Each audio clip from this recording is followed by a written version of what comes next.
Shoppers and Associates. My name is Beth from Electronics. I've been working at Walmart for almost 5 years, and I can say that everyone here is overworked and underpaid. The attendant policy is bullshit. We are treated from management and customers poorly every day. Whenever we have a problem with it, we're told that we're replaceable. I'm tired of the constant gaslighting. This company treats their elderly associates like shit. To Jared, our store manager, you're a pervert.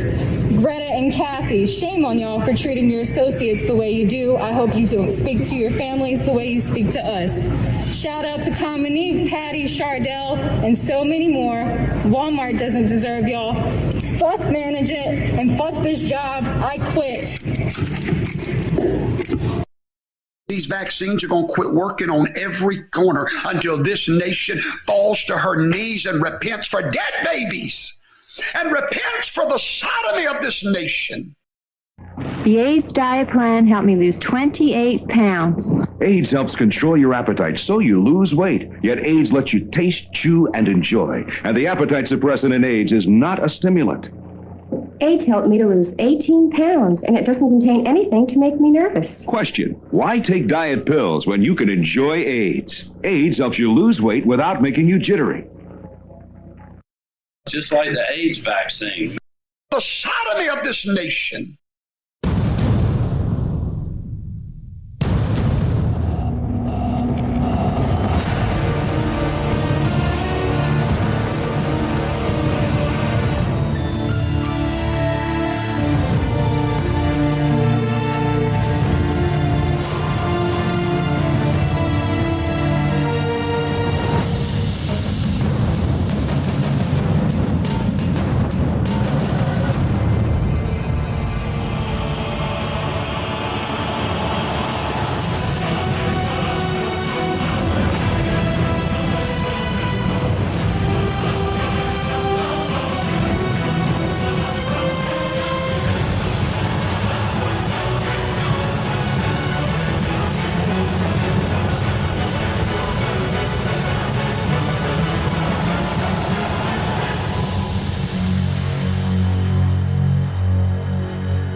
From our platforms to our labs, offices, and facilities, and in communities around the world, we're continuously innovating to provide the energy solutions that advance modern life.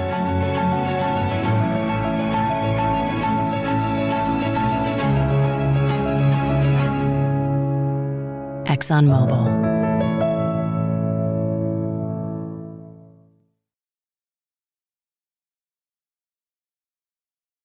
That's the problem, because he knew he fucked up. Can I help you? Can I help you? You keep staring at me like you know me, nigga. Shut the fuck up! Fuck you, hard ass nigga. You ain't shit. Shut the fuck you up! ain't shit but an old ass bitch. You're the one that started it! You been fucking slow, driving slow as shit. I'm driving the limit, bitch! Bitch, you driving 20 miles an hour in the 35, stupid motherfucker. 30, bitch! Take your old ass Fuck back to you, fucking New bitch. York, you stupid Get out of the bastard. car, You old motherfucker. bitch. The fuck you Come gonna on, do about it? film me, What the bitch. fuck you gonna do Come on, about it? bitch! What are you gonna do?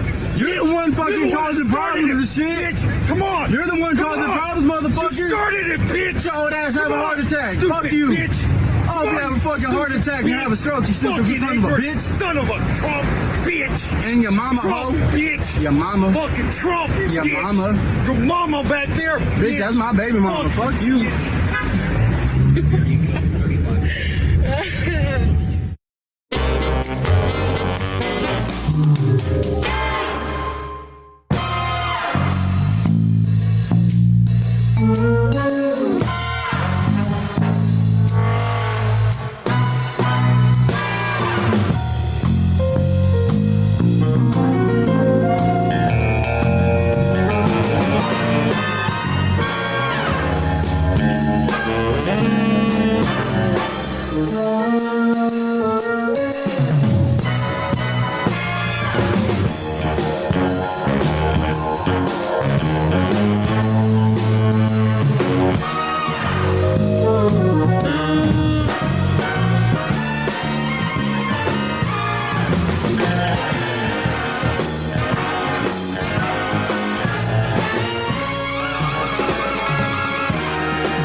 AIDS helps control your appetite so you lose weight.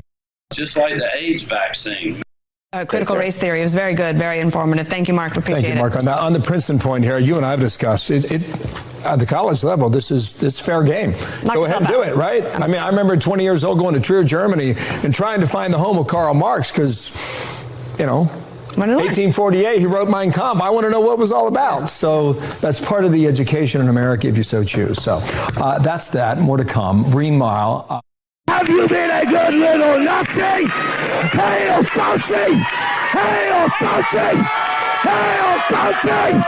Hail Fauci! Son of a Trump bitch!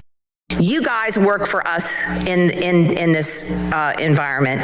You answer to us, and I'm asking that you do not pass this policy in Virginia. Thank you so much, Ms. Thomas. We do appreciate you. Phil McCracken. Phil McCracken. Souk Mahidic. Souk Mahidic. Ophelia McHawk. Ophelia McHawk. Eileen Dover. Eileen Dover. Don Kiddick. Don Kiddick. Wayne Kerr. Wayne Kerr. Why take diet pills when you can enjoy AIDS?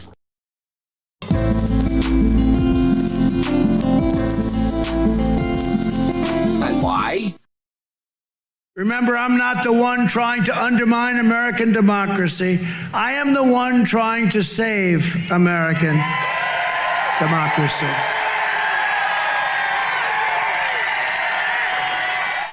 Let's not lie. Have you ever struggled with alcohol? Never at all. Never at all. Were you drunk during those interviews when they said you were? Absolutely not. I don't think I've ever done an interview drunk. I have sometimes. I mean, I drink normally. I like scotch. I drink scotch. So you do not believe that you have a drinking problem? I know. I don't believe it. I know I'm not. I mean, no, I'm not alcoholic. I'm a functioning. I'm probably function. Let's not lie. I mean, I lie. And your mama, Trump, bitch. Your mama. Fucking Trump, your bitch. mama. Your mama back there, bitch. That's my baby mama. Fuck you. Walmart doesn't deserve y'all. Fuck management and fuck this job. I quit. Dead babies. I mean, I lie. I mean, I lie. I mean, I lie.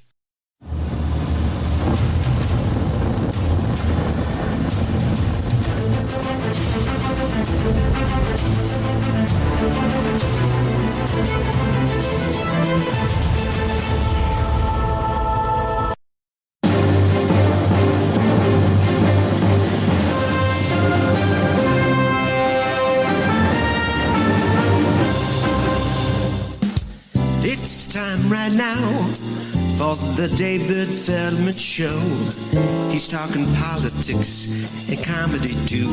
Now tell a dirty joke if you want him to. He's just a lefty from way back. He's a union man with an Emmy for writing. Someday he's mad and he feels like fighting.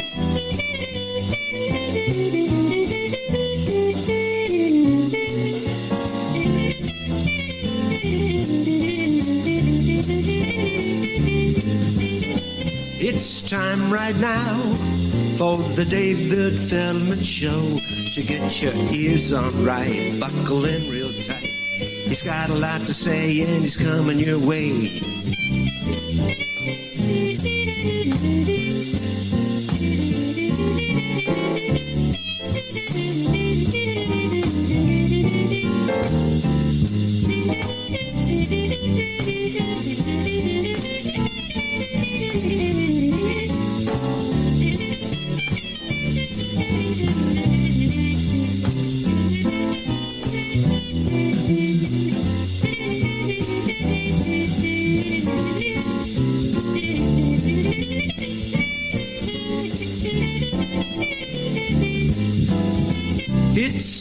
right now for the David Feldman Show.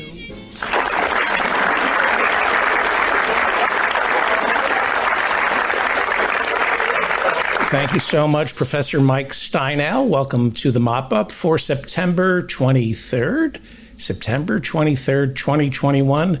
I'm David Feldman, coming to you from an air shaft overlooking a parking garage somewhere in New York City, where the temperature is 78 degrees, cloudy, and very windy. Not quite the autumn day I've been looking for. Coming up at 6 o'clock, my old friend, if I can find what's going on here. All right, where are you? This thing just died on me. Come on. It was going so bad. Just stopped. What's going on? Unbelievable. Okay, my computer just froze up. It didn't really freeze up on me, did it? Yes, it did. Okay. Well, I prepped a show, and now I don't got one. 6 o'clock is John Ross. Huh? 6 o'clock is John Ross. 6 o'clock is John Ross, and this is one of those days. Hang on for 1 second. Let's go into the news. I can't get anything to work here. It's okay. It's 6:30. Yeah, why don't you turn your video on? Okay. And while you're doing that, I will try to figure out why my pad isn't working. So coming up at 5 right now, we're going to do David Does the News, and at 6 we have John Ross. And then at 6:30, we're going to have Professor Ben Burgess. At 7 o'clock, we're going to have the Hirschenfelds, which are hilarious every week. Dr. Philip and Ethan. And his new comedy special, his latest one is Thug Thug Jew. And you can grab that on YouTube. You just got to search Thug Thug Jew, and you'll grab Ethan's. Are you there? Latest comedy special. Okay, I got it. I think I got it. You think you got it? Yeah, I think I got it. Okay. Should we pretend that didn't happen? Yeah, everything's good. Thank you. I love you, Dan. One last thing at 8 o'clock, we have Reverend Barry Lynn and Angelica Duenas. Yes. That's going to be a really good one. Yep. All right. To the news. Thank you, sir. Thank you. Something was disconnected. It was my ventilator. Coming up at 6:30, Ben Burgess, host of Give Them an Argument, columnist for Jacobin. He's got a new piece in Jacobin about the parliamentarian who he thinks Schumer should ignore. So we'll be talking to Ben Burgess at 6:30, and at 6 o'clock, John Ross will be joining us. He's a gentleman farmer and a comedy writer. And don't forget office hours every Friday night at 8 p.m. Subscribe to my Twitter feed. I want to grow my Twitter following. I have no followers on Twitter. It's at David Feldman. So please follow me on Twitter. And as I said, we will be talking to Professor Ben Burgess. His new column in Jacobin is entitled, "It's Really Not That Hard, Just Ignore the Senate Parliamentarian." Well, Treasury Secretary Janet Yellen warned this week that unless Congress agrees to raise the debt ceiling, our government will be unable to pay its bills as soon as next month. Normally now, it takes 60 votes in the United States Senate to raise what is called the debt ceiling. But with Minority Leader Mitch McConnell threatening that he has no intention of raising the debt ceiling, Democrats now are exploring the option of raising the debt ceiling through another reconciliation bill. They'll have to check with the parliamentarian, and we'll be talking to Ben Burgess at 6:30 about the Senate parliamentarian. She may not allow this. Back in 2011, during the Obama administration, Mitch McConnell was Senate Majority Leader at the time. I believe he was not the Senate Majority Leader at the time. He was, I don't remember, 2011. Harry Reid kept the Senate, but they lost the House. McConnell refused to raise the debt ceiling, resulting in America's credit getting downgraded for the first time in U.S. history. During the Trump administration, however, Democrats, because they believe in bipartisanship, Democrats agreed to raise the debt ceiling 3 times. So if the debt ceiling isn't raised next month, federal employees will no longer get paid. Your Medicare will stop, as will your Social Security checks, and members of the military will no longer receive their paychecks, and that includes the military-industrial complex. So our defense contractors won't be getting their paychecks. All this while President Joe Biden is attempting to carve out his American Families Plan that Bernie is ushering through the Senate. It's a $3.5 trillion bill. If you watch the news, they tend to just horse race this. They don't tell you what's in the American Families Plan, because if you knew what was in it, you'd be incensed that there's any question as to whether or not this thing is going to be passed. It's outrageous that anybody would think that they wouldn't vote for this. So the mainstream media only covers the horse race. You know, is Manchin going to get on board? Will McConnell agree to the first bill? Because if the mainstream media actually told you what was in the bill, you would be marching on Senator Manchin's office right now and wanting him sent to prison for the crimes he's committed. The American Families Plan will provide universal, high-quality preschool to all 3- and 4-year-olds. It will provide Americans 2 years of free community college, and that would include Dreamers. How about that? Kind of like what they do in California. Dreamers would be given free community college. It would invest in making college more affordable for low and middle income students, especially students who attend historically black colleges, tribal colleges and universities, and Hispanic serving institutions, Asian American institutions, Pacific Islander serving institutions.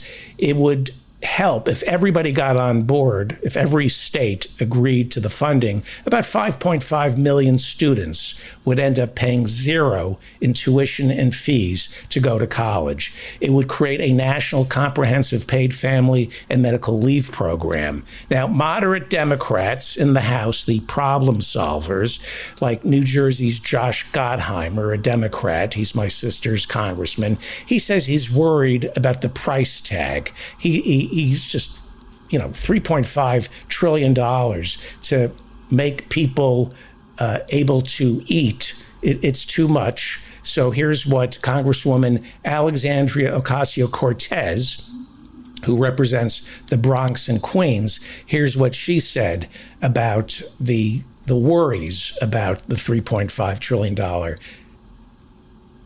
bill.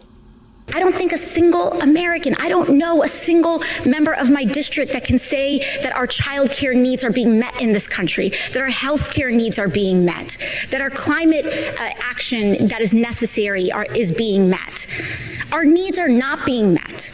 And despite all of this rhetoric about the deficit and all this fear about government spending, for some reason, our defense budget seems to be exempt from this conversation, and that we ask Americans and people in this country year after year to engage in the magical thinking that defense spending comes at no real cost.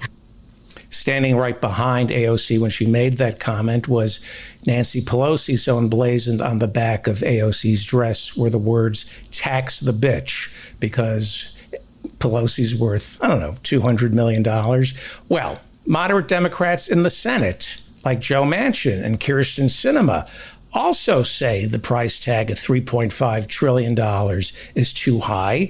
They seem to be worried about child care tax credits. New Jersey Senator Cory Booker had this to say. We know families in New Jersey, like a woman I just saw named Margarita. She used her child tax credit payments for exactly what so many said they would be used for. She used them for food. Yeah, she used them for food.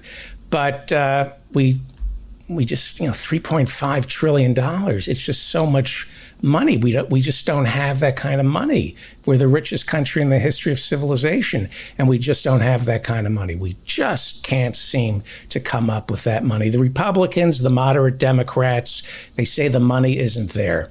The wealthiest country in the world just doesn't have the money to feed our hungry, house our homeless, take care of our veterans, help the Haitians along the border.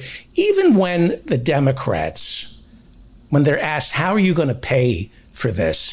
Even when the Democrats say, we don't need to raise taxes, we just need to spend more money on the Internal Revenue Service, the Republicans say, no, we don't want more IRS agents.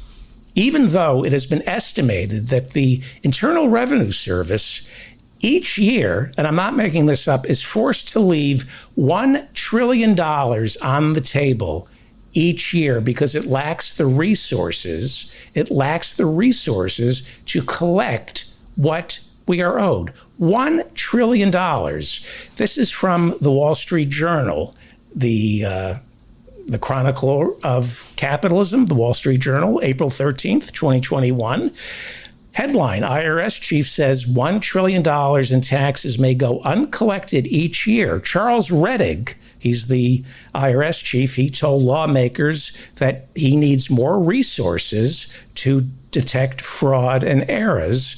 The Wall Street Journal wrote on April 13th, 2021, as much as $1 trillion a year in federal taxes may be going unpaid because of errors, fraud, and lack of resources to enforce collections adequately, Internal Revenue Service Commissioner Charles Rettig told lawmakers on Tuesday. Well, the New York Times this week had a story. It gets worse. It's going to make you much angrier. We don't have the money. We have the money. We don't even have to raise taxes. We just have to collect them. According to the New York Times, and I'm going to calm down because I'm going to put my fist through a wall. According to the New York Times, accountants working in the private sector, working for your favorite billionaires, according to the New York Times, they take temporary jobs with the Internal Revenue Service in order to help rewrite our tax code to favor their accounting firm's big clients. This cannot be legal. This is the proverbial revolving door spinning beyond into the universe. This is so this is the way it works. After these accountants do time in the government, the accountants return to their old firms, they're given a hero's welcome, and their salary is doubled. They go in country, right? They go into enemy territory, rewrite the tax code for all the richest 1%. Then they go back to their accounting firm, and their salaries get doubled. This is from the New York Times. I'm just going to read this from the New York Times. Executives at the biggest accounting firms encourage their top tax lawyers and accountants to do stints at the Treasury. While at the Treasury, these legal professionals help write rules like one that allowed restaurants to claim a tax break intended for manufacturers by claiming they were, quote unquote, manufacturing cheesecake slices out of whole cheesecakes that allow their former corporate clients to reduce their tax bills. The same professionals, sometimes just months after helping write new tax rules, are welcomed back to their former employers in more senior positions with higher pay. Bill Maher. Let's not lie. The rich pay a lot of the taxes. You're a liar. This is the New York Times, September 20th, 2021, Bill. By the numbers, during the past 4 presidential administrations, Bill, there have been at least 35 people, including 5 of the past 6 heads of the Treasury's Tax Policy Office, who left jobs at a top accounting firm to take a tax policy position in the government, only to return to their previous employers at a later date. About half of those returning individuals were made partners, a position that can pay as much as $1 million a year, according to public records reviewed by the New York Times and interviews with current and former government and industry officials. This is from Mother Jones. They say that Mother Jones says in at least 16 of these cases of officials going through the revolving door, the officials were promoted to partner.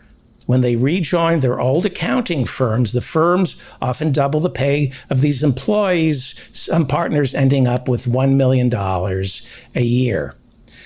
Mother Jones writes, many of America's richest already sidestep income taxes by avoiding income altogether.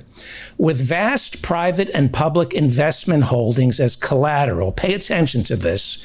I don't really understand how they're able to do this. But according to Mother Jones, it's easy for the 0.01 percenters to secure low-interest loans to bankroll their lavish lifestyles. When the loans come due, they can take out new loans and sometimes, get ready for this, claim tax deductions on the interests. Billionaires like Jeff Bezos, Warren Buffett, Bill Gates, Elon Musk, George Soros, Mark Zuckerberg, and more, as ProPublica recently revealed, pay exceedingly little income tax relative to their annual wealth gains, which have accelerated immensely since the start of the pandemic. Mother Jones goes on to write, as Chuck Collins, whose latest book, The Wealth Hoarders, examines how financial professionals are driving economic inequality here and abroad, the author over at Mother Jones was told it's called the wealth defense industry. The lawyers, accountants, and wealth managers to the super rich have fracked every corner of the tax code. Bill Maher. You can't tax the help at the Met Gala. You're going to have to tax the rich fuckers. Most of them don't pay taxes already. They pay a higher proportion of income tax than Jeff Bezos does. That his company does. Yes, I understand that. I asked you this on Tuesday. HBO pays Bill Maher to be stupid. And I brought this up. He sounds smart. Like, I get that. Amazon doesn't pay taxes, but Jeff Bezos is forced to pay taxes. Bill, you're dumb and you don't read and you're a liar. And this is so easy for anybody on your staff to tell you that on June 7th, 2021, Business Insider, another chronicler of capitalism, wrote, Amazon CEO Jeff Bezos didn't pay any income taxes. Not Amazon, Bill. The CEO, Jeff Bezos, didn't pay any income taxes for at least 2 years between 2006 and 2018. Okay? This is according to ProPublica, June 8th, 2021. In 2007, see, Bill, this is called citations. I don't have a multi-million-dollar staff. I just have Google. I can cite my facts. I don't pull things out of my baby boomer saggy ass. In ProPublica, Bill, June 8th, 2021. In 2007, Jeff Bezos, then a multi-billionaire, now the world's richest man, did not pay a penny in federal income tax. He achieved the feat again in 2011. Then they go on to write how Tesla founder Elon Musk in 2008 didn't pay any taxes. Bill, taken together, says ProPublica, it demolishes the cornerstone myth of the American tax system that everyone pays their fair share and the richest Americans pay the most. The IRS records, ProPublica goes on to write, show that the wealthiest can, and perfectly legally, pay income taxes that are only a tiny fraction of the hundreds of millions, if not billions, their fortunes grow each year. Okay, Bill, you understand how that works? Of course you understand how that works. But see, when you say... Let's not lie. The rich pay a lot of the taxes. You're a liar. You're an ignorant liar. And that's why people are homeless. That's why kids are starving. That's why our children have malnutrition, because ignorant willful liars like Bill Maher is a toady for the richest 1%. You lie so the people who pay you don't have to pay the government. You're a disgrace, Bill Maher. You're an ignorant disgrace. Daniel Foote, President Biden's special envoy to Haiti, has resigned, citing America's quote-unquote inhumane treatment of Haitian refugees along the Texas border. 13,000 migrants, mostly Haitians, have been camped out underneath a bridge in a Texas border town with temperatures averaging 100 degrees. As of Sunday, the American government has flown close to 1,500 of these Haitian refugees back to Haiti, which is reeling from a 7.2 earthquake, poverty, and talk of a civil war. In his resignation letter, Daniel Foote called Haiti, quote, a collapsed state, quote, that simply cannot support the forced infusion of thousands of returned migrants lacking food, shelter, and money without additional avoidable human tragedy. That's why Daniel Foote quit. But White House press spokesman Jen Psaki, whose P is silent, she was pissed off that Daniel Foote suddenly quit. She said, Special Envoy Foote had ample opportunity to raise concerns about immigration during his tenure. He never once did so. So something changed. Jen Psaki? Yeah. See, nobody really cared about those Haitians until this. Right. Suddenly, the Biden administration, or some people in the Biden administration, started to care. Photos of Haitian migrants whipped by Border Patrol agents on horseback. That's too much for Daniel Foote. That's too much for the Biden administration. The optics are too much. We are disgusted by the image of Haitians getting whipped, not disgusted by the image of their being sent back to Haiti. It's the whipping that they have a problem with. Because, as is always the case in the United States, it's the optics that get you. That's why Abu Ghraib was so bad. It was the optics. And Jen Psaki says horses, that she's going to improve this situation, horses will not be used anymore. Well, thank you. No more. Thank you, Jen Psaki. No more horses. That's what was really upsetting me, the horses, and of course, the whips. All the other stuff, Americans didn't care about, specifically the whips. So Jen Psaki went on CBS Morning Show yesterday to assure Americans that we're a good people. You know, we're good. And, you know, and she was disturbed, like all of us. She was disturbed by the whipping. He also felt they were horrific and horrible. I don't know anyone who could watch that video and not have that emotion. Last night, our Secretary of Homeland Security put out a statement conveying there'd be an investigation, that he's going to send additional personnel. And I think it's important for people to know this is not who we are. That's not who the Biden-Harris administration is. And we're going to absolutely pursue that investigation and get to the bottom of what happened here. Oh, okay, that's good. Whew. I was worried that's who we were. When I saw the Border Patrol agent whipping Haitians on his horseback, I said, is that me? Is that who we are? Reassure me one more time. This is very important. I want to make sure that I wasn't on the horse with the whip, whipping Haitian immigrants. Assure me. I think it's important for people to know this is not who we are. That's not who the Biden-Harris administration is. Great. That's not who we are. Whew. It's not who we are, and it's not who the Biden administration, Biden-Harris administration are. Whew. That's a relief. That's not who we are. Thank you. We are a nation of immigrants. You almost forget that when you see those migrants. But that's not who we are. We're a caring people. And our vice president is the daughter of immigrants. This is not who the Biden-Harris administration is. This is not who America is. Give me your tired, your huddled masses yearning to be free. That's who we are. In fact, Vice President Harris went down to Central America earlier this year to remind the people down there of who she is and who we are. Do not come. Do not come. It's exactly who we are. It's exactly who we are. Do not come. Do not come. You know, I keep being told this is not who we are. It's who we are. When we kill 7 kids in Afghanistan on a drone strike, that's who we are. When we whip Haitian migrants seeking asylum on horseback, when we whip them on horseback, that's who we are. It's exactly who we are. All right.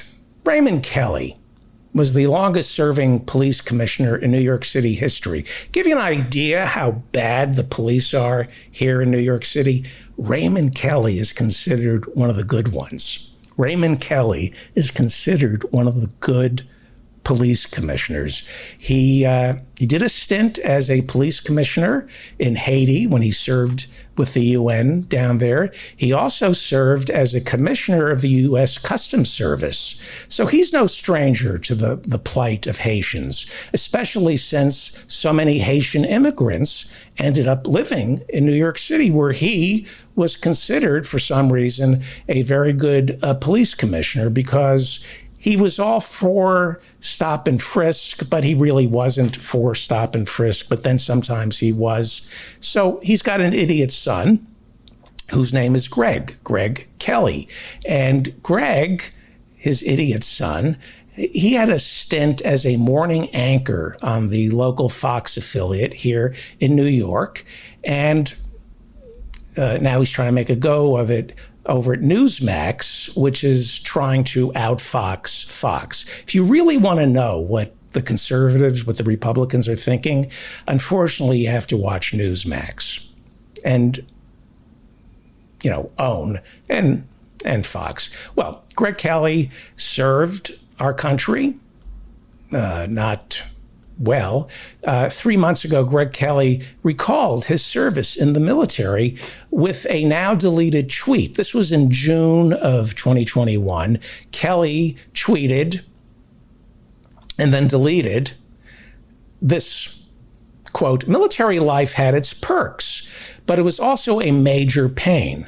I will tell you what took the sting out of it. That when I was flying around the Pacific Ocean off of ships, I knew there was a Secretary of Defense who was white, just like me, made a big difference with morale." That's Greg Kelly, the police commissioner's son. I wonder where he got the idea that it's good for morale if the Secretary of Defense is white. I wonder where Greg Kelly picked that up from. Maybe from Raymond Kelly, who was the longest serving police commissioner in New York City. New York City police officers, some of the most racist police officers in America. So Greg Kelly, son of one of New York's most beloved police commissioners, and a racist, you tweet something like that, you're a racist. Kelly was considered not racist because he didn't serve under Rudy Giuliani. But this is Greg Kelly, and this is what he had to say about critical race theory and white supremacy in America. Now, we went looking for this white supremacy stuff that they're talking about, right? The violence and the danger that's posed. We actually did find some evidence from 1923. This is the last substantial turnout we could see or we could find of white supremacy. Look, it's a boogeyman. It's a false boogeyman. Wow, the last substantial outpouring of white supremacy. I guess Greg Kelly, the idiot son of Raymond Kelly, I guess he's just too disease, his brain has too many holes in it to remember Charlottesville. And what was that, 2017? Or maybe this year, Capitol Police Officer Harry Dunn talking about how he was repeatedly called the N-word by the racists who stormed the Capitol on January 6th. Maybe one African-American among them. That was an act of white supremacy. Derek Chauvin and an entire news network that insisted that he was innocent. Let's listen to that one more time. Now, we went looking for this white supremacy stuff that they're talking about, right? The violence and the danger that's posed. We actually did find some evidence from 1923. This is the last substantial turnout we could see or we could find of white supremacy. Look, it's a boogeyman. You want to see some white supremacy? Watch your show on Newsmax. Coming up at 6 o'clock, John Ross. And then 6:30, Ben Burgess. Well, COVID continues. We beat the Spanish flu, by the way. More Americans have died from COVID than from the Spanish flu. This is what the governor of New Jersey, Chris Murphy, who's running for re-election this year. It's an odd year that New Jersey runs its governor. This is what Governor Chris Murphy had to say. Well, I'm going to leave you repeating a quote from Jim Franklin, who's lost his dad, John, who was a giant in Lakewood. And folks, make sure you hear this. People who refuse to get vaccinated have never seen a family member die on FaceTime. It's awful. Although watching a family member die via Skype, not so bad. Zoom, it's okay. And then there's Michael Flynn, General Michael Flynn, the QAnon general. He served briefly as our national security advisor, like for 18 days in the Trump administration, and then was fired because he lied to the FBI. This is what Michael Flynn had to say about the government forcing vaccines on us.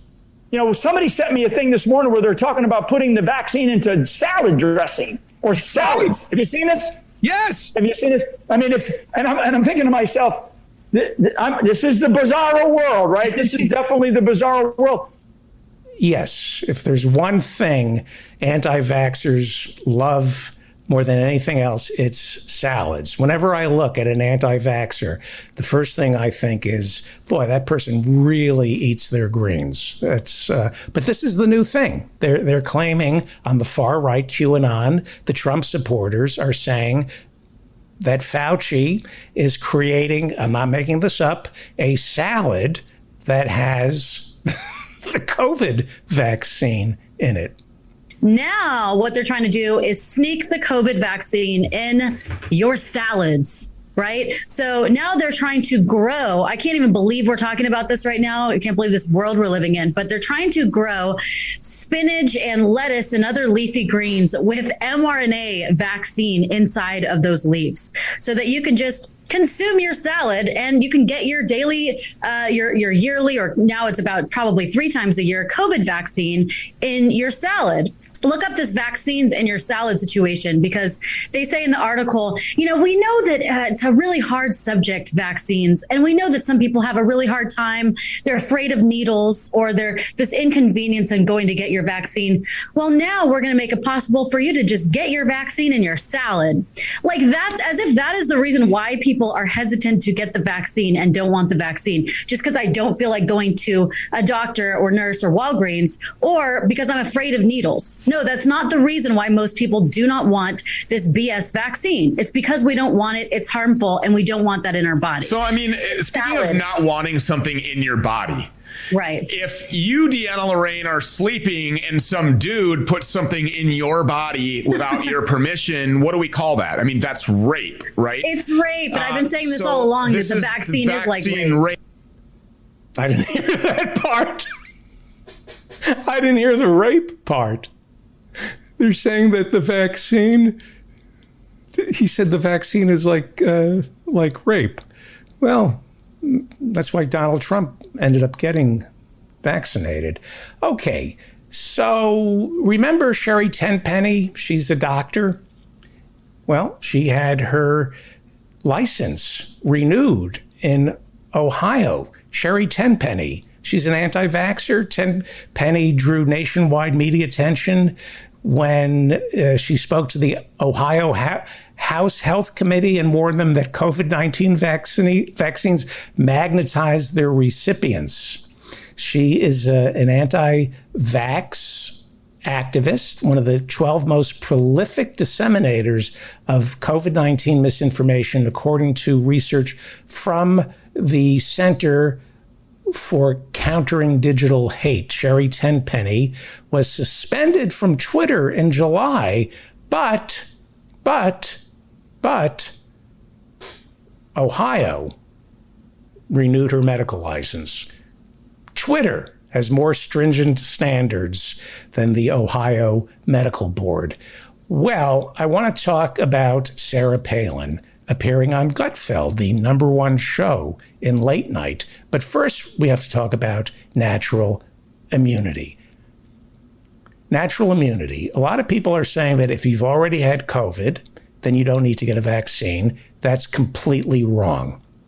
There was an article in the Wall Street Journal entitled COVID Confusion at the CDC. It's all based on unverified study out of Israel that suggests that if you've already gotten COVID, you may have enough immunity that you may not need the vaccine.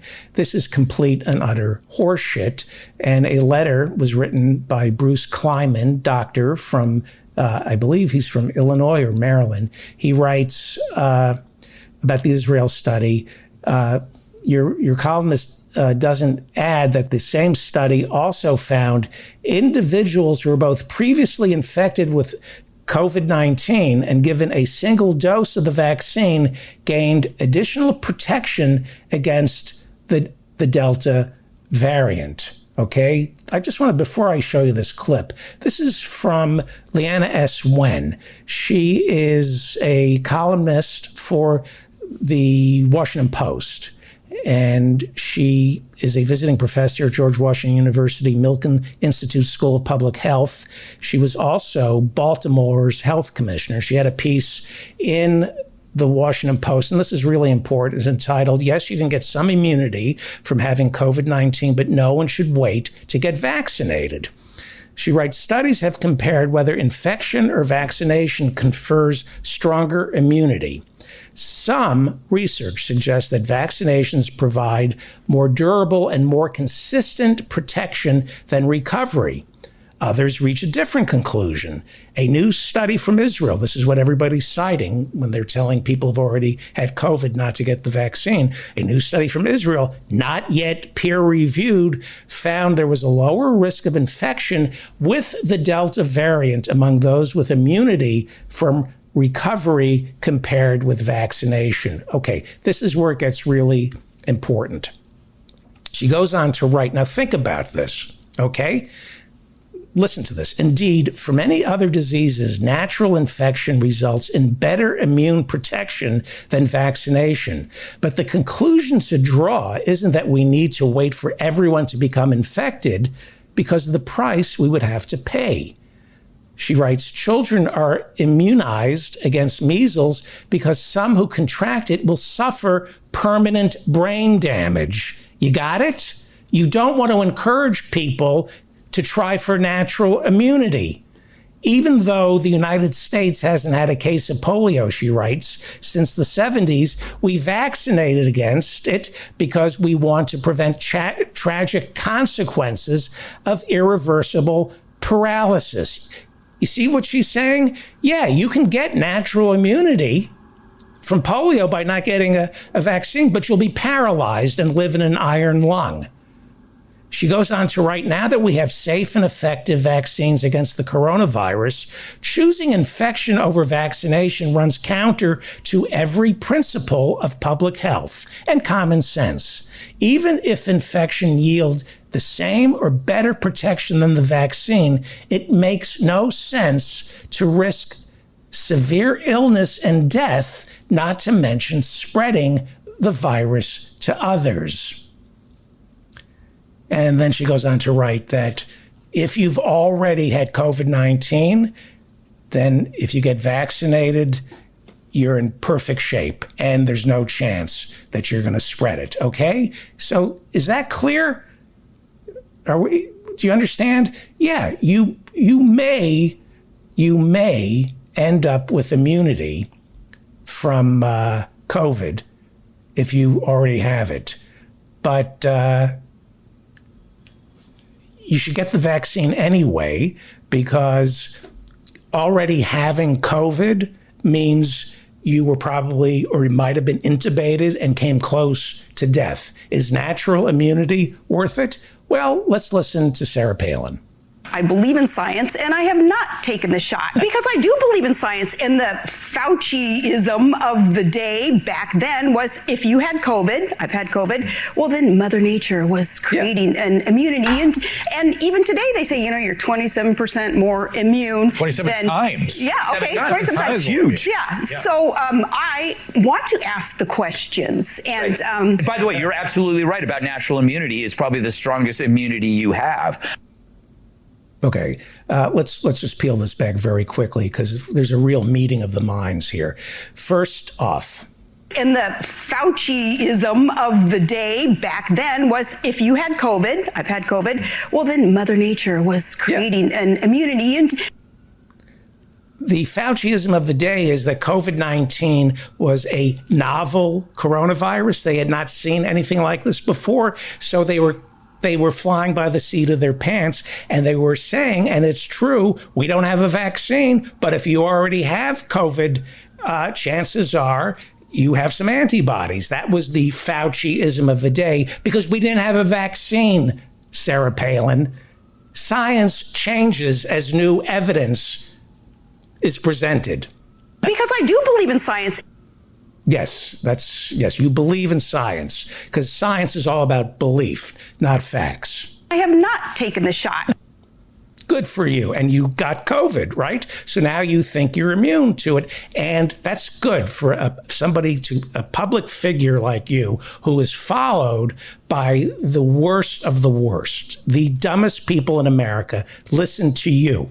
They trust you. And you're saying, hey, if you already had COVID, you don't need the shot. That is the height of responsibility, Sarah Palin. I want to ask the questions. I want to ask the questions. I want to ask the questions. Because you're inquisitive. You're brilliant. Sarah Palin has the questions, and she would understand the answers. She would understand how mRNA vaccines work. That's why she wants to ask the questions and do her own research. According to Nicole Wallace and Steve Schmidt, who helped her run for vice president, Sarah Palin didn't know Africa was a continent. Sarah Palin thought Africa was a country. She did not know that Queen Elizabeth doesn't run the British government.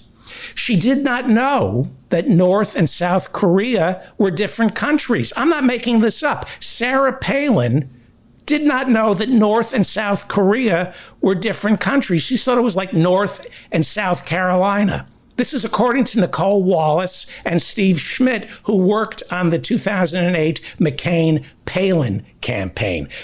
Not just Nicole Wallace and Steve Schmidt. Fox News anchor Carl Cameron said that he was told Palin didn't know what countries were in the North American Free Trade Agreement, NAFTA. She had no idea that Canada and Mexico were in NAFTA. Okay, so she's gonna ask the questions of Dr. Fauci and understand the answers. I've had COVID. Yeah, of course you've had COVID. Of course you've had COVID. Okay, but it's not just Sarah Palin. We have other experts about infectious diseases. We have people like Sarah Palin and, of course, Greg Gutfeld, the king of late night. If you had COVID, I've had COVID, well, then Mother Nature was creating an immunity. And even today, they say, you're 27% more immune. 27 times. Yeah, okay, 27 times. That's huge. Yeah. That's Dr. Drew, one of the supreme intellectuals when it comes to infectious diseases. He's responsible for so many, being the sex talk host with Adam Carolla.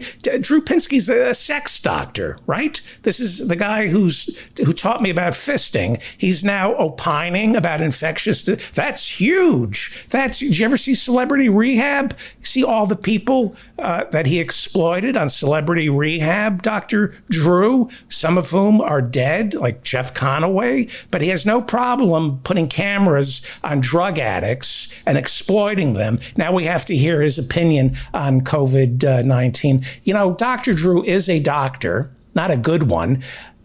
He's endorsing supplements on television. The man is a whore. And, I don't trust him. Thank God we have somebody like Greg Gutfeld who really understands infectious diseases.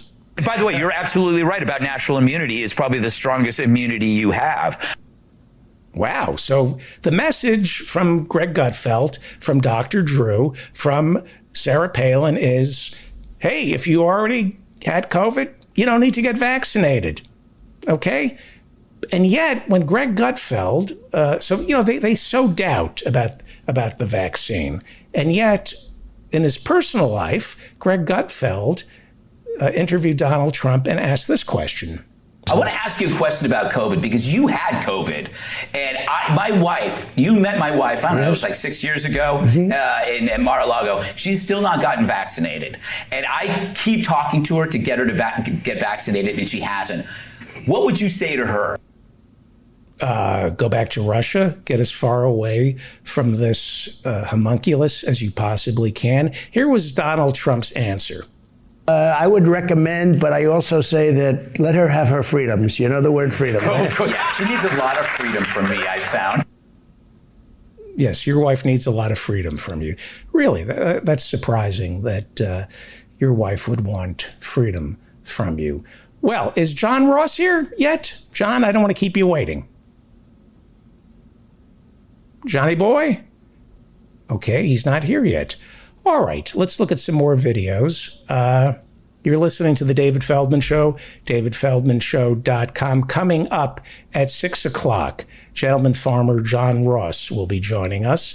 And then we have, at 6:30, the author of Give Them an Argument, Ben Burgess. Let me play for you. I liked this. This is some road rage in Texas that made me really happy. That's the problem, because he knew he fucked up. Can I help you? Can I help you? You keep staring at me like you know me, nigga. Shut the fuck up. Fuck you, hoe ass nigga. You ain't shit. Shut the fuck up. You ain't shit for the old ass bitch. You're the one that started it. You ain't fucking slow, driving slow as shit. I'm driving the limit, bitch. Bitch, you driving 20 miles an hour in the 35, stupid motherfucker. 30, bitch. Take your old ass back to fucking New York, you stupid bastard. You old motherfucker. What the fuck you gonna do about it? Kill me. What the fuck you gonna do about it? Bitch, what are you gonna do? You're the one fucking causing problems and shit. Bitch, come on. You're the one causing problems, motherfucker. You started it, bitch. Your old ass have a heart attack. Fuck you. Bitch. Oh, you have a fucking heart attack and have a stroke, you stupid son of a bitch. Son of a Trump, bitch. And your mama, Trump, bitch. Your mama. Fucking Trump, your bitch. Mama. Your mama back there, bitch. Bitch, that's my baby mama. Fuck you.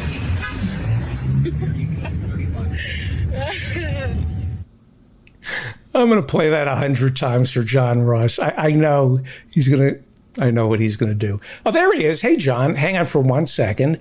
Before I bring John Ross in, somebody pulled a Norma Ray at Walmart, John, and it was beautiful. Somebody decided she had enough.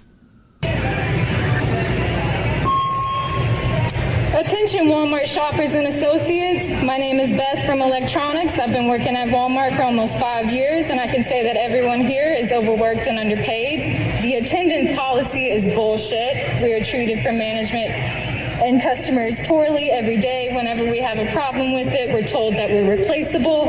I'm tired of the constant gaslighting. This company treats their elderly associates like shit. To Jared, our store manager, you're a pervert. Greta and Kathy, shame on y'all for treating your associates the way you do. I hope you speak to your families the way you speak to us. Shout out to Cominique, Patty, Chardell, and so many more. Walmart doesn't deserve y'all. Fuck management and fuck this job. I quit.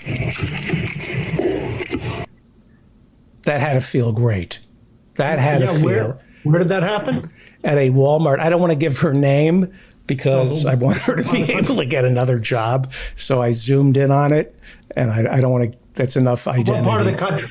I don't know. I'm not saying anything because I'd like her to have her privacy. It was a beautiful moment, but would you hire her? I would, but you know. Well, I would too, but I love that your narcissism is that you think she'll get found out because you said something on your show. Well, like it isn't all over the internet. That's true. That's true. I don't want to.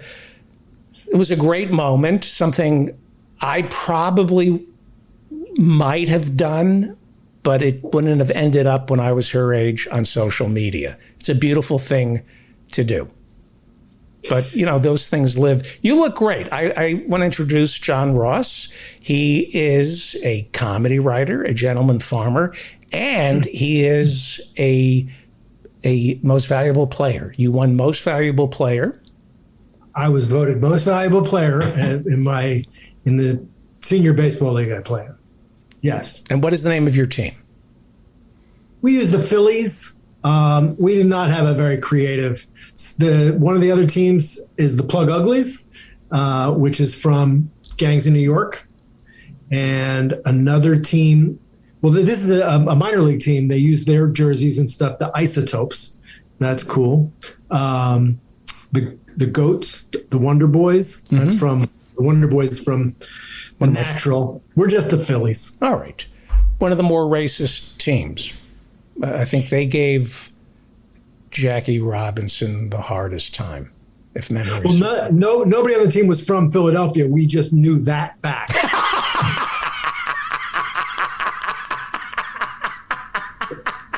Hey, you got that picture of you with George Herbert Walker Bush?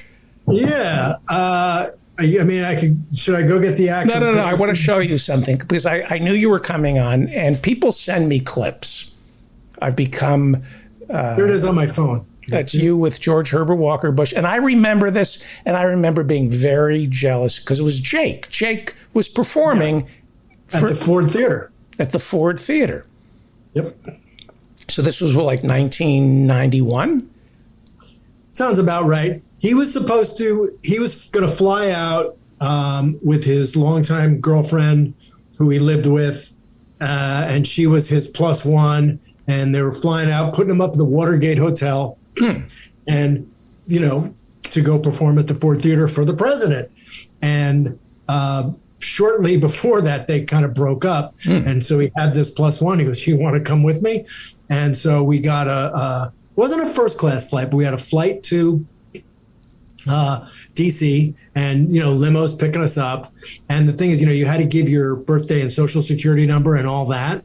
And so you stand, there's like a reception and you're standing, there's pictures of me and Jake, you know, under the paintings of George Washington and everything. And you stand and there's a reception line to shake hands with the president. And so, you know, you're standing in this line waiting, and there's a guy with epaulets, and you say your name to him, or you say it to somebody, and he says it to him, and then he says it to the president. By the time you get to the president, he goes, "Hey there, John, how you doing?" And "Oh, hi, Mr. President." And then he goes, "Yeah, say hello to Barbara." And you go, "Okay, hi," and you shake their hands, and then you move off and you start eating, you know, hors d'oeuvres and shrimp. And honestly, like an hour and a half later, you look and there's still that same line, and he's just shaking hands. And you go, "What a shitty job." That is a shitty job. And then you go home, and like a week later, there's a picture of you and the president in the mail. Nobody ever asked your address. Really? Yeah. They just know. Wow. Now, meeting him, did you, I know you're a Democrat, but when you get in the presence of somebody like that, do your knees buckle and do you think twice? Yeah, I mean, no. I mean, I honestly was just like, don't fuck up, don't embarrass yourself, don't do anything stupid, and just walk through the line and go, hello, nice to meet you, just do the decorum. I was going to take a shoe off and throw it at him. Yes. No, you can't. No, he probably deserved it. Well, more the son. Yeah. But by the way, that was one of his finest moments. I wish I had that clip when he went to Iraq, and somebody threw a shoe at him and he ducked. Yeah. Good reflexes. He was a decent athlete, I think. Yeah. Well, he was an athlete. There was nothing decent. I want to show you something because I knew you were coming on. Go ahead. Well, I wanted to talk. I don't know what your plan is as far as showing clips or. I had a baseball clip. Whatever. Go ahead. I wanted to circle back and talk about Norm a little bit more. But show me whatever clip you want. No, talk about Norm. Well, I do. Look, Norm was one of a kind, unique, sweet guy, one of the funniest, et cetera, et cetera, et cetera. But we do have a tendency to lionize the dead, especially when they die young and, unexpectedly. I hate to break it to you, it wasn't so young. Well, but go ahead. That's what makes it even more depressing.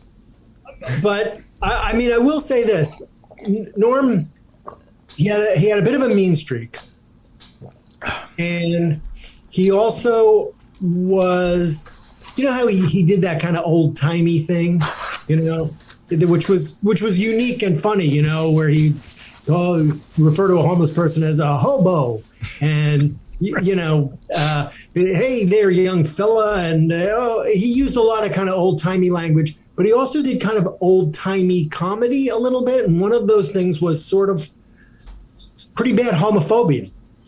He kind of would get on that, gay thing. And Conan O'Brien was sort of obsessed with Norm. And he claims he was his best guest. And Conan has a podcast. And he dedicated one of his podcasts trying to just figure out what was it about Norm. And Andy Richter was on the show. And, Andy reveres Norm, but he did talk about this time when, they had this running joke. They were talking about, what their backgrounds were. And, hey, what were you? And he's like, Swedish German. And he goes, that's like a euphemism. And it became like, oh, you're gay. And that became the joke. And that's an old time kind of joke. And look, I have gay family members, and Andy has gay family members, and people in the crew who are gay, and you got to laugh. They're like, what's the joke there? Ha, yeah, your lifestyle is something we all laugh at. It would be funny if you were, and it's a mean kind of joke. And he had that. Like, I don't want to sit here and say, oh, he was one of the 5 best ever. And I know a lot of people who would go, yeah, Norm, I'd pass. You know what I mean? Because there's a reason those jokes we don't do anymore, because they're hurtful to people. And so I just wanted Can you give me an example of some just to remind me? Just as a cautionary tale. Do you have any examples? No, go ahead. Show a clip. Yeah. I just wanted to say that because I don't know. I just feel like, you said that thing on the show a couple of weeks ago about how you still regret somebody who was, somebody who was a boss or treating somebody badly, and you didn't stand up and you didn't say anything. And it's like, I don't want to sit here and go, yeah, Norm was the best ever and Norm was the greatest, and not have this caveat and say, yeah, he said some mean things about gay people. Like they were the butt of his joke, and that's not cool, and you can say, oh, it was a different time when that was cool. Well, it was a shitty thing to do back then. And I never did it. I never thought that was funny, so I just want to say that. Okay. Yeah. everybody is flawed. Absolutely. And he was so brilliant. And, Andy Richter he just wanted to put that on record, but he still loved Norm and thought Norm was, funnier than anybody who came on that show. And here's the other thing I want to say about Norm that is. Hey, let's take this with a grain of salt. You've been crapping on Cosby lately, as I remember. So you're kind of jealous of successful comics.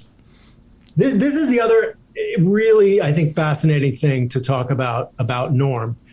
The fact that he didn't tell anybody, really, except Lori Joe, as far as I know. Possibly he told Jim Downey, but didn't tell family, didn't tell friends. That's one thing to say. Do the thought experiment. Think about it if you got really sick like that and kept it to yourself. Had to carry that secret for like 10 years. And how isolating that must be and how lonesome an existence that must be. Didn't tell his family, he didn't tell anybody. And you know why he didn't do it? Why?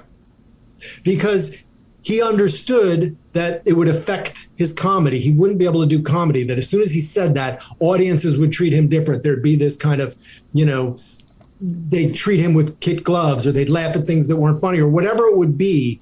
He would have this different relationship. And, for whatever reason, he was just built that comedy was the most important thing in his life, above, obviously, friendships, above relationships. That was the ultimate relationship in his life, was comedy.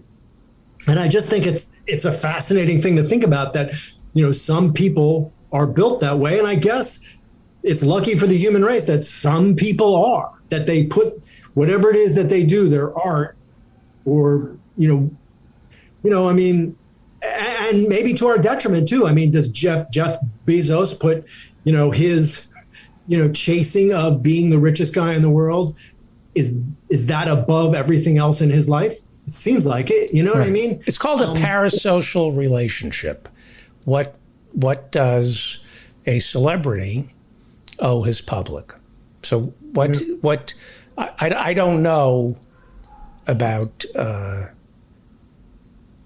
didn't know Norm. I knew him, but, I didn't through, and I thought he was hysterically funny. Maybe other people knew. No, accordingly, nobody knew. Accordingly, it was Lori Joe. And I'm not 100% sure what that relationship was exactly. She was his manager and kind of partner, and they were close, but I don't think it wasn't romantic, or it may have been at one point, but as far as I know, that was the only person who knew, and she kept it quiet. It's, look, what if, I like to think that, I have chosen the life of, family and a wife and a daughter, and that's what I care about. But is that sour grapes? Is that because I couldn't, what if I was super successful and had that option of going, yeah, I'm going to chase this and do this. You know what I mean? You're not in the boat I am, because I would be around really successful comics and say, I chose to be a family man. Yeah. And then one day I woke up and I wasn't a family man anymore. And I thought, huh? No, that hurts. And I turned to show business and said, will you take me back? I know I treated you like shit, show business, but I really loved you the most, show business. Yeah, I mean, I remember when, I was working for Louis, and it was, I had been married for, a couple, 3 years, and I just had a baby, and, Louis had a wife and 2 young kids, but he was still going out and doing the road. And I remember I would come home and it's like, what, I'm going to go out now to the Improv and hang out and wait and then go do a set and come home at 11. It's like, I just didn't want to do that anymore. And I realized if you really wanted to be this great comic, you had to prioritize that. You had to be at it. I guess when you're in your like 20s and stuff, it's cool to just be, hey, everybody shut up and listen to me. I got things to say and they're funny and you're going to laugh. And but you get to a certain point and it feels kind of weird to be doing that. You're kind of like, I'm going to sit back and listen, you know? Yeah, but now let me make you feel bad. Okay. Do you remember you opened for Dana Carvey? Yes. You had to play San Diego. Mm-hmm. You can be a family man if you're as talented as Dana Carvey. Describe what it was like to do stand-up with him. Well, hands in the pocket, the limo. Do you remember how you described it? Well, I just remember I had to drive I lived in Santa Monica by the beach, and he lived like up in Encino. And so I had to drive up to the valley, and it took me, 45, 50 minutes to get to his place. Mm-hmm. And then so a limo comes and picks us up from his house and drives us to the Van Nuys Airport, which is not even. And he's carrying, as I remember your description, because this was like 20 some odd years ago. Yeah, probably. You said he had his hands in his pocket. He left that. He was carrying nothing. Right. He was carrying nothing. And imagine going to the airport with your hands in your pocket. It wasn't even an airport. I mean, it wasn't even the Van Nuys Airport. It was some little private airport that was very close to his house. It was probably like 5 minutes from his house. And you drove in this limo onto the tarmac right up to the plane, this little private plane. And so a guy opens the door and you get out and you realize it's the captain of it's the pilot. Mm-hmm. It's the pilot of the airplane opens your car door and goes, hey, how you doing? And we get on this little plane. It's just me and Dana in this plane, and it takes off, and we're in San Diego. And I realized it like took us less time to get to San Diego than it took me to get from my house to his.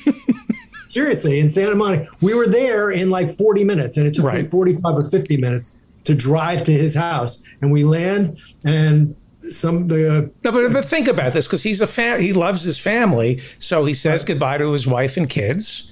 Right. What time?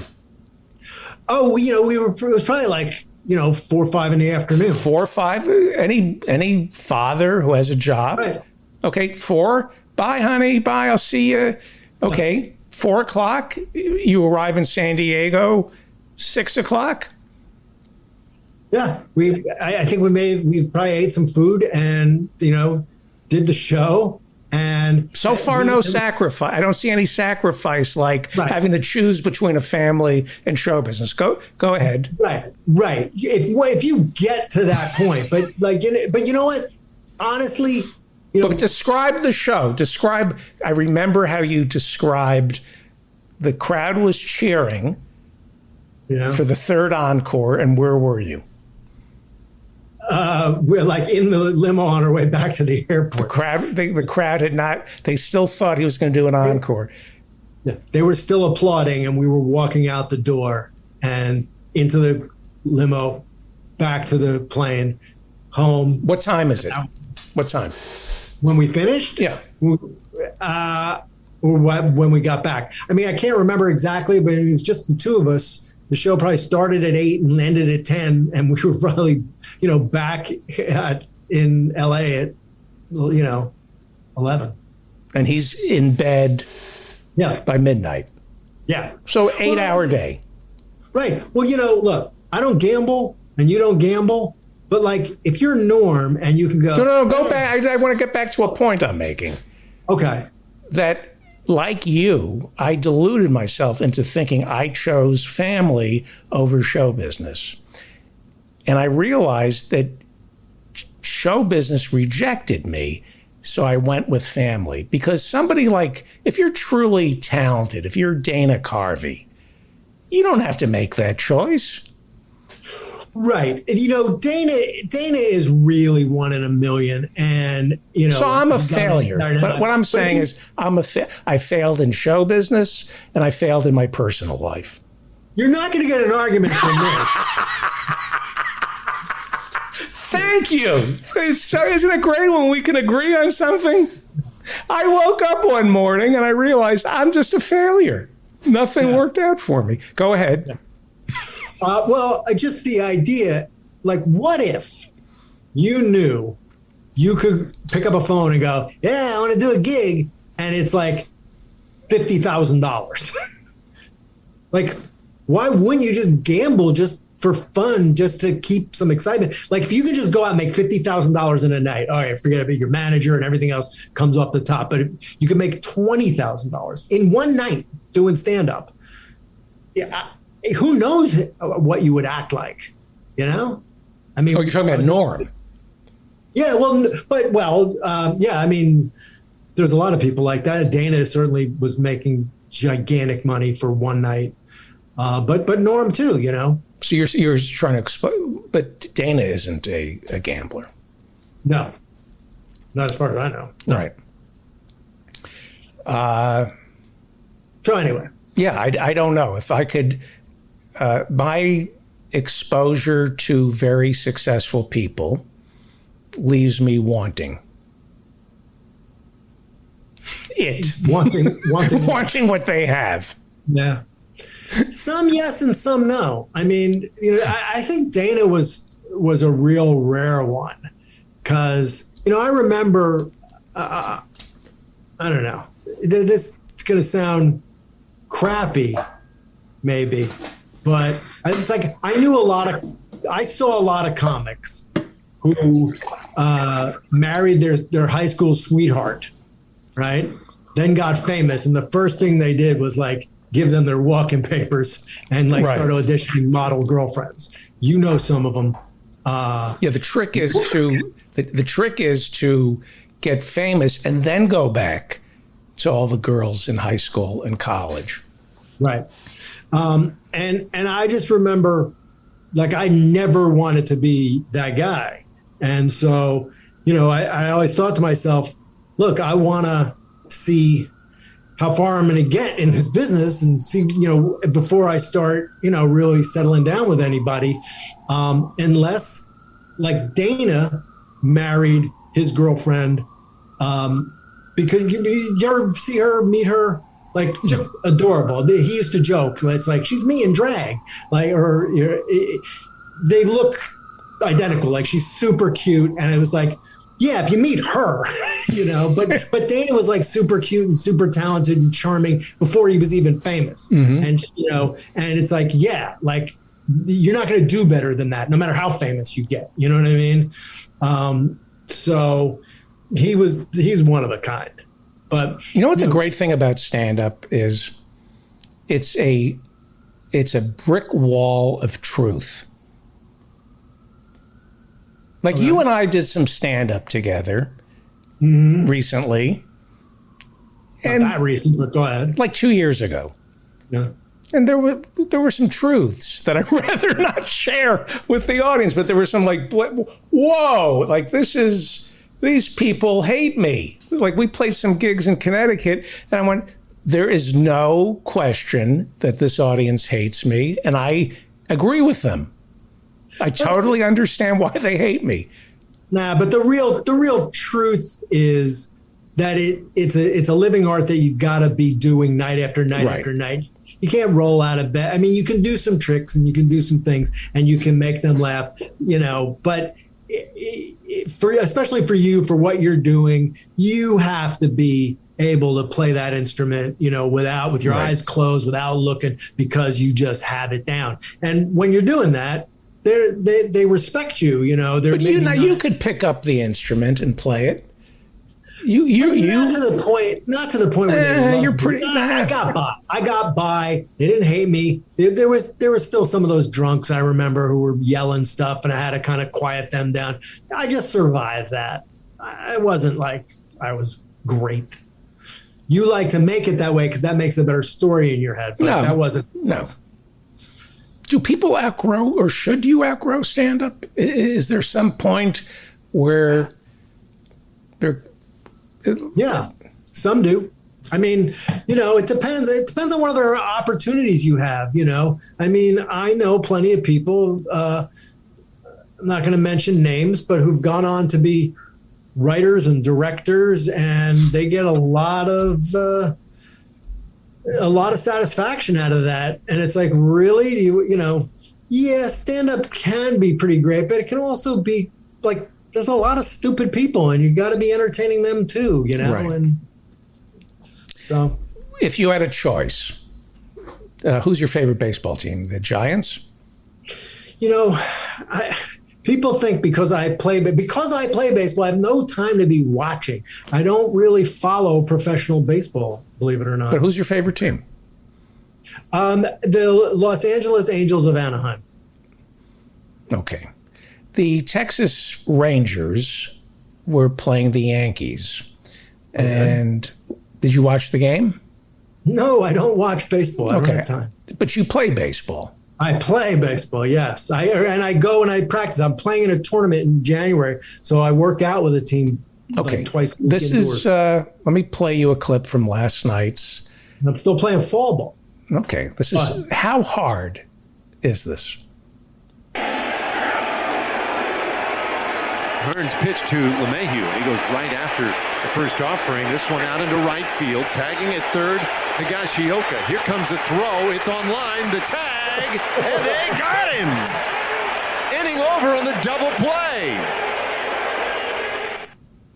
Now, I'm not a baseball. I don't, but I saw that. That's impossible to do that, right? Well, no. I mean, I know some in lower levels they put you put your worst player out in right field, but in professional baseball, the right fielder has generally the best arm on the team, and there were a lot of guys who've played the game. Vladimir Guerrero had an amazing. So that was just arm. For our listeners. The runner was tagging up on third, right? And it was a what would be a sacrifice fly. It was deep, but it wasn't that deep. But it should have scored that runner pretty easily. And the right fielder, if you want to play it again, I'll tell you what he did. He backs up so that he catches the ball. He's stepping into it, and he catches it over his right shoulder. So all right. I'm going to lower here. I'm going to lower the. All right, what's he doing? All right, so he's going to back up so he gets behind it. See how he backs up now so he can step into it, and he catches it over his right shoulder so he doesn't have as far to go to transfer, and he throws that pretty much on a dime, on a line, no bounces, a frozen rope. He throws home. Pretty amazing. That's pretty amazing. Look, Bo Jackson threw the ball from like the warning track to home plate on a fly. He was ridiculous. Right. Yeah. That's why it's important. Little League is important because you don't all you do is watch professional baseball, you don't realize how impossible it is to do what these guys are doing. Oh, believe me, one of the guys, I play on this tournament team that goes down to Florida, and the guy who is the captain of the team, manages the team. He's a lawyer, but in his heart, he wishes he was a filmmaker, and he loves movies and films, and he has cameras, and he brings his cameras down and he videotapes, all the games. And then he does interviews with us, and he makes a little movie, and usually around Christmas time, he has a party and he debuts his movie, and there's always like a theme, and they're fun. But when you see us playing, I'm like, why are you showing this in slow motion?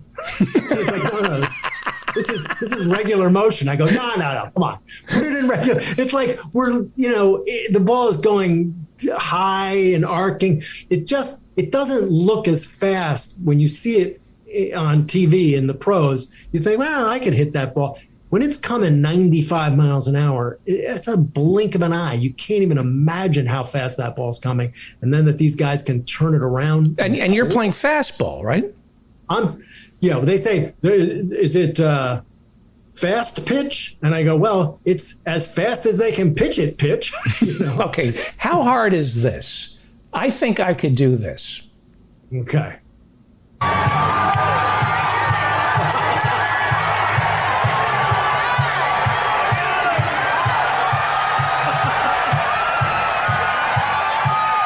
That was vile. That was a guy running on the field shirtless, and they were. But then who tackled him first? Because then it looked like the security guard tackled the both of them. Wait, I thought it was two people It trying to looks like tackle. one guy, and then the other person tackles him. Are they I think they were tag teaming him. tagged? All right. I want to show you one other thing. Okay. You used to be a delivery person, right? I have delivered packages. Yes, and then I worked for the post office here in. We have video of you, security cam of John Ross making a delivery to Judd Apatow's estate. Do you remember you? I do remember. We have video. I apologize to my listeners. You have to go to YouTube to see this. This is actual video from Judd Apatow's security camera of John Ross delivering food to Judd Apatow.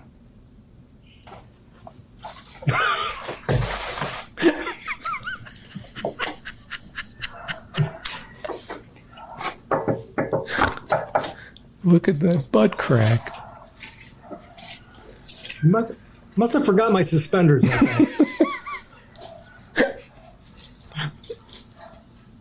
Wow. At what point are you doing? You're doing that on purpose, right? With the butt crack. Look, all right. Before you go, Ben Burgess is about to join us. Oh. And we're going to have a competition. Professor Ben Burgess is about to join us. Yes. We did a test. You know what a city bike is? You sure do. Professor Ben Burgess, do you know what a city bike is? Oh, is that the test? I do. Yeah, you rent a city bike and you can travel all over New York City. And when you're sick of it, you just go to a city bike rack and they charge you for the day. Some people, we decided that a city bike is more powerful than a subway car, that it's stronger. What do you think is more powerful in a fight? A city bike or a subway car? Who could do more damage? Is this a city bike versus a subway car? Yeah, we wanted to test who was stronger. Who is stronger? Like Superman picking up a subway car and throwing it at somebody. No. If you go one-on-one, mano a mano, a city bike versus a subway car, we tested this morning. We have the answer. Who do you think would win in a fight? Let's go to the videotape.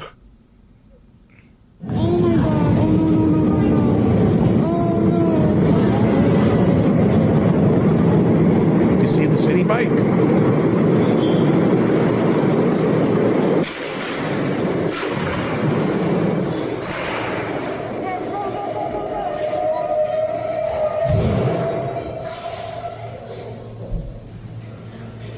The city bike won. Yeah, what happened to that subway car? The city bike won. And finally, this makes me so happy. That's the problem. Because he knew he fucked up. Can I help you? Can I help you? You keep staring at me like you know me, nigga. Shut the fuck up. Fuck you, Hans, nigga. You ain't shit. Shut the fuck up. You ain't shit but an old ass bitch. You're the one that started it. You ain't fucking slow, driving slow as shit. I'm driving the limit, bitch. Bitch, you driving 20 miles an hour in the 35, stupid motherfucker. 30, bitch. Take your old ass back to fucking New York, you stupid bastard. You old motherfucker. What the fuck you gonna do about it? Kill me. What the fuck you gonna do about it? Bitch, what are you gonna do? You're the one fucking causing problems and shit. Bitch. Come on. You're the one causing problems, motherfucker. You started it, bitch. Your old ass have a heart attack. Stupid fuck you. Bitch. Oh, you have a fucking heart attack. You have a stroke, you stupid son of a bitch. Son of a Trump, bitch. And your mama, Trump, bitch. Your mama. Fucking Trump, your bitch. Mama. Your mama back there. That's my baby mama. Fuck you. Oh. That's a thing, right? People just go, Trump, bitch. Trump. I don't know. It's just like just yell Trump at somebody like it means something. John Ross, follow John, Fun with Friction. Can I show you one thing? I apologize. I think Ben Burgess is going to think this is fake. I think he's too young. Because I just play this and people think it's fake. The AIDS diet plan helped me lose 28 pounds. AIDS helps control your appetite so you lose weight. Yet AIDS lets you taste, chew, and enjoy. And the appetite suppressant in AIDS is not a stimulant. AIDS helped me to lose 18 pounds, and it doesn't contain anything to make me nervous. Question: why take diet pills when you can enjoy AIDS? AIDS helps you lose weight. Professor Ben, you're too young. You think that's a put on, right? I mean, I would have if you had introduced it. I'm sorry, what? I am. If you hadn't introduced it by saying that that I would think it was, then yeah, I probably would have. I definitely did not grow up hearing about the advantages of AIDS on TV. Is that interesting, John? Yeah, no, I remember it well. I remember thinking, boy, what are they going to do? And I think they thought, yeah, this will blow over. I think like Corona beer kind of was like, they've weathered it. Or that restaurant, that chain of restaurants, Testicular Cancers. Yeah, that was. This is true. Do you remember in Los Angeles, Dave, the furniture store that was on Lincoln up toward the airport? You remember it? No. Sid's. They didn't sell cribs, did they? Yeah, they did. It was Sid's. It was SYD''S Sid's Furniture. And it was in Los Angeles forever. And I was like, man, I really think they should rethink that. But I think so too. All right. I swear to God, that was forever. Yeah. Thank you, Johnny Russ. Thank you, John. And let me just say this one thing. You were playing that Marjorie Taylor Greene ad. They should just hire her on Saturday Night Live. I know. And let her make commercials and stuff because they're hilarious. Yeah. Do you watch the one where she's shooting socialism? Yeah. Yes. Like that. They could have done that word for word, shot for shot on SNL, and I would have been on the floor laughing. But she just does it for real. Thank you, John. Thank you. I love you, buddy. Thank you so much. Professor Ben Burgess is the host of Give Them an Argument. He's also a columnist for Jacobin. We're seeing cowardice once again in the Democratic Party. There are bills that need to be passed right now by the end of September. Otherwise, they're going to lose the midterms. They blame the parliamentarian. And Professor Ben Burgess's latest column in Jacobin is entitled, "It's Really Not That Hard. Just Ignore the Senate Parliamentarian." For our listeners who don't understand all this stuff, explain what a Senate parliamentarian is, the power she has, and what she's holding up. Yeah, so some people seem to think that this is an office that's established in the Constitution somewhere. This is some centuries-old tradition. It's not either of those things. The Senate has only had a parliamentarian since 1935. Really? Yep. That is the first time they hired a parliamentarian was in 1935. And in the less than a century, I should also maybe back up and say, like, the idea that ignoring the parliamentarian would be some, grave offense to, constitutional safeguards or something is wrong on every conceivable level. So the thing that the parliamentarian does, she's a staffer, which is an important point to say because they can literally fire her at any time. Trent Lott, as the Republican majority leader, Republican, actually did fire a parliamentarian in 2001 who was had a lot of judgments that he didn't like. It was fine. The earth didn't swallow him up for offending the order of things. And the job of the parliamentarian, basically, in the 1930s, as government was getting bigger and more complicated and voted on more quickly, was to advise the Senate about parliamentary procedure, about how to interpret, its own rules. The word advise is really crucial here because if you look, it's linked in the article, if you look at the document that the report that the Office for Congressional Research put out in 2018, not in the context of anything like this. They very explicitly say, since the parliamentarian is just a staffer who's hired by the Senate, she's not legally empowered. She's not empowered by any law. She's not empowered by the Senate rules even. She's not empowered by anything to make binding rulings that the Senate is obliged to answer. I mean, it's a purely advisory role to say, this is,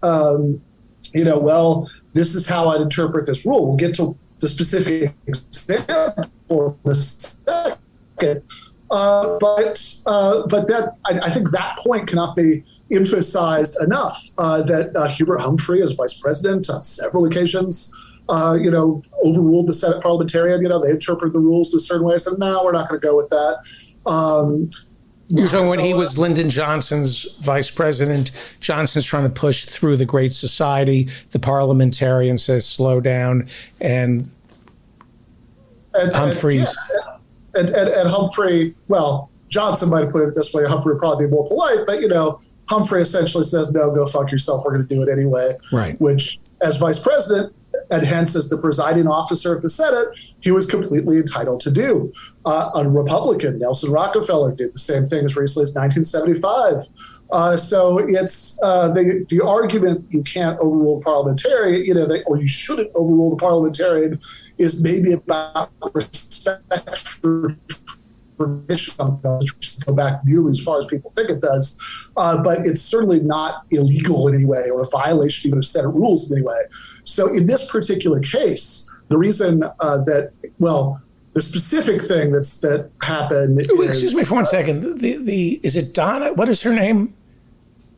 Oh, Donna, Elizabeth McDonough. Do we know her politics? Is she a Republican? Who appointed her? She was appointed, I want to say, in like 2012. Go ahead. But the point, the point of this is that the reason she's been consulted in the first place about any of this right now, like the only reason that this extremely obscure Senate staffer has been in the news this year, is because the Democrats, as everybody knows, have that was possible, majority in the Senate, 50 plus Kamala Harris is the tiebreaker. So basically anything big that's not just like, that's actually enacted any kind of Democratic agenda, that Republicans would like, is only going to be able to pass through reconciliation. And I know a lot of people know this, but I think it's worth taking a second to review this, because there are layers to how absurd it is to say that you can't ignore the parliamentarians. So the budget reconciliation process only comes up in the first place because of the filibuster rule. So which basically says that, it's not like Mr. Smith goes to Washington anymore, that you have to get up and give a speech for 36 hours. That you can do it over email. Any senator can file an objection to anything, and it's considered to be filibustered if you need the supermajority, 60 votes to override the filibuster, which is itself, again, the idea, making it that easy is much more recent, but the idea of a filibuster is nowhere hinted at in the Constitution. If you read the Federalist Papers, the framers were actually very explicitly opposed to having a kind of, they wanted to pass by simple majority vote. The Senate's own rules for the first few decades of its existence had something called the final question rule, which basically meant that if it seemed like the minority was trying to talk you out to prevent a vote, you could stop their speaking time and proceed to the vote to make sure things that could pass through a simple majority. The possibility of a filibuster was created accidentally through an overhaul of the Senate rules by Aaron Burr, actually, in the beginning of the 19th century. But only a few decades later did Southern slavocrats start to notice this loophole and exploit it, by creating the filibuster. So this is not something that's, if you think the Constitution is sacred or whatever, doesn't matter. This has nothing to do with the Constitution. This is a weird Senate rule, And people will say things like, oh, but, Democrats aren't going to be in office forever. And if you start trampling on these norms and traditions, then, Republicans will do the same thing. To which I would say, one, Republicans have done the same thing. Again, in 2001, Trent Lott fired a parliamentarian. There have been vice presidents from both parties who've overruled the parliamentarian. The precedent's set. And two, this idea that it's like people talk about it as if, overruling the parliamentarian would be like, Chuck Schumer declaring himself emperor and ruling through personal terror or something. Like the idea that there's this super majority threshold. Most state legislatures don't have that. The House of Representatives doesn't have that. The parliaments of other democratic nations don't have that. It's a completely normal democratic thing to just rule, a simple majority. And in this case, it wouldn't even be violating the Senate rules. So the specific context, this is the second big time this has come up this year. The first time was about raising the minimum wage to $15 an hour. This time it's about a path to citizenship for undocumented immigrants, which is something that all the big Democrats have promised many times in electioneering that they would do. And this is, this is supposed to be one of the big differences between them and Trump, that Trump was so bad on immigration. And in both cases, the reason the parliamentarian has been in a position of ruling about in the first place is that the loophole, so you avoid this ridiculous supermajority threshold, is the budget reconciliation process, that if something has to do with the budget, you can pass it by a simple majority. Now there's something called the Byrne Rule, which says that you can only do that if if the legislation has more than incidental effects on the budget, which is of course hopelessly vague and open to interpretation. And it's just a rule. It's just a rule. Yeah, it's just a rule. It's not a law. I mean, the Supreme Court, you couldn't take this before the Supreme Court. They would say that that's not our jurisdiction. The Supreme Court is not in the position of making rulings about the Senate's rules. That's not a law at all. Never mind the Constitution. It's just not a law. It's just the rules the Senate sets for itself, which it could also change at any time. Or again, if it ignored it, it's not clear who'd be enforcing that. But it wouldn't even have to ignore it, right? Because the issue is just. Kamala Harris could say, yeah, I'm the presiding officer of the Senate, and I disagree with this low-level staffer we could have fired any time. I disagree with her interpretation. And the American people, what do you think the American people would say to that kind of behavior? I don't think most of the American people are really up on the parliamentary. They would get turned on by it. Yeah, I mean, I think this idea that some liberals have that the public is going to judge them harshly for violating the traditions of the Senate or something is kind of delusional. To the extent that anybody noticed, they probably like the fact that it was ballsy. It showed, that they were getting things done and winning a fight for once. But all Kamala Harris have to say is, I'm the presiding officer of the Senate. It's ultimately my call. The parliamentarian can make recommendations, but they're not binding. According to the Senate's own rules, they're not binding. And the parliamentarian thinks that this has only incidental effects on the budget to provide a path to citizenship for all these millions of people. I think that it is more than incidental, because after all, we're talking about hundreds of billions of dollars of benefits that people are eligible for, that several million people are now eligible for, that they wouldn't be otherwise. And whether that rises to the level of more than incidental, or it's just incidental, it's a little ridiculous to act as if there's some platonic fact of the matter that's waiting for us to discover it, like the solution to a mathematical equation. It's like, no, it's a judgment call. At best, it's a judgment call. Realistically, it's a political decision. And you could absolutely just overrule it, and you should overrule it. This is very mild.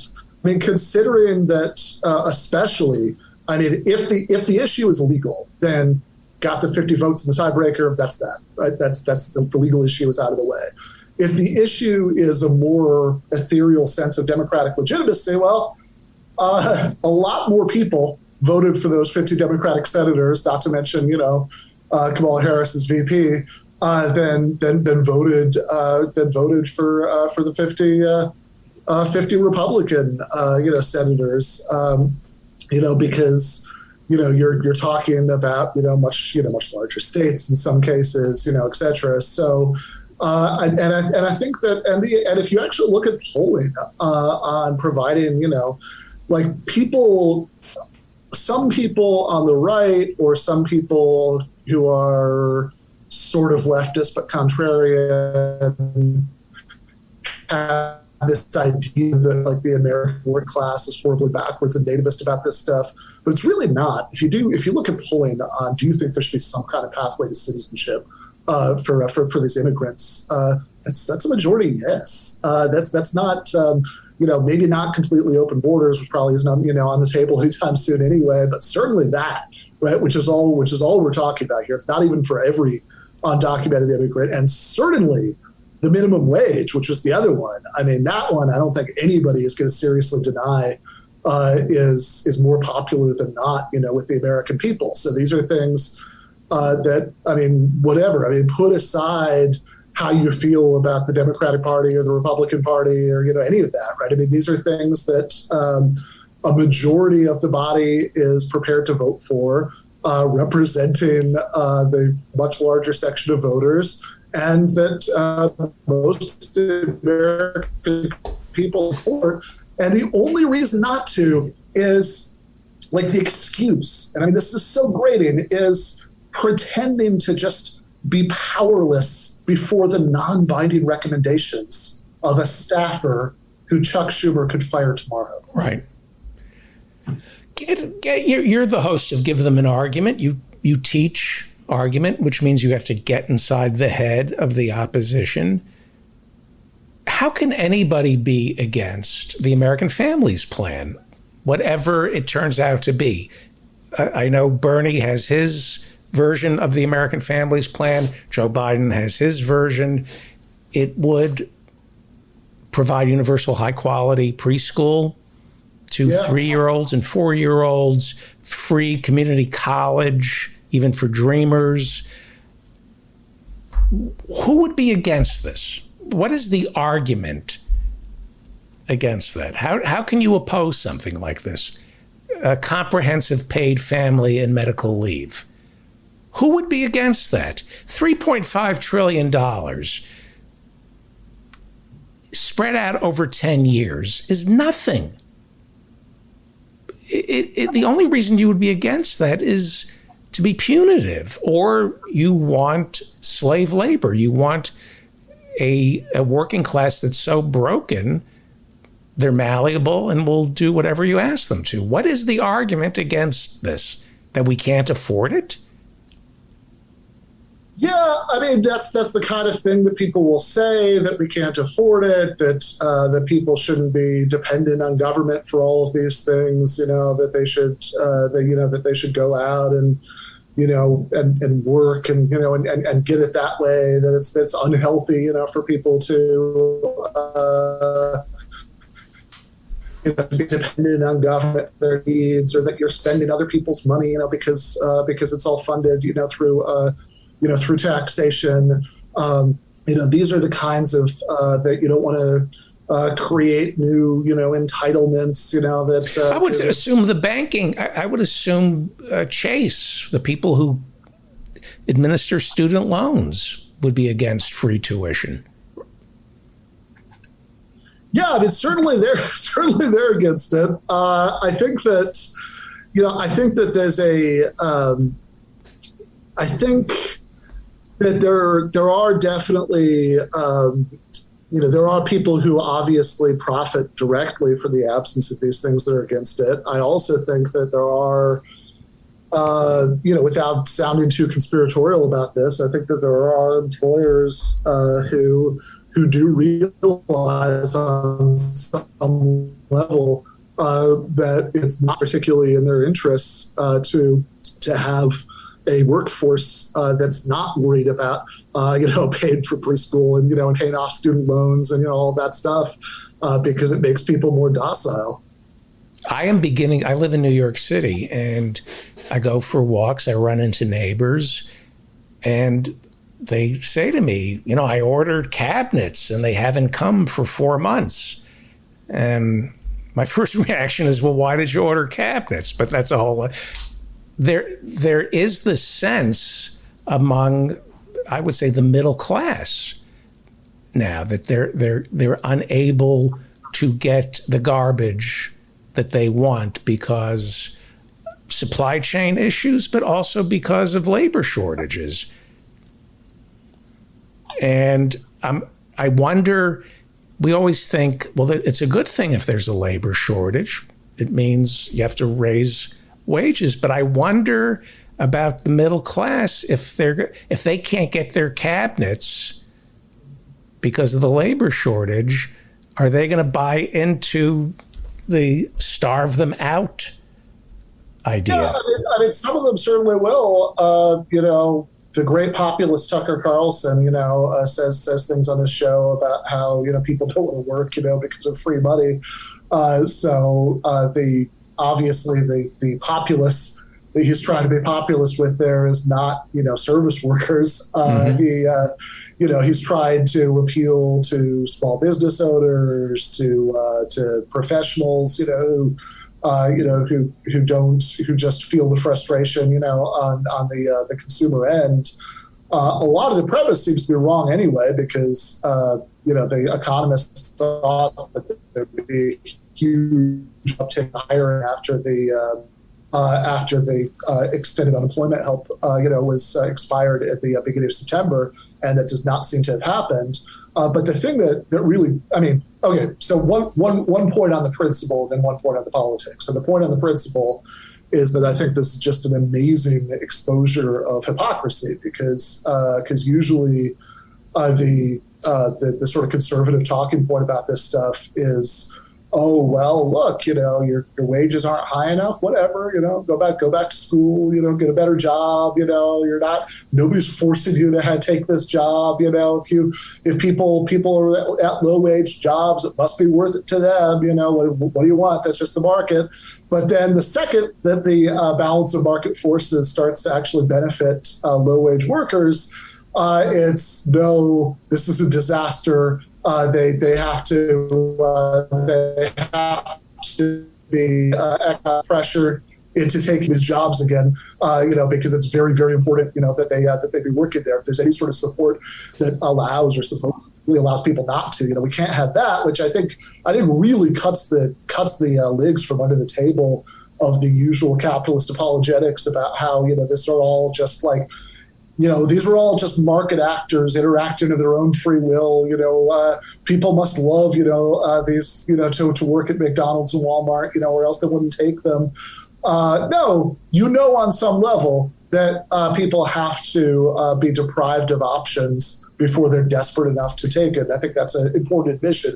The point about the politics is just that I think that you're probably right about how a lot of middle class people are going to be vulnerable to some of these talking points, which is why I think that this isn't going to happen. But hypothetically, I think the effective response would just be to have extend the benefits, which obviously had before, but that leaves that situation that you're talking about in place. I think that the response, should be, massive public sector hiring, to say, oh, sure, great, let's put everybody to work, but in like good unionized, public sector, jobs that people would actually want, that can compete with, with the $600, and that can even include restaurants, by the way. That there was there's an article years ago in Current Affairs that I really liked called a public option in food, where what was being advocated, was just building a network of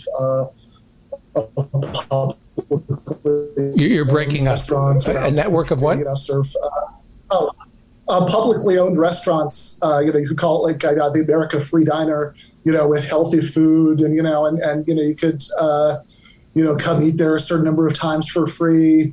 And you say, look, let's say for the sake of argument, you accept the premise of the conservative uncle Facebook post. Nobody, I can't get my, I can't get my McMuffin because, nobody wants to work, because of free money, blah, blah, blah. All right, great. Pick it up with the public sector. Right.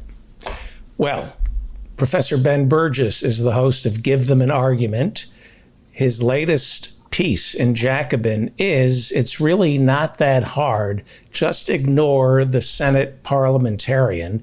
You're an incredibly prolific writer. You have another book that's come out about Christopher Hitchens. Is that correct?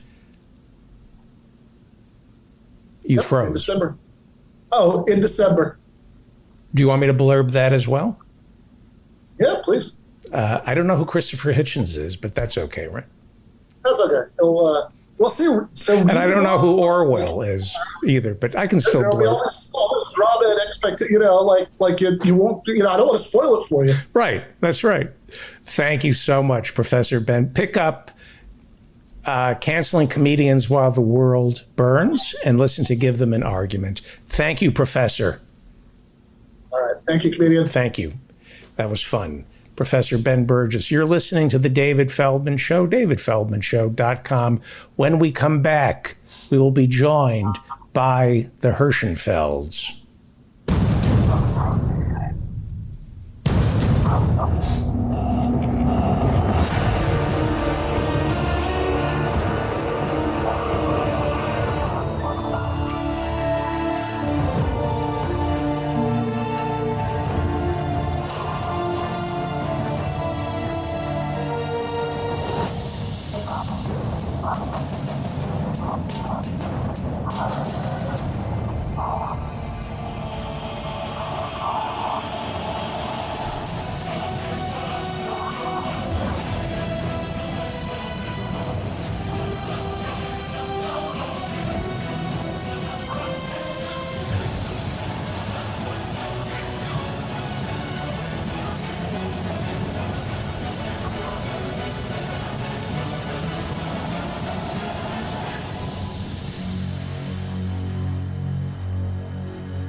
From our platforms to our labs, offices, and facilities, and in communities around the world, we're continuously innovating to provide the energy solutions that advance modern life.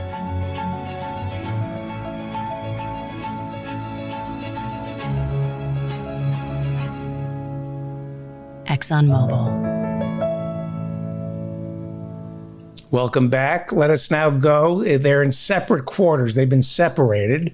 Dr. Philip Hirschenfeld is a Freudian psychoanalyst, and Ethan Hirschenfeld is a brilliant comedian. His special Thug Thug Jew is streaming right now on YouTube. Go watch it. I promise you it'll make you happy. Who's the dog? That is Fafner. Who? Fafner is the Fafner. Fafner? Also known as Fafi. Fafi. She's a Chihuahua Shih Tzu mixed. I see. And she's 10, and she's single. So this is like a dating show thing. If anyone is, how many dogs do you have?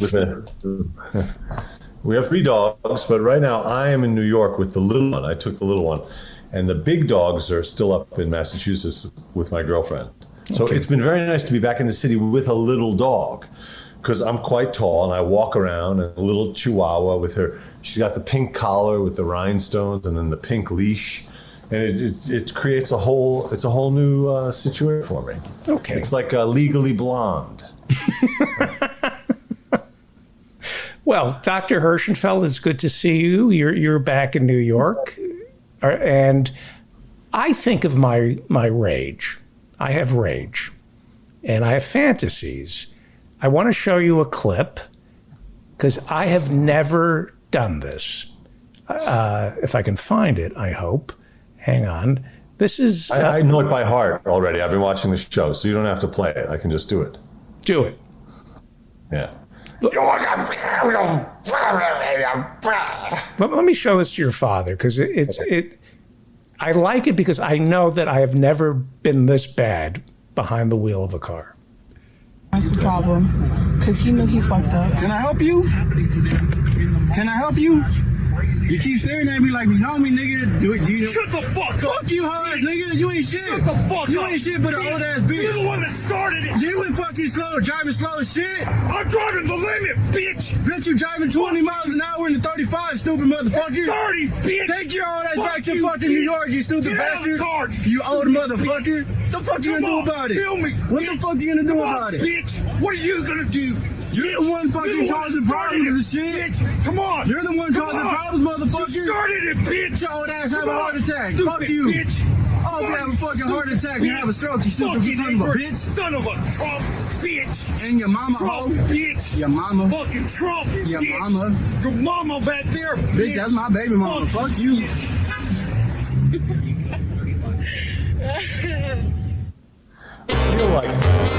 Hang on. Bitch.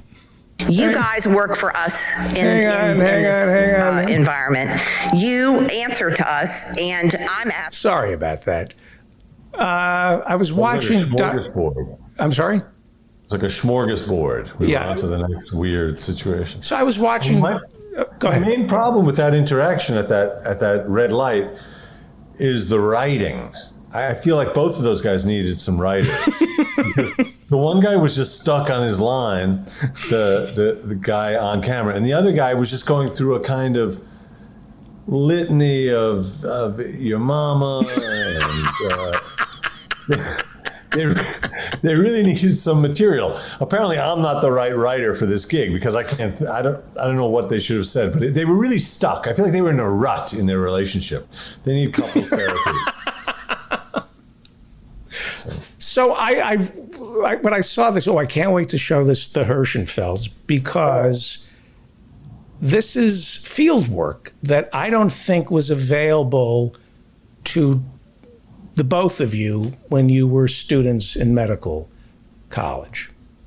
Is that fair to say? Because I watched Dr. Hirschenfeld. Is that something that when you were in medical school, when you were learning psychiatry, that would be described to you in a tome? Then the professor would explain this behavior, but you would never get to see it in its natural habitat. Is that fair? Mostly, not entirely. I think you got to see that at the dinner table when your parents were interacting. Didn't you? I had meals at my grandparents' house, at his parents' house, in which guns were branded. And I'm not kidding. And lives were threatened, imprecations and china were hurled. And then everyone, kissed and made up. But it was... that's really important too, because... let's touch on that, but I mean, genuinely, what did you see, Dr. Hirschenfeld? I saw two people who were probably your more or less average people, but they were ensconced in two metal and glass vehicles that kept them separate from one another, and therefore more able to demonstrate this type of what we would call crazy, out of control behavior. It's very unlikely, unless they were frankly insane, that they would have gotten into this same kind of kerfuffle, if they were standing in line at the AMP. Right. That was the most protracted description of road rage in the history of what do we do with kids, Dr. Hirschenfeld? These kids. That's why you have kids, so they can correct your. Like that guy, he was getting upset about the other guy driving too slowly. I'm getting that upset at how slowly you're describing this thing. You're saying to pull over. Motherfucker, you're talking 20 and you're 35. Bastard. I think your father was speaking at just the right speed. Not too fast, not too slow. Nobody gets hurt. You're right. I take it back. You're a reckless talker. I feel bad. And a backseat. By the way, you're a backseat talker. Absolutely. Your father was talking. If you don't like the way he's talking, you get behind the wheel of this conversation. That's right. No, but I think he gave an excellent. It was the safety of the car that allowed a side of them to almost like a fantasy. Right. You don't have to actually. You're describing it from one angle. Yeah. One angle. I would describe it this way: pair of pussies who didn't get out and punch each other. I mean, they both had the opportunity to just really get into it, and they. What was also interesting, and the reason I keep playing it over and over again, I'm going to assume that the couple in the car videotaping it was African American.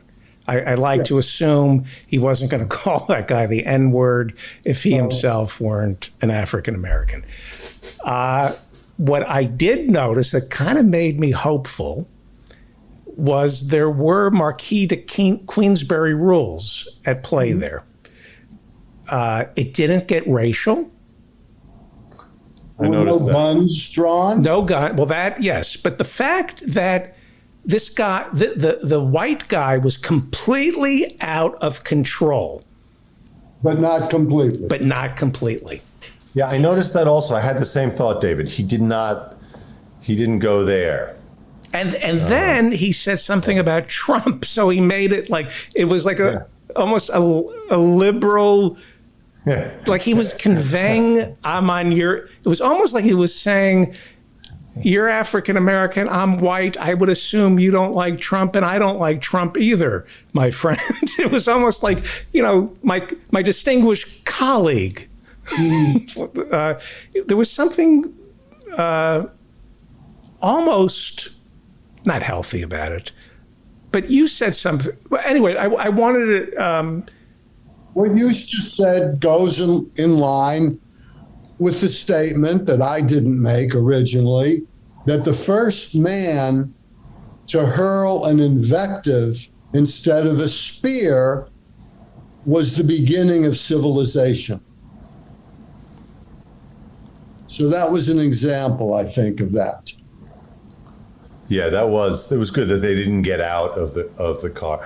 It was also that brinksmanship approach to conflict that George Kennan described, where neither of them was really interested in fisticuffs, let alone Glocks. And you're talking about X, the man who came up with the Cold War? That George Kennan? Exactly. Okay, yeah. So the idea is you kind of, I know this very well because I, unlike you, David, have been, in my youth, I was in those kind of situations, not just once. And it was always predicated on that, like, yeah, we're gonna get our aggression out a little, but no one's actually getting out of the car. I mean. But what about the brinksmanship? Because I know this is hard to believe, but I call it rolling the dice. What is the difference between brinksmanship and rolling the dice? Because I've put myself in situations where I've pretended to be, I want to be careful here about who I've pretended to be. I know the exact, I may or may not have pretended to be a detective from New York vacationing in upstate. Maybe I would, but so. Well, it's all. I think it's all under the umbrella of thrill seeking on some level. These guys in that scene, and you at that moment, and me in various moments from my past, you get to kind of step in partially, or at least put one foot into that role, or get halfway into that superhero suit, without embodying it completely. And it's a charge. It's excitement. Absolutely is. Yeah, it's a little bit of an adrenaline rush, but with a little bit of a safety net. So, I did something. Go ahead, Doctor. That's another function of the car. You're in a safety net. If you were standing in line at the A&P, you would not have that safety net, and one of the other guys could get punched in the mouth, which probably neither one of them wanted. I will say it's not that safe of a safety net because that was a Dodge Caravan. It's probably the least safe vehicle on the road, but it's safer than a bike. Right.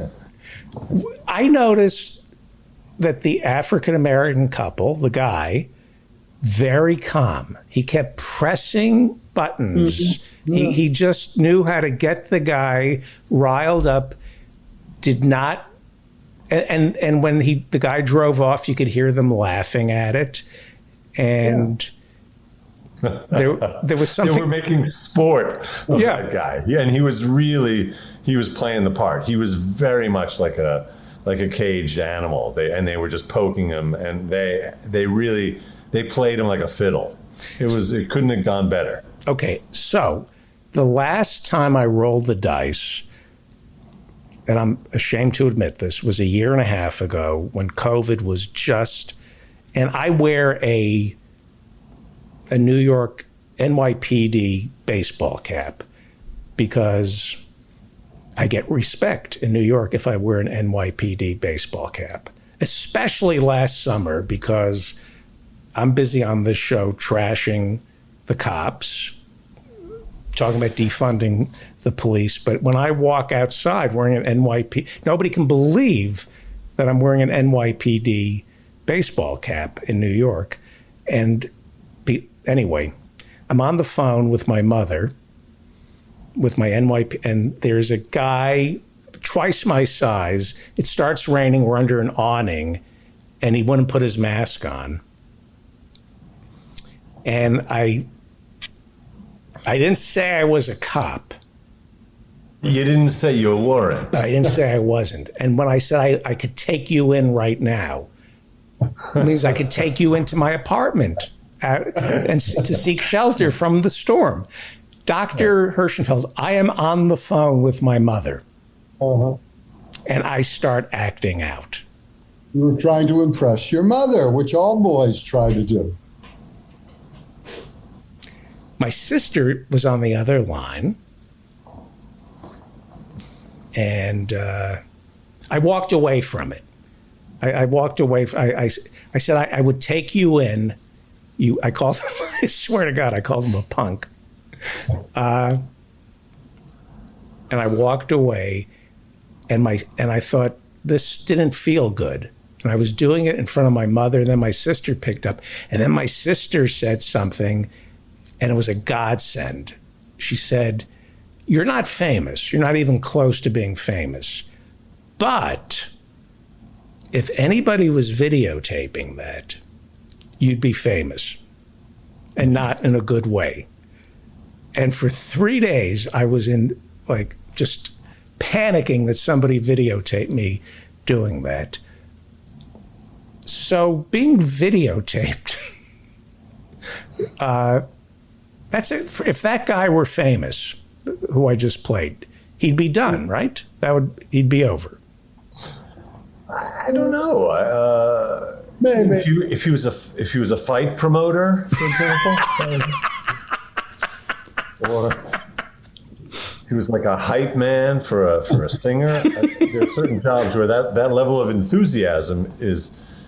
But is it fair to say that most men with a sense of white men with a sense of entitlement in the course of their life, maybe not as bad as that, but have pulled that kind of shit once or twice in their life, and if it got caught on tape, they'd be ruined, right? I think that's your guilt talking. I think every toddler does that. They do that regularly. It's sort of tantrum mode where you're just seeing red and you can't really express yourself, and the emotions take over. It's like a tidal wave, or whatever that feeling is. So, it is unfortunate that there's this whole videotaping culture where people's worst moments can follow them to the grave, which is why it is good to have a mask on. Apart from COVID, just like emotional instability is also covered by the mask. I want to play. Go ahead. Does Professor Ben Burgess know about your NYPD baseball cap, and what does he think about it? I would assume he would think it was funny. Oh, okay. What do you think of it? That's what's. It seems to go against many of his core beliefs. Goes against my core beliefs. And yet you do it. There's certain parts of Jersey that I travel through where I wear an NYPD hat, and it's I get treated, Sussex County. Wear an NYPD hat.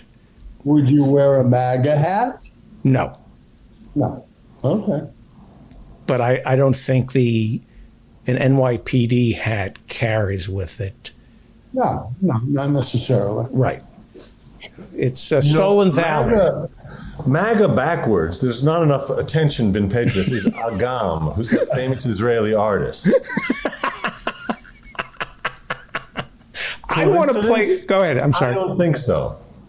What? Not a coincidence, or is it? I don't know. If you look at it one way, that's how those Agam things work. If you look at him this way, it's an Israeli artist. If you look at this way, it's a raving right-wing lunatic. I don't know who Agam is. He's this he's sort of pop art. He's been a big celebrity in Israel for 50 years. He has a lot of public art, and the things work in this sort of geometrical way. So if you move your head, the shapes and colors change. I see. I see. Let me show that's you. a very niche comment. Have you done any auditions this week?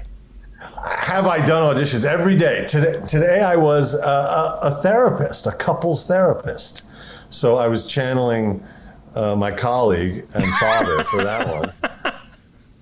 Yesterday I was a priest in the Vatican, in Italian, no less. One scene was in Italian accented English. The other scene was in Italian. I had a friend from Puglia helping me with that on Zoom. And tomorrow, I am a grocer, a guy who owns a grocery store who has an Armenian last name. And to my shock, when I started reading the script, it specifies in the stage directions, the first time my character appears, it specifies that my character is under 5 feet tall. Now, I consider myself to be a pretty good actor. I'm 6'3", 6'3 and a half. It's a bit of a stretch. I can pretend to be a grocer. I can pretend to be Armenian, but I don't know how I'm going to pretend to be 4'11". I don't know what, but I thought I'm going to write to my manager and say, look, are you sure that they meant this? Do they want it? But instead I said, screw it. I'm not even going to bring it up. That's how good an actor I'm going to try to be. I'm going to try to get onto Pacino's level as an actor and literally on his level. So, how about Jose Ferrer as Toulouse-Lautrec? Did you ever see that movie? When I was a kid. Okay, Toulouse-Lautrec was extremely short. And I think there must be some movie buff in the crowd here. But I think Jose Ferrer did the part on his knees. No, that's how he got the part. That's You're a fucking dirty mind. Did you see the Emmys? No. What do you think about? I don't like awards shows. I will not watch an awards show. Awards shows to me are anathema. They go against the whole idea of creating stuff. I feel like it's contrary to that is this self-congratulatory, orgiastic. Until I'm invited to one, then I'll definitely. They didn't wear masks, and the producer is upset because he said we took all the precautions. You had to show proof of vaccination, and everyone tested the night before. And he's upset that somehow this is being perceived as a super spreader and bad for the country. What is he missing that's so important? Nobody wore masks. Well, the big thing is you're in the show business. You're showing, and you're role models. So put on the goddamn mask. We know what you look like, Jason Sudeikis. We know what all of you guys look like already. Put on a mask for the show. Show people that you got to wear a mask. Everyone loves you, and they'll follow you. Yeah. If a few 100,000 more people wear a mask because of your show, you just saved a bunch of lives. It's as simple as that. I love Ted Lasso, by the way. Yeah. But they should. It could, in fact, become a super spreader. Exactly. That's the point. Yeah. Listen, but on the subject of checking, thank God the municipal pool, where before the pandemic, for about 10 years already, I had been doing a daily swim in the mornings with a group of friends. It's going to be opening on Monday for the first time in 18 months. So I went in there to get my pass today, and they said, you got to show your proof of vaccine. I was concerned, that could be being inside a pool in a closed space, especially all the, in the locker room, all the camaraderie in there, the hugging, the wrestling, the avocado oil, all sorts of vectors. Those are called vectors or fomites. There's a lot of, let me put it this way, there's a lot of fomites in that locker room. Now, I was concerned, okay, are they going to check vax? So I say, is it okay, just a photo on my phone? Or do you need, she says, no, the photo of the vax card on the phone. I show her, I could have even shown her a photo of my dog. She looked at the thing and she said, yeah, that's fine. So no, they're not, I'm afraid it's, and look, I don't want to, far be it from me to spread thoughts like this, but a large part of the community that uses this pool is the Hasidic community from Williamsburg, and they haven't been, let's say, assiduous in following public health regulations. If only they would wear their masks as assiduously as they shake that lulav on the last night of Sukkot. Like a Polaroid picture, they shake it. Yeah, but anyway, so it's probably going to be a wet super spreader event every morning in that pool. That's what I'm afraid of. Yeah, I'm trying not to come down hard on people who are anti-vaxxers, who are innocent, who come by it because they're low information patients. They listen to the wrong people. But the people who, like Sherry Tenpenny, this doctor who has been listed as one of the super spreaders of misinformation, one of the top 14 super spreaders of misinformation about COVID-19, she just got her medical license renewed in Ohio. She's suspended from Twitter. Well, in Ohio, though, it's different there. The medical board in Ohio, all you have to do to get your license renewed there is be able to milk a cow. You can get a steady stream of warm milk. They rubber stamp you. So that's Ohio. So it is conceivable that a doctor could lose her mind. That we all have. Or you don't have to go that far. It's conceivable that somebody has come up with an idea to make herself famous in certain circles. So she'll say whatever she needs to say to get the Trumpers behind her. But there's something else going on. At some point, you have to realize that you're making money that's going to kill somebody. But they sleep. I guess people. I'm so racked with guilt. I don't know if you know this, Dr. Hirschenfeld. Yeah. I'm always telling you you're guilty. So you don't have to tell me. I know. I would feel horrible guilt if Yes, you would. These people then, they don't care what the ramifications are to their. Well, look, I mean, this is the same demographic that's, all trigger happy and ammo happy and AK happy, and they're happy to sell those weapons, which are, those are used to kill people also. The fact that someone gets killed because of your weird ideas, I don't think that really stops these people. Right. Yeah. I just keep expecting people to have a come to Jesus or do people have a come to Moses moment? Occasionally. There's guilt. There are a few people who just do not have any guilt whatsoever, period. They're just plain psychopaths. Then there are people like you who have a lot of guilt and are aware of it. Then there is another classification of people who have unconscious guilt. They do pretty awful things. They feel fine about it. And then they end up punishing themselves in some terrible way, which they don't really understand. And that's where I think unconscious guilt comes in. Is it gambling? Is that part of unconscious guilt, or is that some other? It could be. It could, everybody knows that the gambler always loses. In blackjack, no, but Keno, yes. If you play Keno, that's definitely a sign of guilt. Unconscious, go ahead. No, I was going to say, speaking of doctors, I haven't been to a GP, like just for a checkup, since before the pandemic. And I was just thinking about that. The thing I miss the most about that is the paper on that tape. You sort of sit on that very high couch, and then there's a roll of paper. Right.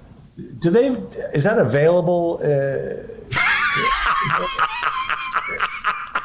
You think at IKEA, or is there somewhere I could get? No, you have to have a medical license to buy it. Right. That's one of the main perks.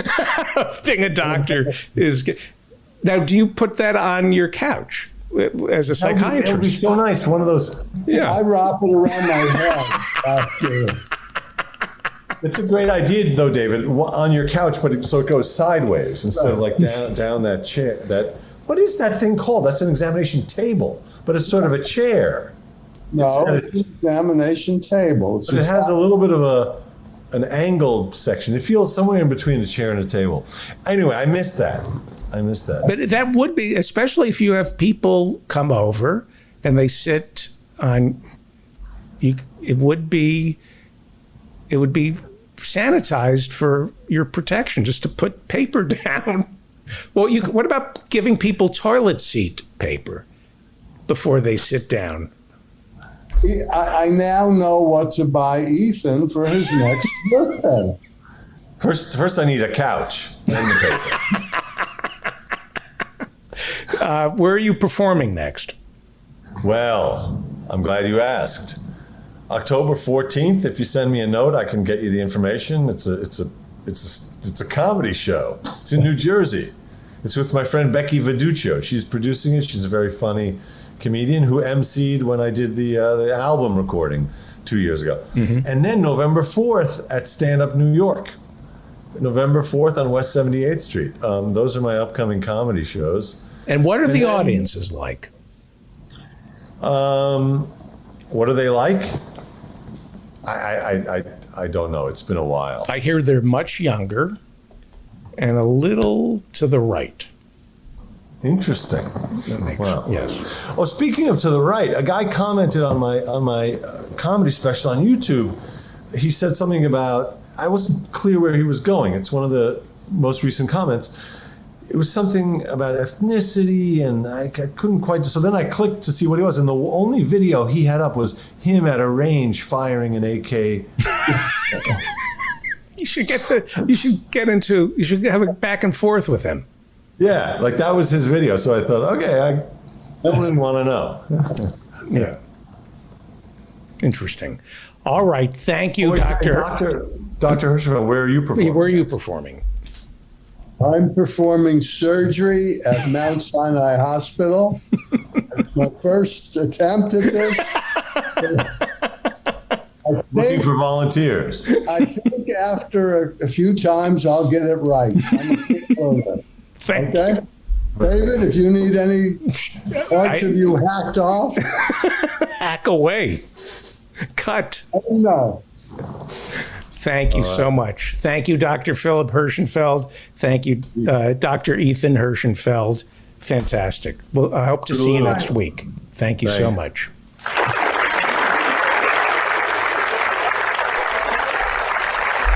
You are listening. There we go. You're listening to The David Feldman Show, davidfeldmanshow.com. Coming up at 8 o'clock, I believe it would be the Reverend Barry W. Lynn, and he's going to introduce us to a special guest. Dan Frankenberger, are you there, sir? There's a pretentious D-bag. How are you, sir? I'm doing wonderfully. How are you, Mr. Jackoff, sir? Thank you for saving me at the top of the show. Well, technical things happen. Yeah, that was... my thing wasn't plugged in, and one of those things. Do we have photographs? We have some pictures that I sent you a little while ago. Okay. And during the end of the last segment, when they were debating the name of the table in the doctor's office, I was thinking about the fact that I was wearing an ascot. It's called an ascot. Yes, it is. I'm looking for your pictures here. How was your weekend? Is it raining where you are?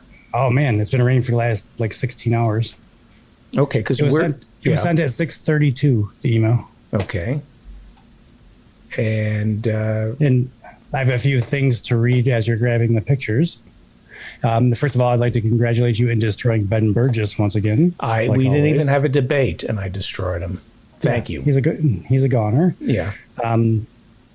We should join Valley Vox Theater this Saturday, September 25th at 4:30 for a Sin Femme summer double feature, exposing and exploring the film trope Born Sexy Yesterday. Producer and author Paula Hayfley will be the special guest for their screening of 1984's Splash and 1992's Universal Soldier. You can get your tickets via request on at Valley Vox on Twitter or at valleyvoxtheater@gmail.com. Okay. In the last week or two, you've been promoting the idea of calling Senator Joe Manchin. Yes. And being polite. And that phone number was 304-368-0567. Give me that again, please. It is 304-368-0567. We have a new episode of Deep into History from Arjun. Oh, when is he going to come on the show to promote it? I don't know. We have to schedule him. Okay. But like I said, he's got a new episode, and the story that is vital for every leftist and especially your centrist friends to know, a dire warning of what may be versus the chronicle of how the Republic fell to the empire continues. You witness the end of the war that ripped the mask off and exposed the rot of corruption at the heart of ancient Rome and the seed of hatred that would bring their world to its knees in an all-consuming classic struggle personified in two men. The epic tale of Marius versus Sulla begins. You can check him out, patreon.com, Deep Into History. And that's the name of the podcast, too, Deep Into History. So check that out. Great. That sounds... We should have him come on the show. How often does he put the podcast out? It's been sporadic over the last 6 months. I know what he does is very time intensive to put it together. Right. Yeah, because they're really great. I listened to a few of them, and yeah, they're fantastic. Okay. Well, anything else? Are you ready with the pictures? I may or may not be. I have a Sopranos quote if you want it. Yeah, give it to me. Yeah, give me a... Make him disappear or make nice? Make him disappear. Is it Johnny Sack? Nope. Oh, is it Johnny Sack's boss? Nope. Make him disappear or make nice. Well, I'm just going to... You give up? Is it Tony? This is Silvio talking to Tony when Ralphie was rising in importance because of his earning power via the union tampering. Right. So he had beaten his girlfriend to death right in front of the Bada Bing. Yes. Tony was really pissed off. So he was taking counsel from Silvio. And his advice was to make him disappear or make nice, one or the other. You're either going to get the money that he brings in or just get rid of him. And he made him a captain at the end. That was season 3, episode 8, which was called He Is Risen. Tell me I earned it, Tony. Remember at the end? You earned it, David. At the end, Ralphie wants to be told that he earned it, and Tony wouldn't give him that. No, he wouldn't. You're absolutely right. Yeah. But the Many Saints of New York is coming out in the next week or two. I know. I'm reluctant to watch it because then I go into Sopranos mode, and I almost want to start at the beginning of Sopranos to rewatch it before the movie. I know. I'm doing a cleansing here. So, am I showing the right picture? Is this? This one here is. Nope, that's last week. Last week. Is today a repeat? Hang on. Here we go. Okay. We are going to start with Lane. Yes, this is Lane's dead coffee pot. He says this friend lasted 2 years and 3 months, and he says, which, given the shift it has put in, is phenomenal, and he's getting a posthumous pay raise. A what?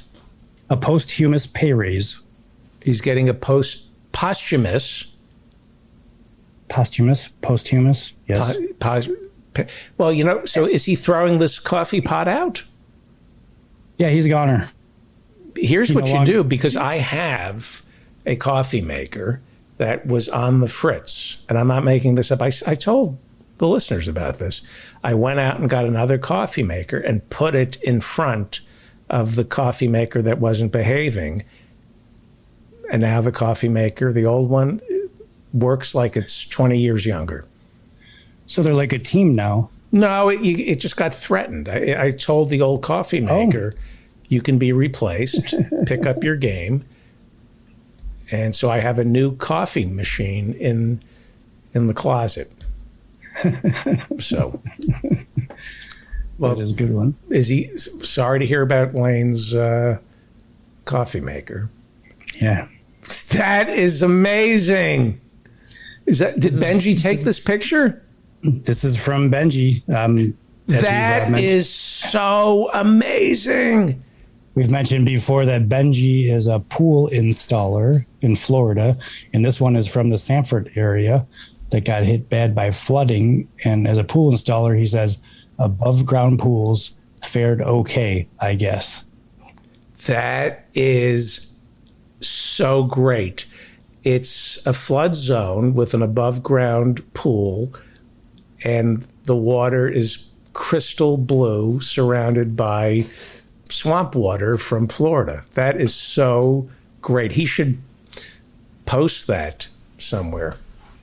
Just looking at this, where people can actually see it.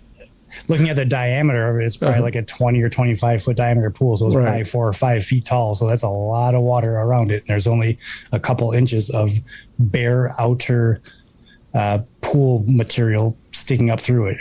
Yeah, that's outrageous. How's your pool?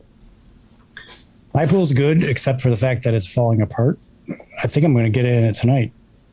I'm going for one last time. We're getting down to the 60s and 70s, but yeah, it's good. Yeah, I'm looking forward to autumn. You like pumpkin spice stuff? Whoa. That's Tom Weber. That's a cardinal. That is a work of art. That's beautiful. Yep. This is from TomWeberArt.com. That's great.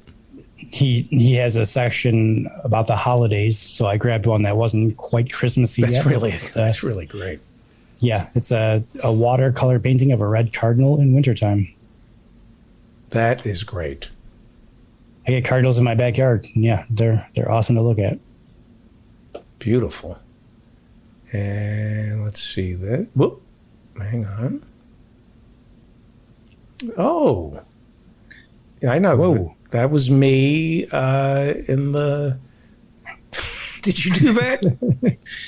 I did this, and I was this one I call Young Feldo in 2021. I was wondering what David Feldman would look like if he was in his 20s in 2021. With bags under his eyes. I went on faceinahole.com, which I'm sure you're very familiar with, Face in a Hole. Yeah. And I searched for handsome, and this was the first result. So I shoved your face in it. Face in the Hole is great. It looks natural. It looks right. It really does. All right. And what do we have here? This is from the Ralph Nader Radio Hour. Yes. And on the latest episode, Ralph spends an hour with Isle Press, where they discuss the large gap separating the people who perform the most thankless and ethically troubling jobs in America from the rest of us. And those of us who benefit from their work. So you can check out ralphnaderradiohour.com and listen to that podcast. And people should go there and then join Congress Club.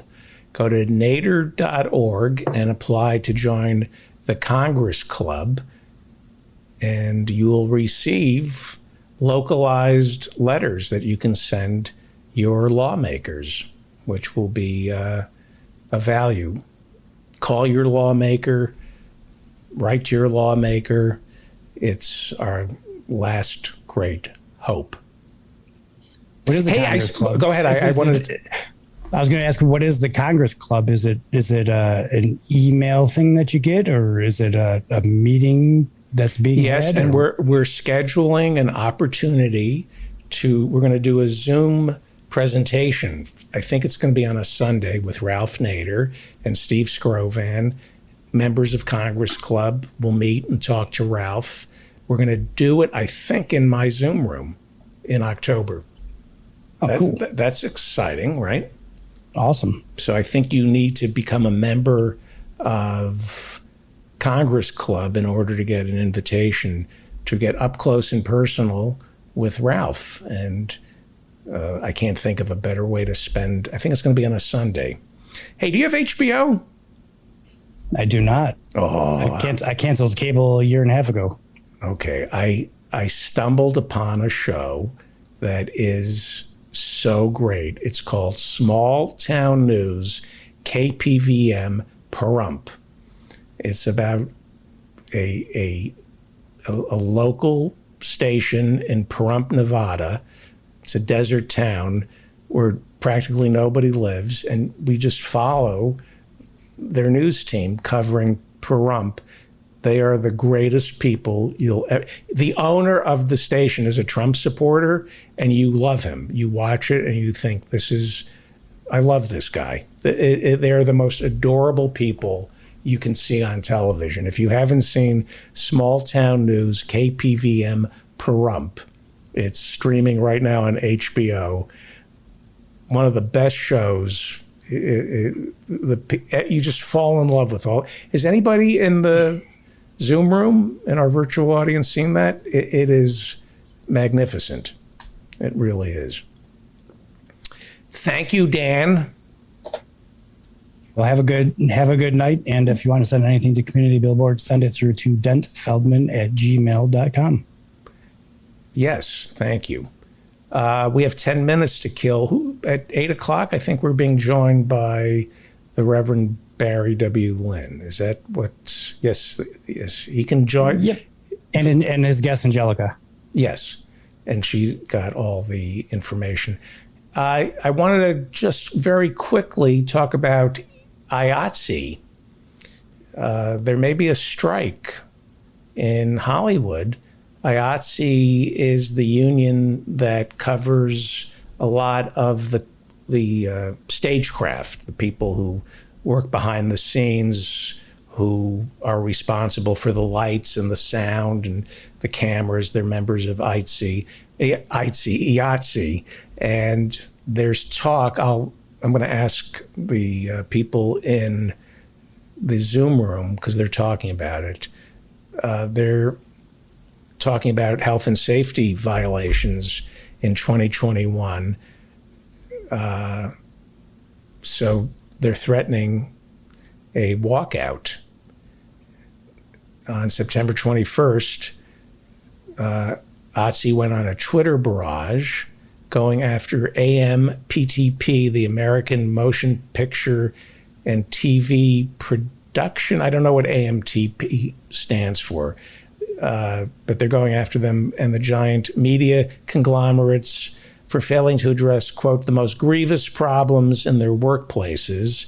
And the union has asked its members for a strike authorization. These are some of the tweets that IATSE has put out. Yesterday, after months of negotiating, the Alliance for Motion Picture and Television Producers announced it does not intend to make any counter offer to our most recent proposals. So far, the Alliance of Motion Picture and Television Producers has failed to work with us on addressing the most grievous problems in their workplaces, including unsafe and harmful working hours, unlivable wages for the lowest paid crafts, lack of reasonable rest during meal breaks, between work days, and on weekends. And it goes on and on. It's going to be interesting if they shut down Hollywood. So very interesting.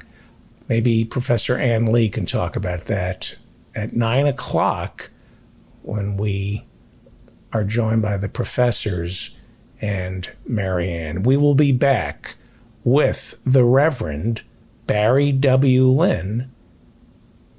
Stay with us.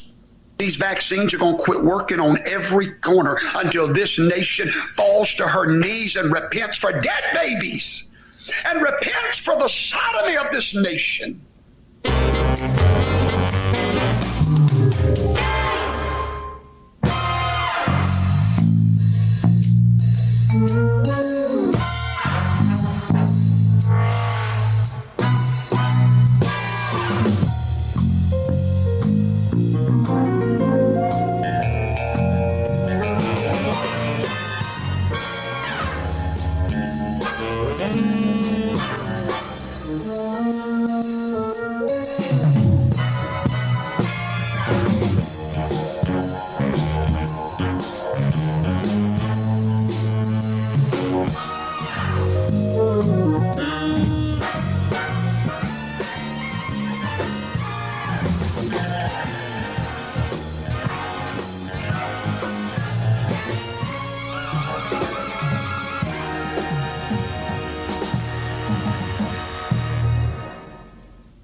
From our platforms to our labs, offices, and facilities, and in communities around the world, we're continuously innovating to provide the energy solutions that advance modern life.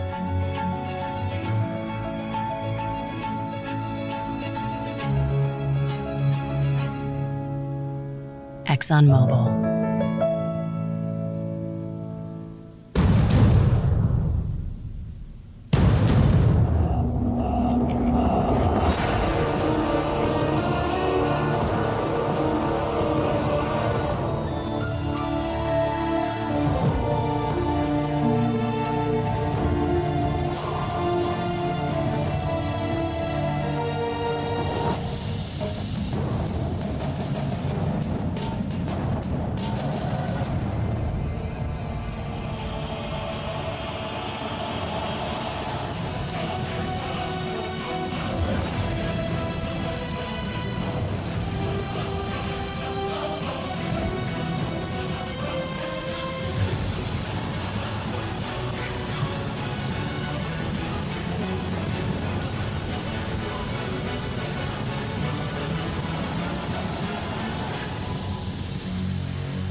Rational thought the way nature intended.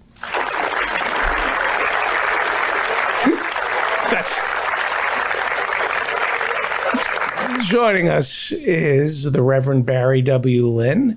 For a quarter of a century, he ran Americans United for separation of church and state. Besides being an attorney, he's also an ordained minister in the United Church of Christ. And you look very sedate. You look like somebody who has been around his grandkids all day. You're muted. Hang on, you're still muted. You're still muted. How's this? Now you sound good. Yeah, well, that's good. I didn't see my grandchildren today. I had other things to do. Really? Yeah, I had to go get my car inspection done. It passed. Did it pass? Yeah, it has 95,000 miles. Wow. It still passed, even though it's an American car. It shouldn't have. And then I had to go to the grocery store. Boy, you're not in Washington, D.C. You're in Massachusetts. I'm in Massachusetts. And you got I assumed you knew that because of the way you set this up. But why would you get your car inspected in Massachusetts? Because I have a car up here in Massachusetts. See, I have an address in Massachusetts. I have a car up here. And because I needed to have a car, and that's what I have. That's why I did it. So I had to do that in order not to be arrested and sent to a federal penitentiary for the rest of my natural life. We don't want that to happen to you again. Not again. It didn't go well the first time. No, it was really bad. Although, as you notice, I didn't get a prison tattoo. Right. Based on that. But you did convert. I did convert in order to get special treatment in one of those programs that was run by let's talk about. So now you have a special guest for us tonight, right? I do. I do not see that she's here. Well, you're early. Oh, okay. I'm here early. Tell us about your special guest before we jump into it. All right. Well, I had an opportunity a couple of weeks ago to talk to Angelica Duenas, who I believe you've had on the show some years ago. And she's running to take out an incumbent Democrat, Representative Tony Cardenas. And she's seeking a seat in the 29th Congressional District of California, which is in the East San Fernando Valley. She's a busy person. She has 5 children, all in public schools in California. And if you look at her website, which I suggest people do, at angelicaduenas.com, you can see a large part of her agenda for what she would do if she was replacing a corporate Democrat of no particular note with a person dedicated to genuinely progressive politics. And this is a solidly blue district. Solidly blue. Yeah. And I do want to explore with her what, if anything, the Democratic Party may have said to suggest that perhaps she shouldn't run. I don't know if they've said anything. And I want to talk to her about a couple of the issues that are dear to my heart, and I think to hers as well. Right. So that's what we're going to talk about. The parliamentarian, we were talking with Professor Ben Burgess about the parliamentarian. Yep. What happens if we don't have infrastructure and we don't have the reconciliation bill that Bernie wants by the end of next week or October 1st? What happens? Well, I hope he said fire the parliamentarian. Did Ben say that? Yes, of course. Yeah, you can get rid of the parliamentarian. It's not any big deal.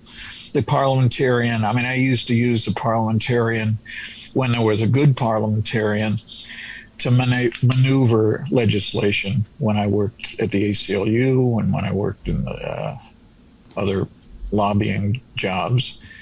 And but this argument, all of these arguments, I'm sorry that my right eye is closed. You may not have noticed that, but something is in my right eye, and it's not just an eyeball.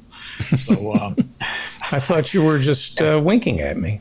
Yeah, I was trying to do that. I was trying to wink. Right. I might have to get up and get a handkerchief.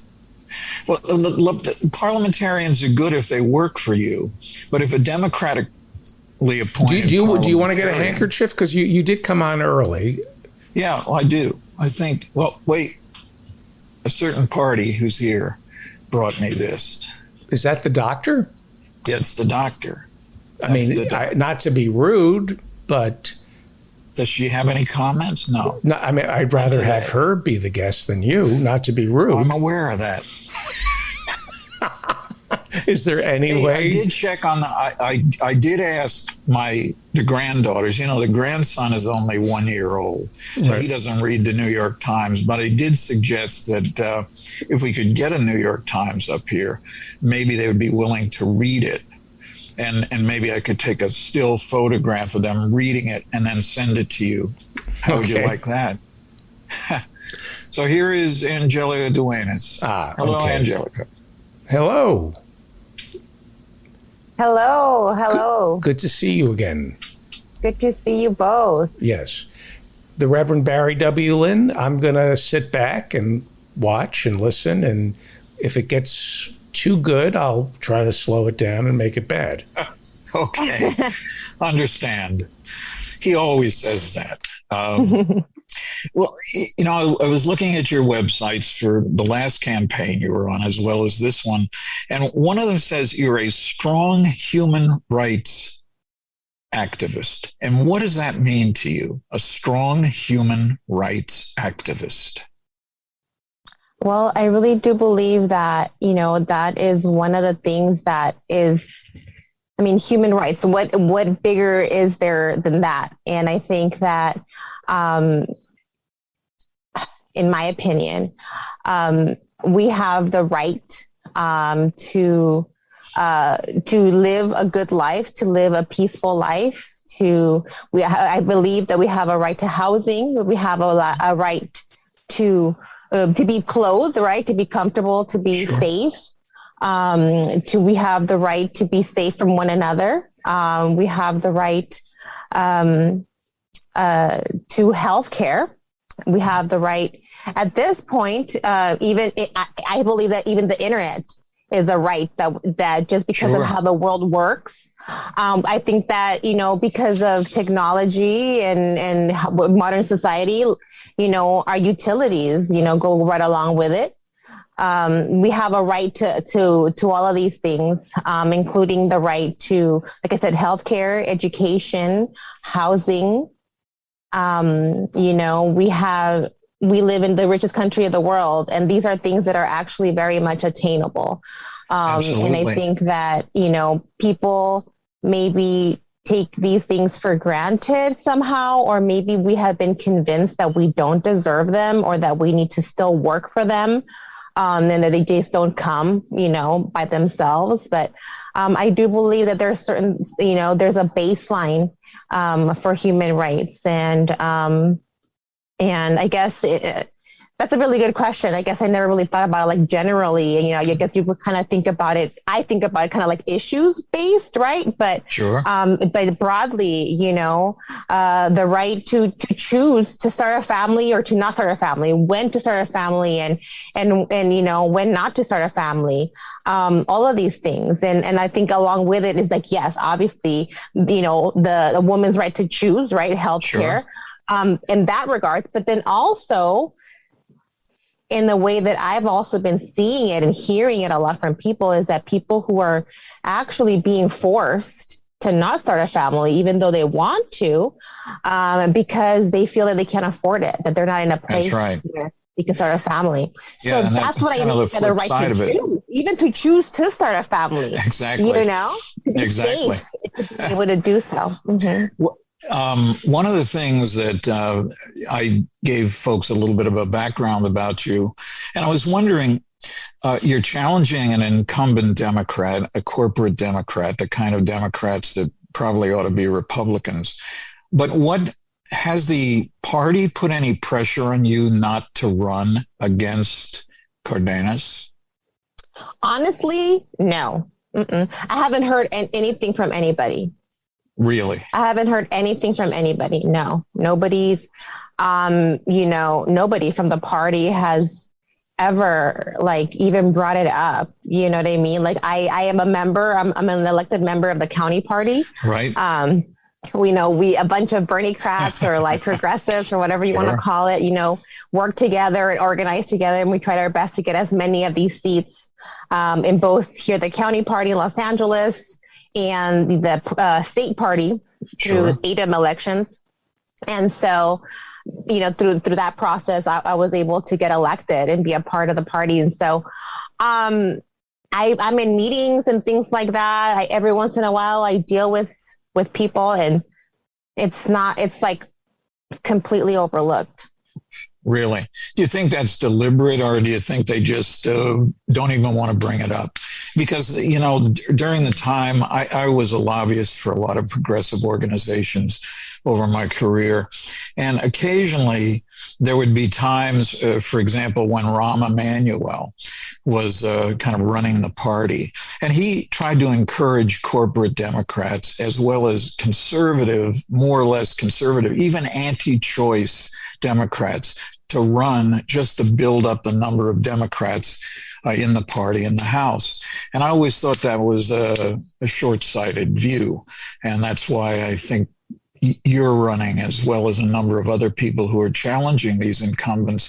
But you must be driven crazy just watching the news and seeing the disarray that the Democrats are in, not just in the Senate, but even in the House, where you have 3 or 4 so-called Democrats voting against allowing negotiations for the prices of drugs. I mean, it would seem like that's kind of an insane position for a person who calls him or herself a Democrat.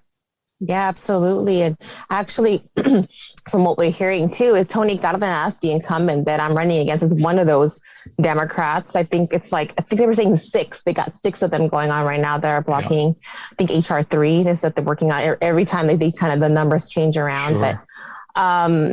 But that's who he is. He just in the last election, I think he took, I don't want to misquote, but definitely over $100,000 this last round. And before, he's taking literally millions of dollars from big pharma, from big oil, from all kinds of special interests. And he has been at it for a very long time. And so, I would say he's very, very compromised. He's been actually our representative for over 25 years now at every level. He was assemblyman, he was city council, now he's in Congress. He's already collecting his pension from the city. You know what I mean? This is what we have going on. This guy, has taken so much money from so many special interests that even if he wanted to, he's not able to represent us. For example, instead of fighting for the suspension or the forgiveness of rents or school loans or utility, anything to real to get us more stimulus, anything.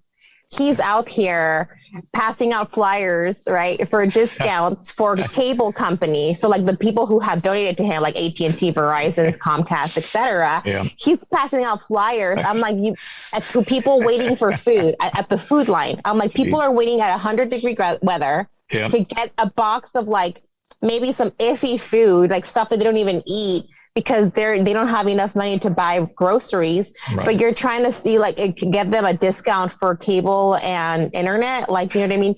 Most of these people don't even have cable or internet. You know what I mean? They have internet through their phones because they qualify for other services. You know what I mean? So it's really like he's so out of touch. It's ridiculous, and this is what we're seeing. He pushes people to go get the vaccine at CVS. Why CVS? It just so happens that, you know what I mean? It's like, come on. It's like so clear.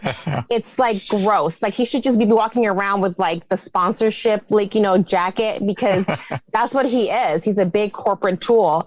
And this is what we're dealing with. And this is why I'm running.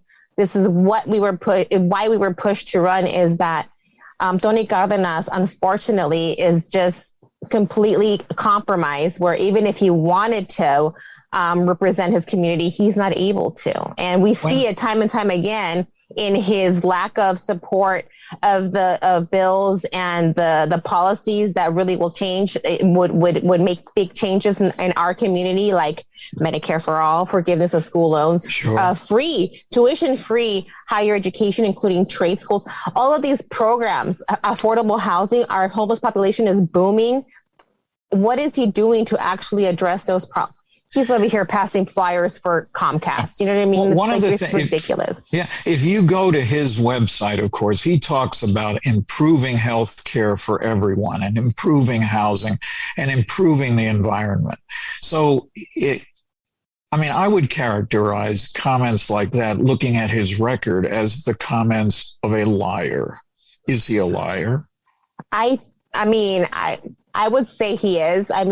He says one thing and does another. So yes, he would not even meet with Medicare for All activists for years. In fact, really? I was there maybe in 2019, perhaps, with a group of students that had been trying to get him to meet. They've been calling, they've been writing letters. They got no response. So they organized a protest, and they reached out to like the Medicare for All activists, and I've been organizing with them. Sure. So all kinds of people showed up, and they wouldn't let us in. They wouldn't let anybody in. The doors were locked, and it was like, the kids were outside. We wanted, there was like a little buzzer. That's what it was. Bzz. Yes, how can we help you? Like a little voice, right? And the kids were like, oh, we want to, talk to the congressman or somebody in the office. We want to, etc. And they were like, oh, just one moment. And then they're like, okay, we can have two people come in. And then they went to the door, and they only allowed two of the youngsters in, high school kids in. No adults. No teacher or any of the other adult activists were able to go in with them. Long story short, they scheduled a meeting. Yeah. But it got it got canceled, and it was supposed to get rescheduled, and it never did. Right. Right. Mm-hmm. And then next thing you know, one second. In 2020, as you may, we passed the primary. We got to the general. Yep. We with pennies, we were outraised 17 times. Outspend at least 15, 14 times. We got 43% of the vote, running on a 100% grassroots, people-powered, people-centered campaign, with Medicare for All, a Green New Deal being a major part of our platform. Lo and behold, through two months later, after he almost got his ass handed to him, he goes and he endorses Medicare for All and a Green New Deal. Yeah. But that's just on paper. Yeah, let's not talk anymore about him. I think it's very clear. One of the things that I'm obsessed with, and my kids have always gone to public schools, or long out of school now, but one of the things about your discussion about schools involves charter schools. Now, I should say, this may be an extreme view, but if I had the power, I would close every charter school in America today. They would not exist. They are ostensibly public schools. But what we found, and when I worked at Americans United, what we found a lot was these schools that they might be religious, the St. Anne's School one year, then they can't get school vouchers to pay for tuition.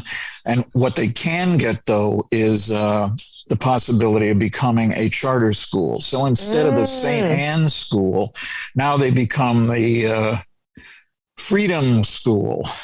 Oh, I hadn't heard of that. Nothing changes. The faculty is the same. And we used to even find that their buildings looked the same when they were a charter school. If there were crucifixes, They were on the wall. Wow.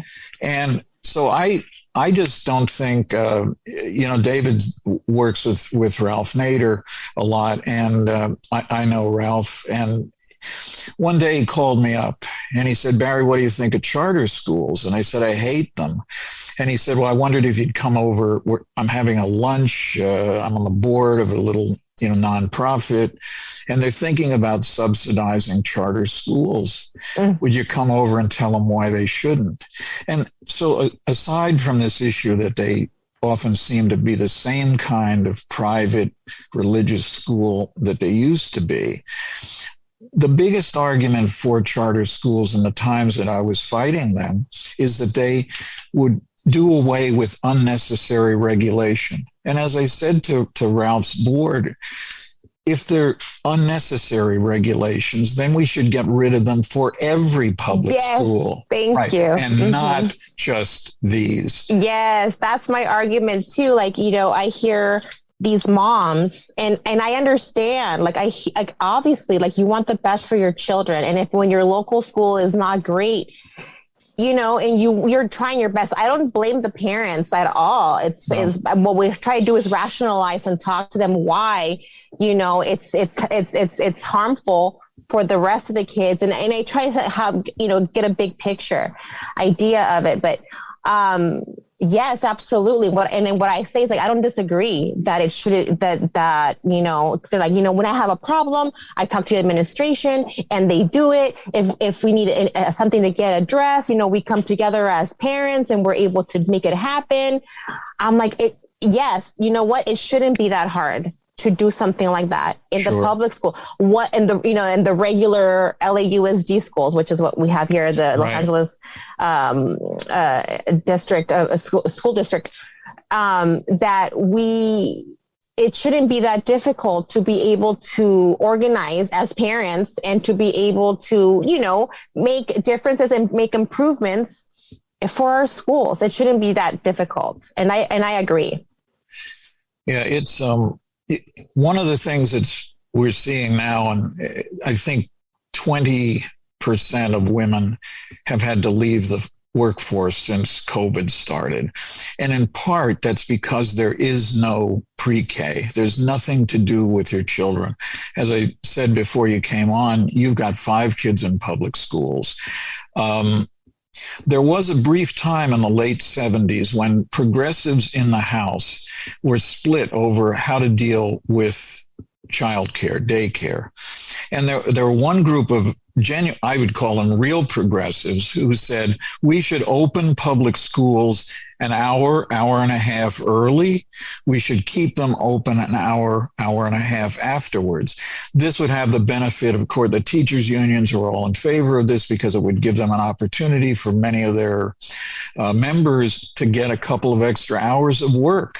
And it would guarantee that there would be a place for everyone to be able to have a safe place for their preschool kids, both before and after school. There was an alternative view, other people who alleged to be progressives who said, no, we need to fund private entities, particularly churches, to be open and give them money so that they can have preschool. And that, of course, sadly prevailed. And what we have now is nothing. We have no system at all of pre-K that works for everyone. Mm-hmm. What would you do with pre-K? How would you set it up? What would you endorse? Well, I mean, here in LAUSD in Los Angeles, we do have pre-K, During COVID, though, we were at home, right? Sure. But there is a pre-K and it's a full day, just like the, kinder and all the way through 5th grade. So, I would endorse something like that. And also, I have kids in all the schools, have elementary school, middle school, and high school. And thankfully, at the high school, there's a pre, and at the middle school, they both have a pre-school program and an after-school program. All right.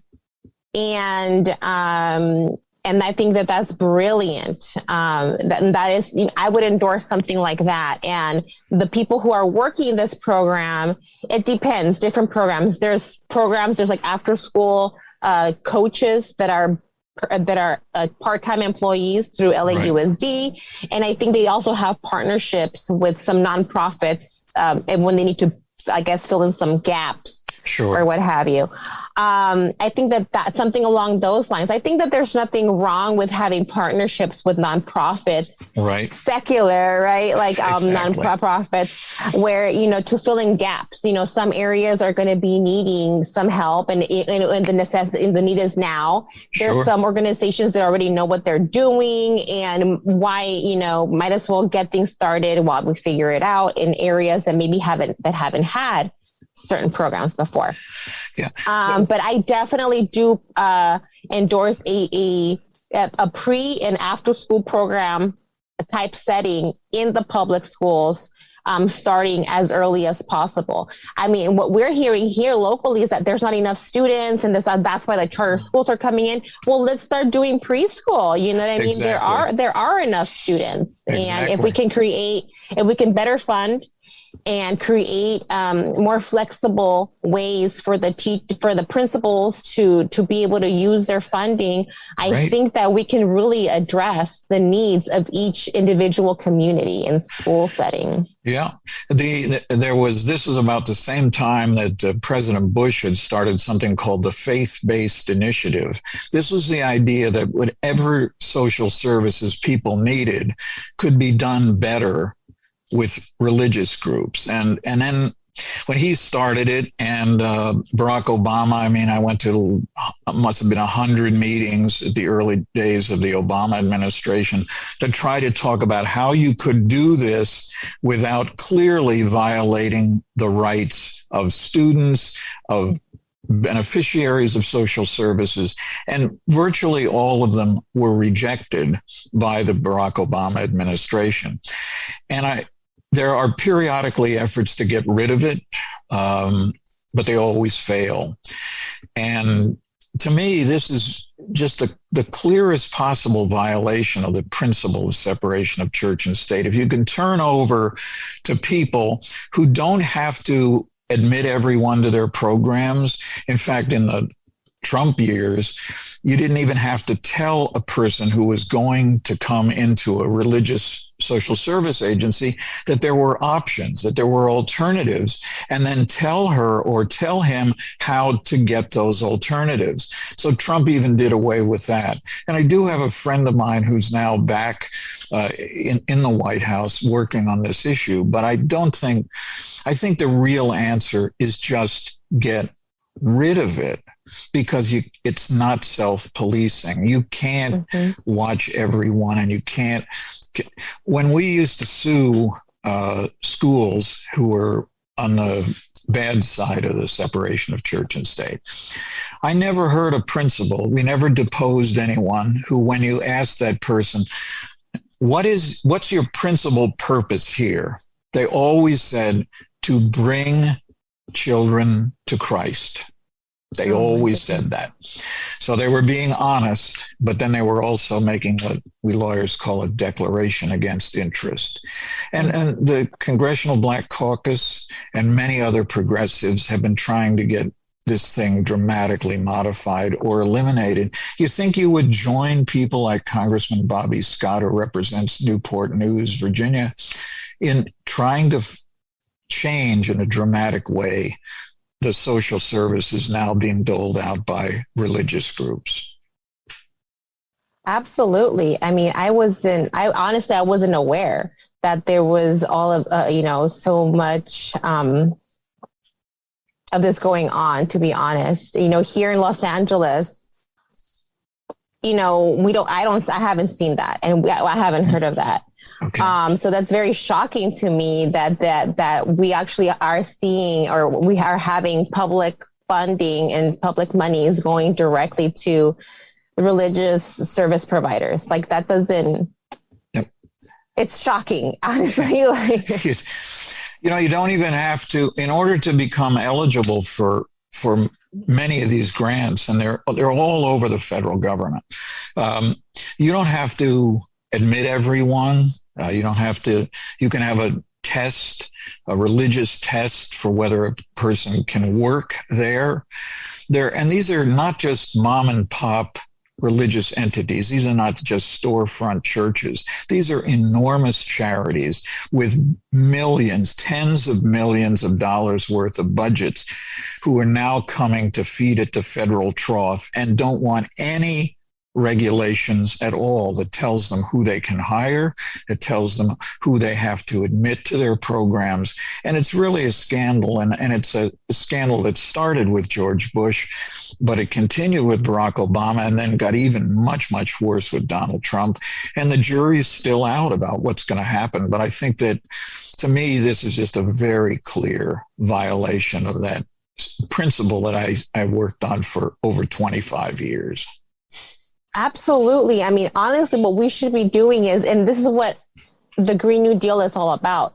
It's, people have it, I think, wrong when they think that it's just like going green and, that's part of it. But what it means is a jobs program. It means, what does that look like? That means, schools, daycares, elder care. That means jobs programs, job programs. That means reforestation. That means all kinds of things going on. That means, training people in the trades and in all kinds of stuff, building buildings and construction and maintenance of these buildings. This is really what the Green New Deal is all about, and that is where these services, where the government can be the biggest employer, right?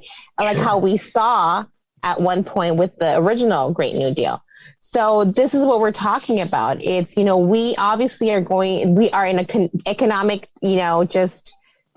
disaster. I think that people, I don't think they really understand what happened last year. We had like 2 or 3 of the biggest wealth transfers like in history given to the mega corporations, and we're seeing like billion-dollar companies like doubling and stuff in value.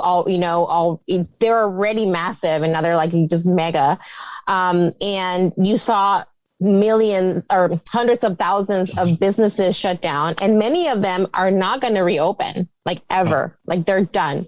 They are. So so where do we go from here, right? The eviction moratorium, right? It ended in many areas, and right. So some people qualify for protection, some people don't. It's like there's not even like a clear line as to who's protected, who isn't.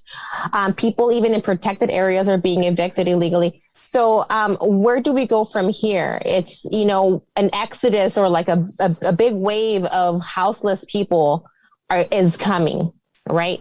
People Absolutely. Without jobs right now, unemployment just got cut off.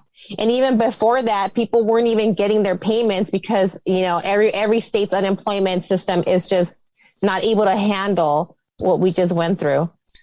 Where are we going to go from here, Why do you think it is that Republicans and some corporate Democrats find it so easy to ridicule the Green New Deal infrastructure that's not directly related to a road or a bridge in their district? Why is it so difficult for them not to understand that you have a culture where some people barely make do? They barely get through. Do they don't know that? Do they not care? What are they, venal people, or are they just deathly afraid of being misunderstood and to have the dreaded word socialist used? I don't know. I think that there's people who are so disconnected that they truly believe, and they'll probably pass the lie detector test on this one, that they truly believe that poor people choose to be poor, that we're lazy, that we're not working hard enough, and that we just need to get it together. I think that there are people who truly believe that poor people choose to live this life, and that opportunity is out there for the taking, and that all you need to do is just, work hard. And guess what? There's people who do everything right. They go to school, they get the degree in the field that's supposed to be the good field. Even doctors are dealing with this. Nurses are dealing with this, where their debt is so big that even though they're making a lot of money or a generous amount of money, they're still not able to truly advance. They're still living paycheck to paycheck. Some of them are actually houseless themselves. Here in Los Angeles, where we're hearing stories of like 40% of houseless people either have jobs or had a job in the last 3 months. So people are employed. Like, this is like people who are not able to afford to pay rent. Obviously, we have a mental health issue and a healthcare issue that needs to be addressed. And I think that that's something that has been avoided. I think that we need to be honest and, and see that, come the 80s this way. I think Reagan started this whole thing. Mental health facilities have been completely just stripped and non-existent. And we have to be honest that there's people out there that need to be cared for 24/7. They do not deserve to be in jail, and they sure as heck do not deserve to be out in the street. And if they don't have family, if they don't have someone and people to be able to take care of them, they need to be cared for. So all of this needs to be addressed. And the homelessness issue here in California and Los Angeles is so multifaceted. I mean, we talk to people who are truly just like they need affordable rent. We're talking to people who have substance abuse issues and they need a whole lot of help. We talk to people who, something happened, a big medical bill. Somebody died. It's a traumatic experience happened that threw them out into the streets, and they just got stuck, and they need more than just a hand. They need help and therapy and a bridge housing scenario. Sure. It's so multifaceted that how people become homeless and why that solutions also need to be that way. And I think that we really need to start looking at things and start working together, local, state, federal governments, and to really address the issue. I think that building housing isn't really even the problem anymore here, at least here locally. We have a lot of housing. It's just this luxury, or people can't afford it. You know what I mean? We don't need to, we have all these empty buildings that can be reformatted into housing. Yep. We have a giant state, county hospital that's just sitting there empty. That's like, I mean, it's humongous. And like, it all has a water lines through the whole dang thing. Like every room has a sink. So that means it can be very easily retrofitted into housing. Absolutely. There's so many creative things that we can be doing. In the meantime, we have 9 golf courses in the city of Los Angeles. How about we create a livable tenting or temporary housing facility, like how we do for the Army Corps of Engineers. Like our guys and gals stay in these sort of settings in Afghanistan and wherever. It's humane. We can take care of them. Now we know where people are. We can keep up with them. We can address their problems and then get them to the proper housing facilities. I mean, honestly, in my opinion, the solutions are not that hard. I think that there is too many compromised individuals in positions of power that are preventing for these solutions to really be able. There's so many people here that would love the opportunity to be a part of it. But, the people who us who are willing to really represent the people, we're not in positions of power. And that, I think we're on the left that I think we got deviated. It's like, we've been fighting the power, you know what I mean, for so long that I think we gave up a lot of it. And I think that it's time for us to take it. And so that we can make these changes a reality, these policies a reality. One of the things that they're trying to do in Congress now, and I missed half of the day, so maybe they did something, but this idea of codifying Roe versus Wade to deal with 2 things, the phenomenon in Texas of that terrible Texas law that basically says after 6 weeks you can't have an abortion.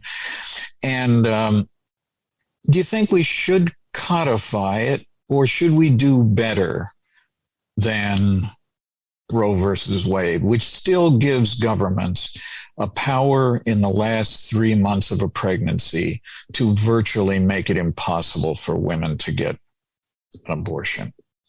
In other words, Roe versus Wade, it was great. It was surprising to many of us who were, alive and watching the news at the time.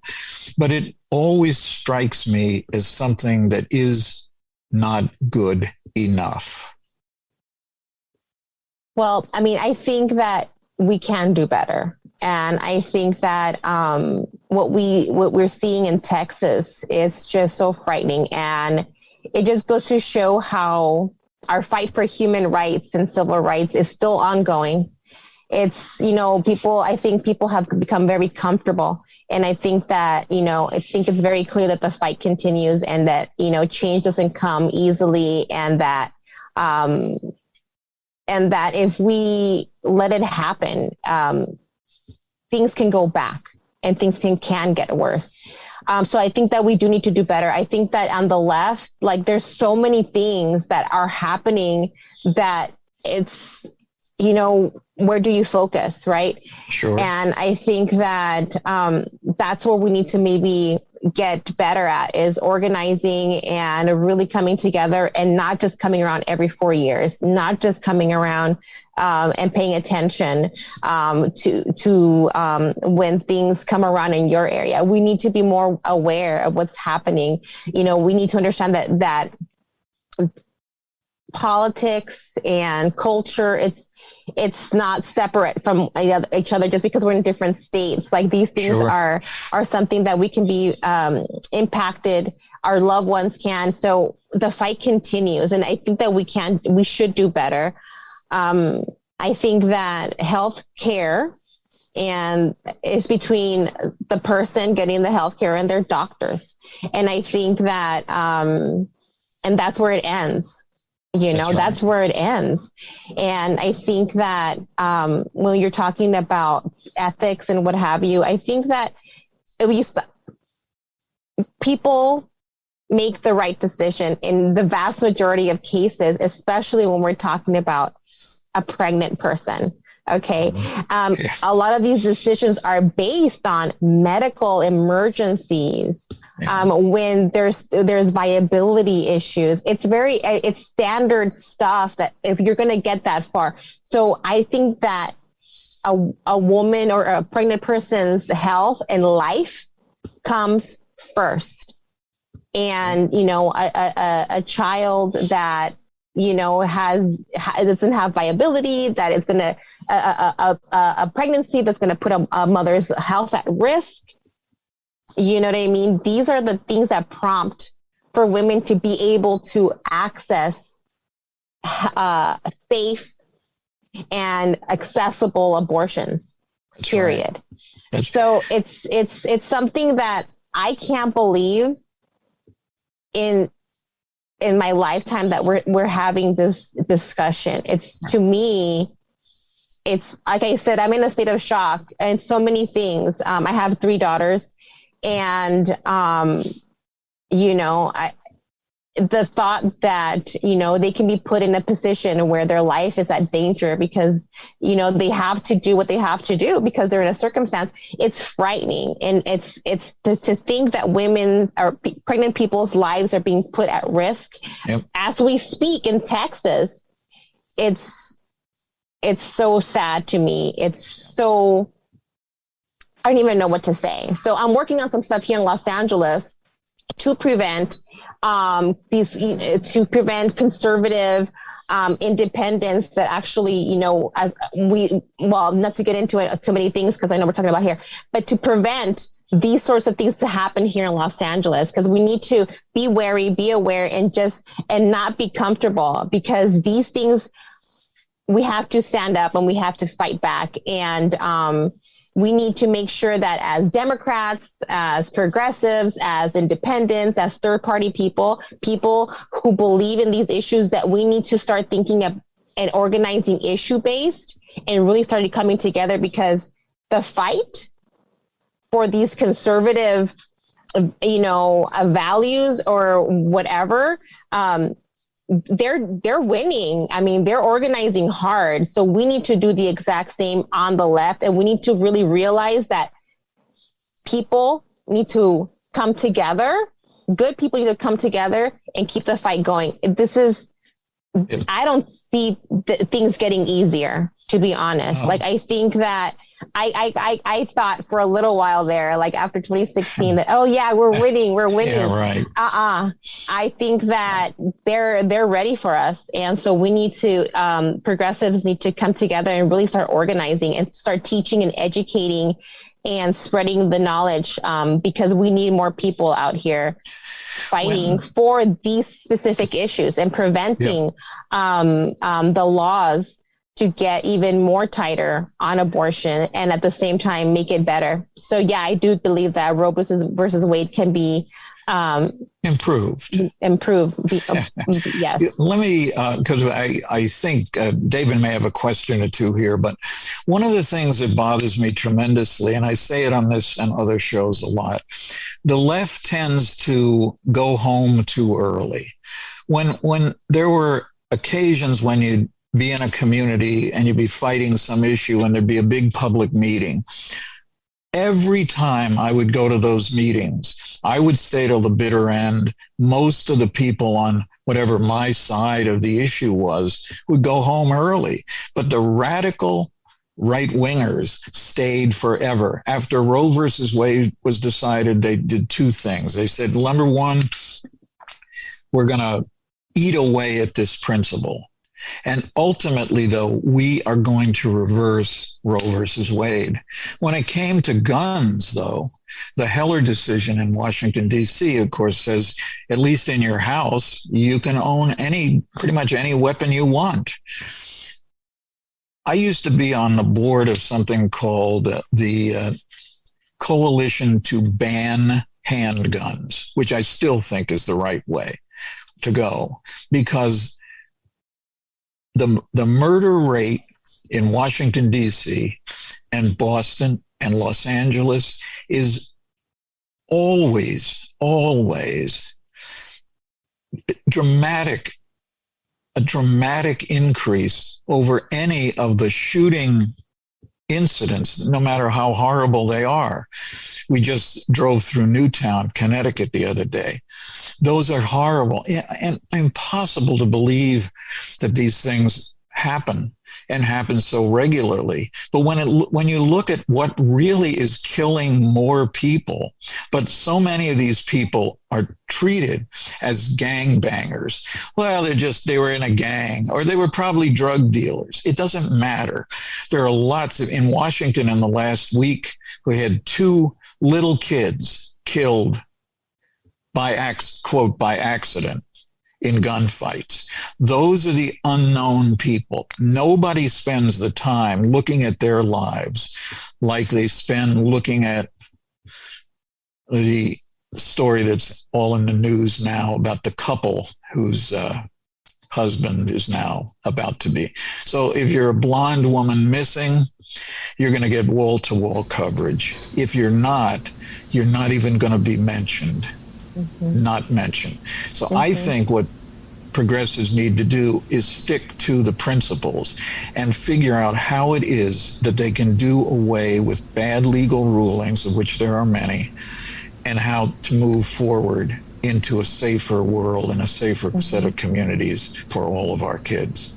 No, I completely agree. And the whole going home early thing, you couldn't have said it better.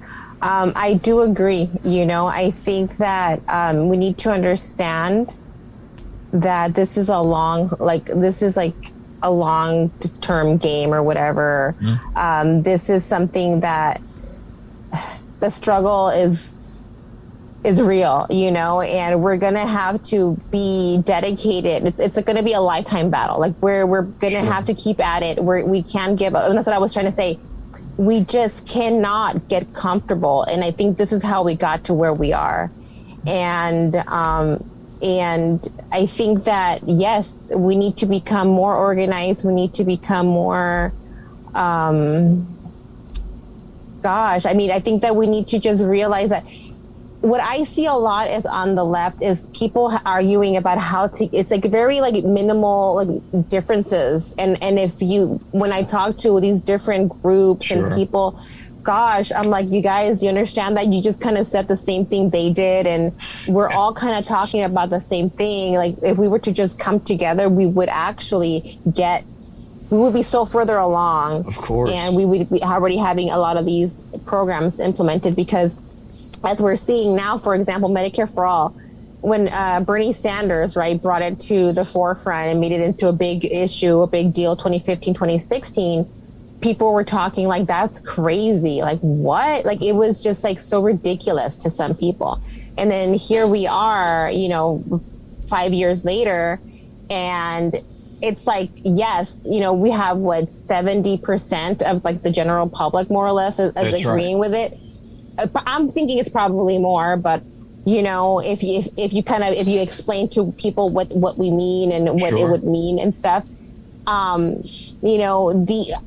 these programs should be already in place, right? Why aren't they in place? Because our representatives have been bought off by all of these lobbyists and these special interest groups and etc. It's all interrelated. It's money out of politics. We need to address that. We need to get civil civics in school. You know what I mean? Really teach our youth, the basics of government, and then, dialoguing. We need to focus on programs that prevent crime from happening, right? Like this gun violence that we're talking about, and how, we have a bunch of gangbangers and et cetera, and drug dealers. Well, again, how did we get there, right? What pushes people to have to make these choices to survive? So I think that, once we really realize that we all, like when I talk to, conservatives, because, I've been running for Congress for a couple of years now, we speak to all kinds of people, and, with conservatives around here, they want their kids, their grandkids to be able to have good quality public schools, right? Because they can't afford private schools themselves. Right. They want their young children or grandchildren to be able to have opportunities for job programs and job placements and trade schools and opportunities, right? And they want to be able to have their adult children have opportunities to be able to purchase homes with low interest rates, things that they had access to. So they see it, especially now that their kids are a little bit older and they're experiencing it, so they're hearing it firsthand, at least around here, because we don't really have to, rich people around here. We have some well-off people, but the struggle is real. Everyone around here, pretty much in my district, is living paycheck to paycheck. Some paychecks might be bigger, but so are their responsibilities and their bills and stuff. So this is what we're seeing. So what I think is that, once we can get people to really see that the fight and the struggle or whatever that we're experiencing from government and our representatives is not really left versus right, it's actually top versus, bottom, we'll be able to really make and force and push, our representatives to do what they need to do. In the meantime, though, I think that we need to get a lot of us regular good people in office at all levels, and to take on as much power and seats of power and influence as we can, and to really utilize our seats of power to educate and empower our communities, and to be able to continue this cycle or this push of taking over these seats. I mean, I really do think that we need to take over every single seat and, make it happen. Let me ask David, do you have any areas you'd like to Well, you're doing great. There are just two questions that, first off, are you a millionaire? No, almost. No, just like, no. AngelaForCongress.com. Do you take corporate financing? Zero. None. Angelica for the number 4 Congress.com. You've been arrested twice. I have. Would you like to discuss your criminal record with us? I didn't want to embarrass you, but you have been arrested twice. Yes. So the first time, I think it was in 2017, I believe. I don't remember the year, but I think it was in December. I think it was 2018. It was right. Okay, go ahead. Maybe 2018. Maybe it could have been 2018. It was outside of Dianne Feinstein's office here in Los Angeles. At the time, we were trying to prevent for the budget to be approved unless we could get a DREAM Act, so a permanent solution. So, as people may or may not know, DACA is a temporary protection of children, of undocumented children who are being tortured. It's a form of psychological torture. I've seen my children went to Hollywood High, and it is psychological torture. They waive citizenship in front of these people, children, and then it's taken away. And sometimes, where does that? You were arrested. I was making a joke. You were arrested 2 times. Once outside an ICE detention facility, and once. And then, yes, exactly. Yeah. Once outside of ICE, a couple of years later, then we found out, and so the sad part, the more horrific part, is that this had already been going on, but we just had found out about the children in cages and being separated at the border under the Trump administration, which actually, lo and behold, it actually had been going on since the Obama administration. This was just a continuation of right. We're almost out of time. If you don't mind, I just want people to go to Yes, we were arrested. I was with amongst a bunch of awesome activists outside of the Los Angeles ICE facility. And for that one, we did have to go to court, federal charges, and we were able to get those dropped. Angelica, 4congress.com. Please send her money. I have 3 questions in our limited time, and I hope you come back. We get these emails from David Plouffe and Barack Obama and Michelle telling me that our democracy is at stake and that the 2022 midterms are going to be the most important elections in my lifetime. Democracy is at stake, and we're reading the Woodward book, and we have these heroes like General Milley who are telling us how close we came to losing it all. And so when I have these corporate Democrats on my show telling me, you have no idea how close we are to losing our democracy, I ask them about abolishing ICE. And nothing. If we want to protect our democracy, can we have ICE and a democracy? Isn't the first step towards securing our democracy abolishing ICE? Can you name one purpose, one positive that ICE performs? Do they keep us safe? Is there anything valuable to ICE? It's a new arm of Homeland Security. It's barely 20 years old. It didn't exist 20 years ago. It is a criminal gang. It is the closest we have to a Gestapo. You cannot tell me that our democracy is at stake and not also be telling me you're going to eliminate ICE. So where do you stand on the elimination of ICE? Oh, yeah, no, it's a big part of our platform. We believe in abolishing ICE. ICE, like you mentioned, is a criminal organization. People think that it's been around forever. Actually, yes, like you mentioned, it's only been around since 9/11 come this way. This is an organization that has created so much trauma, has perpetrated so much abuse from... They're terrorists. It's a terrorist from organization. Emotional and the trauma to straight up physical abuse of children, women, rape. We have deaths that have occurred under... Forced sterilization in Georgia? Forced sterilization in Georgia. And now we're seeing the atrocities that we're seeing at the border with the Haitian amnesty seekers. We are perpetrate. I mean, I don't understand how like the world, you know, like how somebody hasn't stepped in, like to say, you know what I mean, like how the U.S. steps in to prevent all of these, like, you know, crimes against humanity or whatever that they supposedly start all these wars for, and we're doing them here.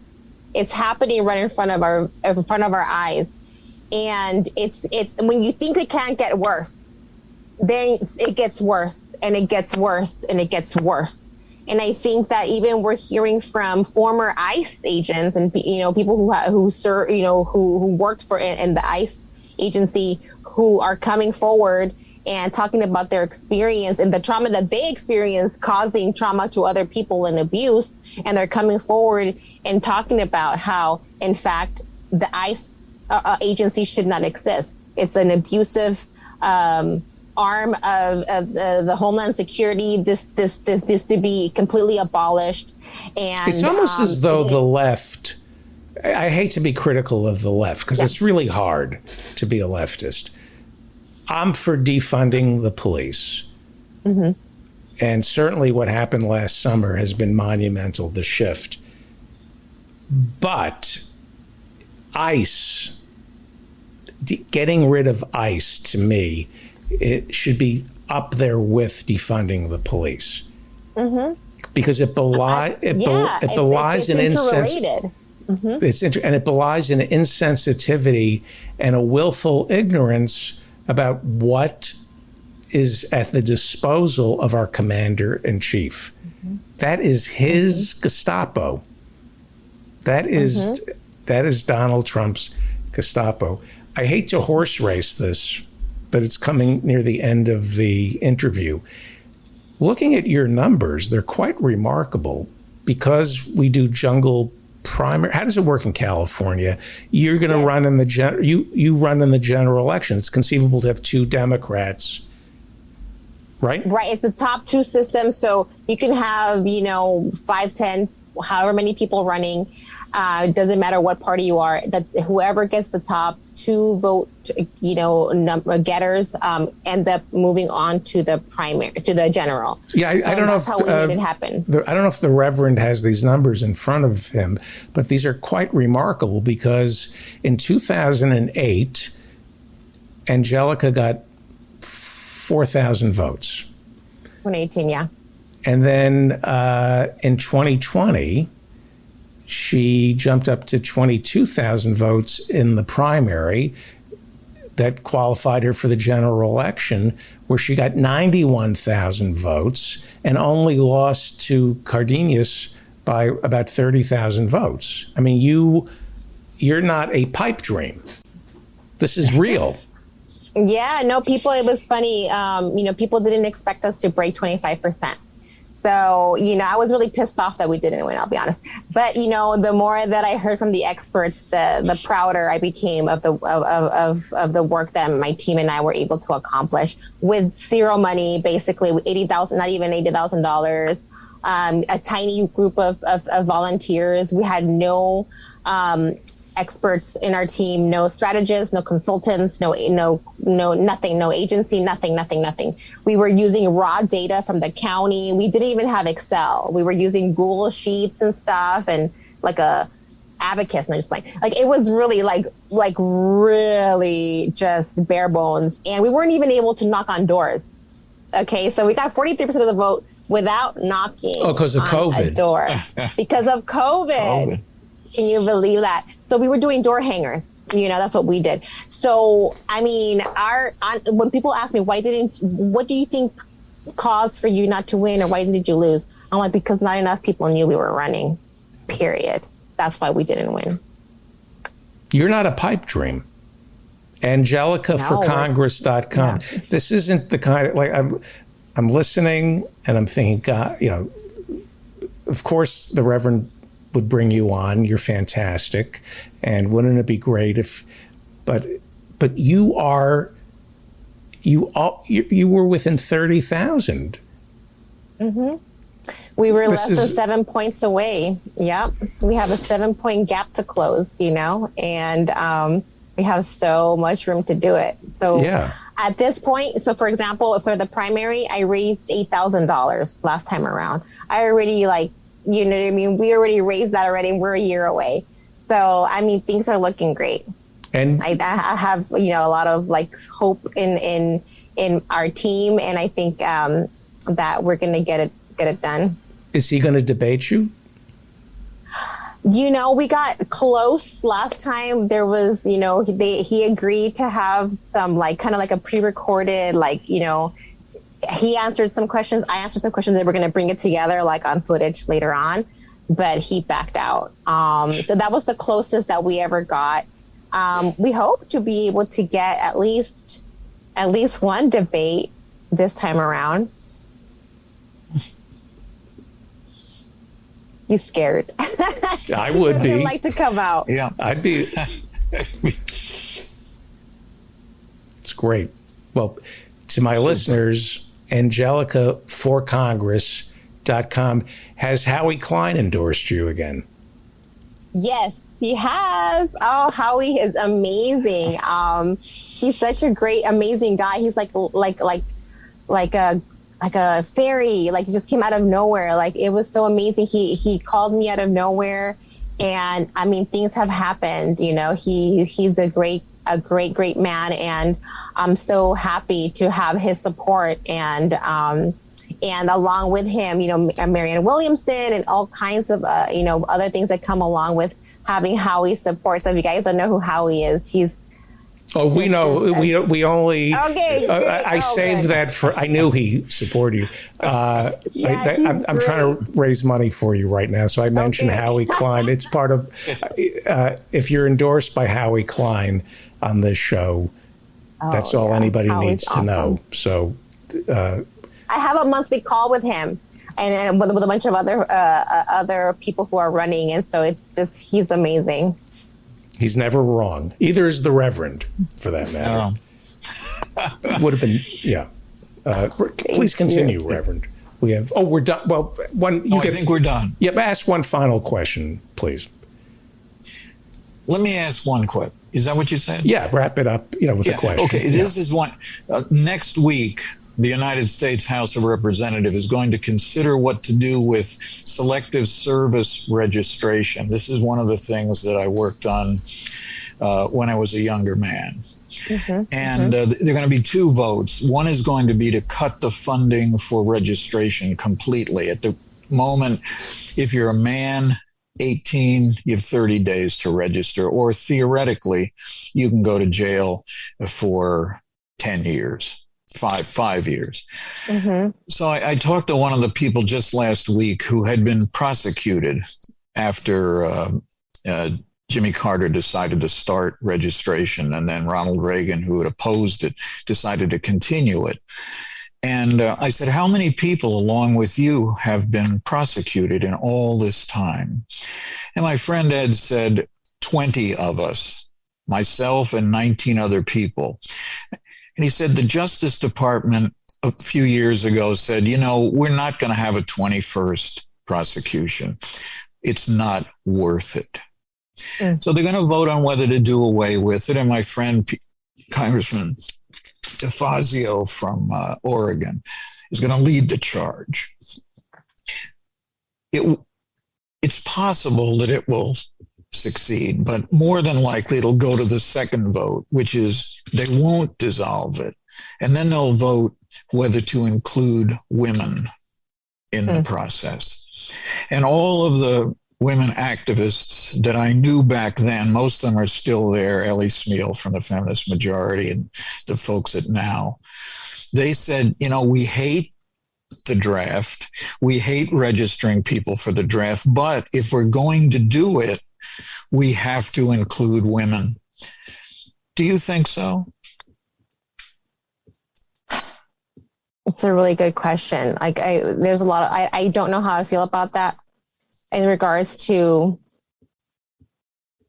I think that if we were going to have selective service continue on, I do agree that it should be, you know, women should be included. Yeah. However, I believe that the civil, or civic service or civil service or whatever, selective service that we are having people choose from. Basically, it's the branches, the military. You have to choose one of the branches. I believe that there should be a peaceful option, peaceful options. And at that point, you select to serve in a peaceful manner. And I think that that's something that, that maybe that's what the CCC, right? The civil,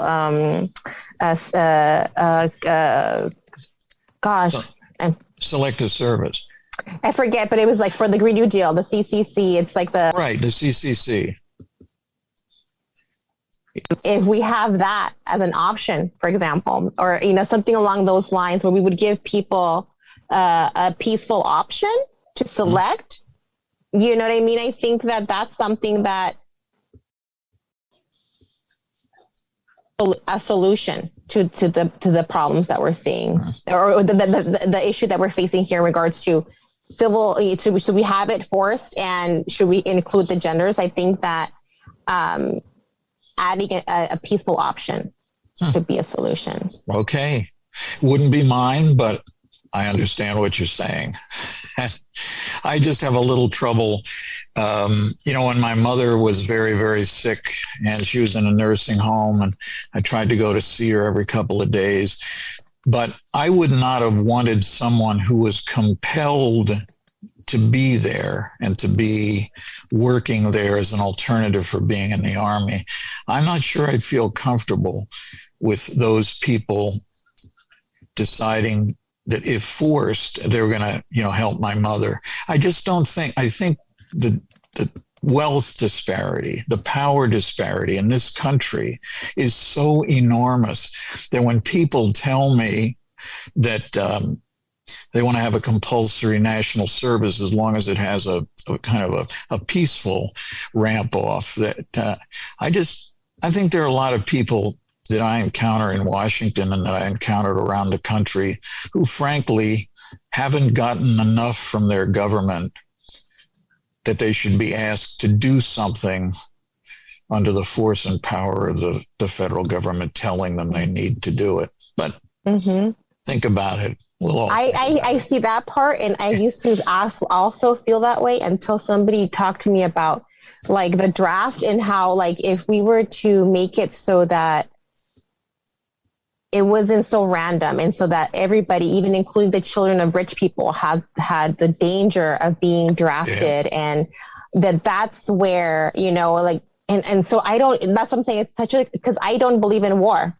I don't even think that the draft should exist. However, I've spoken to some people who don't believe in war also, but who see it and have given me such good arguments as to why, so it's a hard one, and it's a really, really hard one.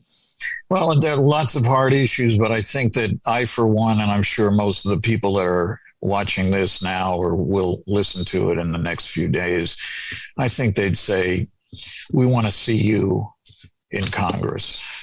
We really do. Thank you, Reverend. Thank you. Thank you, David. Thank you, Reverend. Angelica4Congress.com. Angelica, 4Congress.com. Angelica, 4Congress.com. Give her money. She's endorsed by the Reverend Barry W. Lynn and Howie Klein. That's all you need to know. Angelica, 4Congress.com. Give her money right now. Let's send her. You'll feel better. You will. You will. You'll feel better. You will. $5, $500, $2,000, whatever. If you want to feel good, go to Angelica, 4Congress.com. Give her $5. I promise you, you will feel better. We have garbage in Washington, D.C. Let's empty the garbage and go to Angelica, 4Congress.com. You'll be helping yourself. Right, Professor Marianne? Absolutely. The best thing you can do is back a candidate who you believe in. because it's so easy to be cynical in politics. However, the best campaigns are transformative to the people who are involved. Right. Even if you lose. Exactly. That's what I learned from George McGovern. Angelica won't lose this time. No. That's what I learned from George McGovern in 1972. He didn't win, but he won. He won big. So, angelicaforcongress.com. Yeah. Thank you. You'll come back, I hope? Yes, absolutely. We have, we'll be in contact. We have each other's emails, and anytime you'd like to have me back, please shoot us a message, and I'll be glad to be here. It's been a pleasure. Thank you so much, David. Thank you, and the Reverend Barry W. Lind. Thank you. Enjoy your grandkids, and if you could, I will. If you could mention to the doctor, we'd like to have her back as well. That would be. I think we can make that happen. Yeah. Don't tell her I would prefer her over you. I've already told her that. Stay out of trouble, Reverend. And I prefer you, Joanne, over David. Don't get embarrassed. Stay out of trouble, Rev. Yeah. Stay out of trouble. Thank you. Bye-bye. Thank you. angelicaforcongress.com. I'm going to leave that up. Joining us, it's time for the professors and Marianne. Joining us is Professor Marianne Cummings. She is a physicist as well as a parks commissioner in Aurora, Illinois. Also joining us is Professor Ann Lee, an independent scholar. I believe you were once an associate professor. I want to ask her about who is being sent off to prison, and Jonathan Franzen as well. And we just lost Professor Ann Lee. And Professor Adnan Hussein is joining us. He is the co-host of Guerrilla History with Henry Huckamaki, and he's chairman of the religion department at Queen's University in Kingston, Ontario. Welcome back, everybody. And Professor Ann Lee's internet is intermittent. Well, I guess we should start with Canada, because there was some disturbing news coming out of the elections. Nothing changed, I'm told, except the PPC did a little better than they should have. So I'm going to ask Professor Hussein what the PPC is, how well they did, and whose fault that would be. Well, David, yeah, you're right that the top headline is nothing much changed. So $600 million was spent basically to reaffirm almost the exact status quo that we had going into the election several weeks ago. There was, however, one troubling development that you pointed out, that the People's Party of Canada, which is a party that really only emerged about 3 or so years ago, contested the 2019 election, had about 1 or 2% total, did not win a seat, and did not, their leader didn't win his seat. This time around, the ultimate outcomes are the same, in the sense that Maxime Bernier did not win his seat again, and no one else managed to win a seat. But what was interesting is that they did run a complete national campaign. They had candidates in every riding, that is essentially the equivalent of a kind of congressional district across the country, basically. And they managed to get about a little bit above 5% of the vote, which compared to the Green Party, for example, is quite astonishing. A party that's been around, 20, 30 years, has recognition, had a kind of fairly charismatic leader, Elizabeth May, who ended up being almost the only Green Party candidate who ended up winning her seat. But under this new leader, they've been riven by controversy. And so you have a new party that emerged just 3 years ago, really making some strides and a kind of public impact. And the reason why is partly that there already is, of course, as we know, percolating across the West, North America, the Anglophone kind of world, these kind of right-wing populism, and it has received some kind of boost and impetus by the rise of Trump in the United States, but it was already happening. It preceded Trump, and it's pretty global. So obviously it was going to be happening in Canada as well. I think, however, the pandemic and the fact that even the Conservative Party in provinces like Ontario have supported the vaccine passport, mandatory masking indoors in public spaces, and the lockdowns. This has fueled a kind of it has allowed, it's like a one issue where a lot of different people's complaints about this or dissatisfaction with it could be radicalized, and it seems to draw upon the existing, skepticism about elite authorities, about government, about corporations. And that's what's really most troubling to me, is the way in which left critique of the corruption of our political system and the neoliberal capitalism that is creating dramatic inequalities everywhere is basically fueling, in some sense, not a leftward kind of response to reform the system on behalf of everyone for equality and justice, but instead is creating a troubling kind of community that wants to build these walls, literally. It's originally an anti-immigration kind of party that is concerned about kind of Canadian identity being undermined. And now this has metamorphosed also into this anti-science, anti-public health, radical individualism. It's very kind of disturbing. So a lot of commentators are questioning, well, is this just an epiphenomenon of the pandemic and that it'll disappear after the pandemic goes away and they'll go back down to 0.5% or 1% on the very fringes?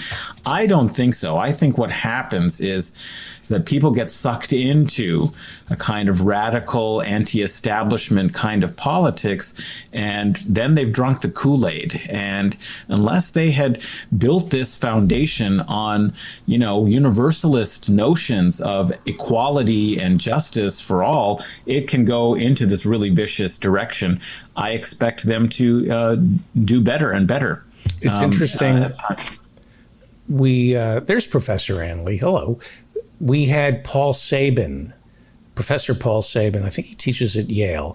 We had him on the Ralph Nader Radio Hour. He has a new book out called Public Citizens: The Attack on Big Government and the Remaking of American Liberalism. And it's a not so veiled attack on Ralph Nader. So I really recommend people go back. It's about 3 weeks ago. Ralph interviewed Paul Sabin, and his thesis, Paul Sabin's thesis, is during the 60s and the 70s, Ralph Nader trained baby boomers not to trust government, to have public watchdogs, that you couldn't trust the government. I don't think Ralph Nader thinks that he was training people to mistrust government. He was training citizens to be better citizens and demand a better government.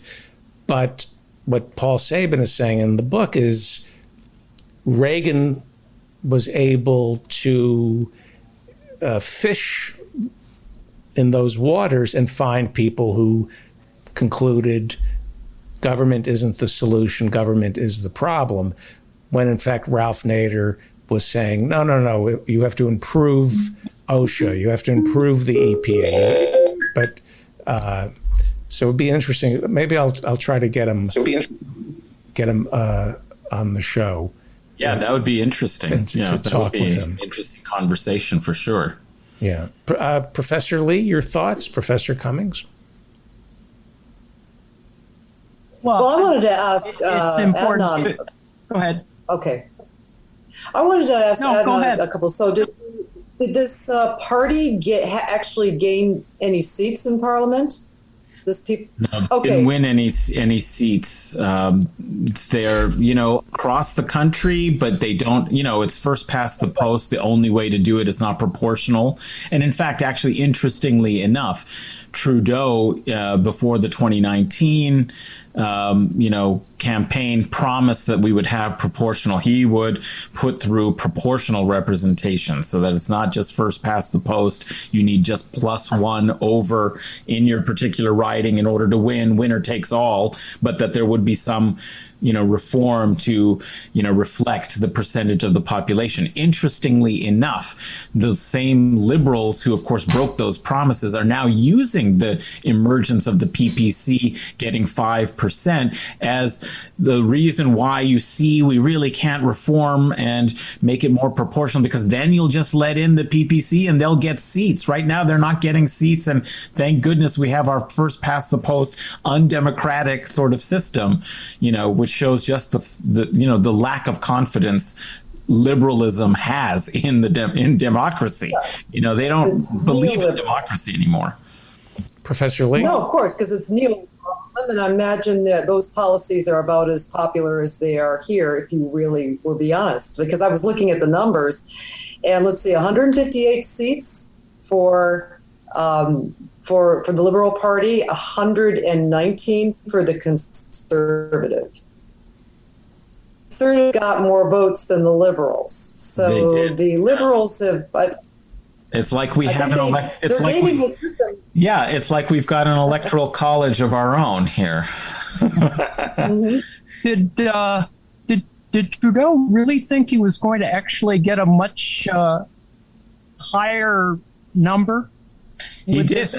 That's why he called it. I mean, basically, at the time, he thought with the apparent end of the pandemic, because there was high rates of vaccination now by the end of the summer, he thought, and his popularity, was high, but more importantly, the Conservatives were, the popularity of the Conservative leader was low. And so he thought that he could seize on this particular moment. And because the, Prime Minister can determine, a snap election and choose the time of it, he thought that this would be to his advantage.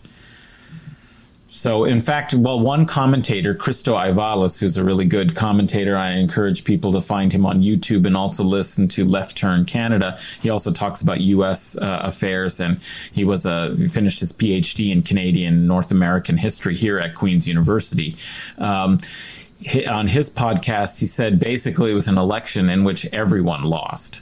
Like even the PPC, despite their rise in numbers, I mean, their leader didn't win seat for a second time in a row. No, actual representation in the legislature. So they did the best on one level, but even they basically lost the election. So everybody lost the election. Does that suggest that COVID notwithstanding, Canada is not in a crisis? Is there anything pressing other than COVID in Canada? Well, that was an interesting point, is that like the election was like a Seinfeldian election. It was like, well, what is this election actually about?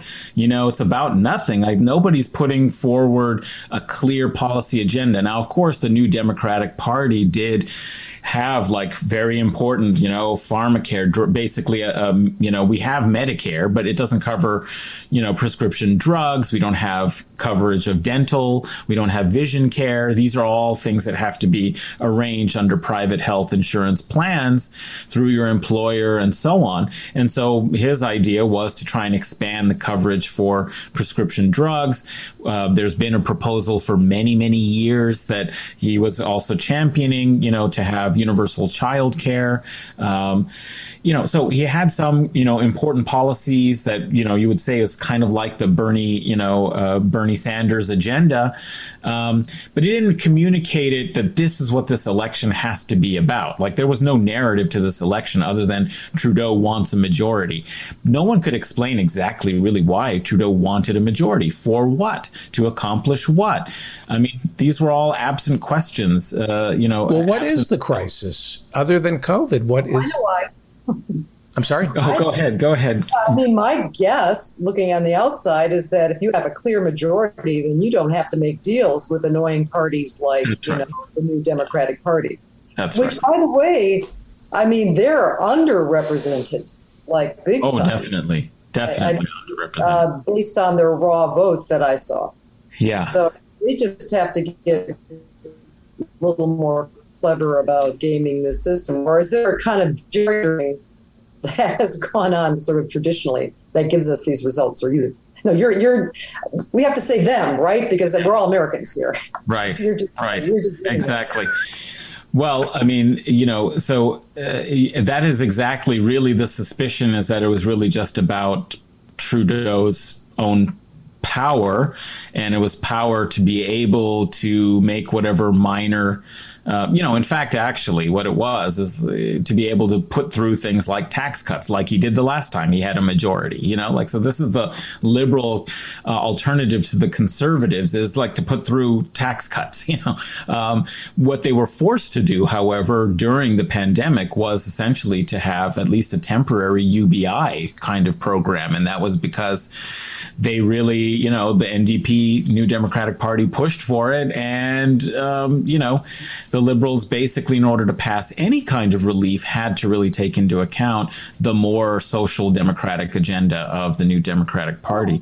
And they don't want to keep doing that. And in fact, actually, hidden in some of these, kinds of programs was that the government counts the UBI that they gave to seniors. Essentially, the seniors.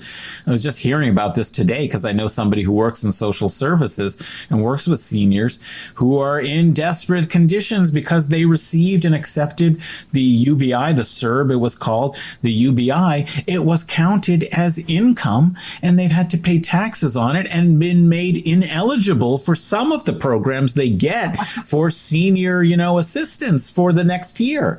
So, these are the things that the Liberals do, is that they are so afraid of being called by the conservatives, just like the Democrats and the conservative corporate Democrats in the U.S. are so afraid of, being seen as big spenders, without being fiscally responsible, which means austerity, that we have to balance these budgets and we have to find a way to claw back whatever it is, that you've given in the pandemic as, assistance for people in desperate circumstances when you have a public health crisis, that they're incapable of really actually seizing politically, I think, any kind of advantage. So people really liked the New Democratic Party's proposals. They just don't see them as a governing party. And as you're pointing out, Marianne, despite the fact that they get 20% regularly, 19 to 22% regularly of the overall election, they always only end up with about 6 to 7% of the seats, which is why electoral reform is one of the most important things we could possibly achieve in a parliamentary system. Because combined, the New Democratic Party and the Liberals would be a majority. Yes. It's a majority raw vote. Yes. But it's just that, but as I was going to say, at least the New Democratic Party understands the power of voting as a bloc when you are a small minority. You hang together, and especially when the majority needs you, you don't get everything you want, but you can get some pretty critical things passed. And exactly. All of the big social programs that Canada ever has passed have come basically with a left party like the New Democratic Party in minority, forcing the Liberals, to put through, these major programs. And so, that's a good lesson. We don't have that kind of party discipline, it seems, among the left dissidents, Justice Democrats or whatever their identification is. They don't actually act. They basically act as Democrats. They don't act as an independent group that itself could organize and act as a bloc. They don't act on their promises they made to their supporters, which is astounding to me. Somebody with 12 plus million Twitter followers just on one social platform. You could imagine what you could galvanize if you just called on people to march on Washington. if you called on people to just, basically surround the Senate buildings, or just to just have block the entrances until, hey, the planet's dying, like people are dying.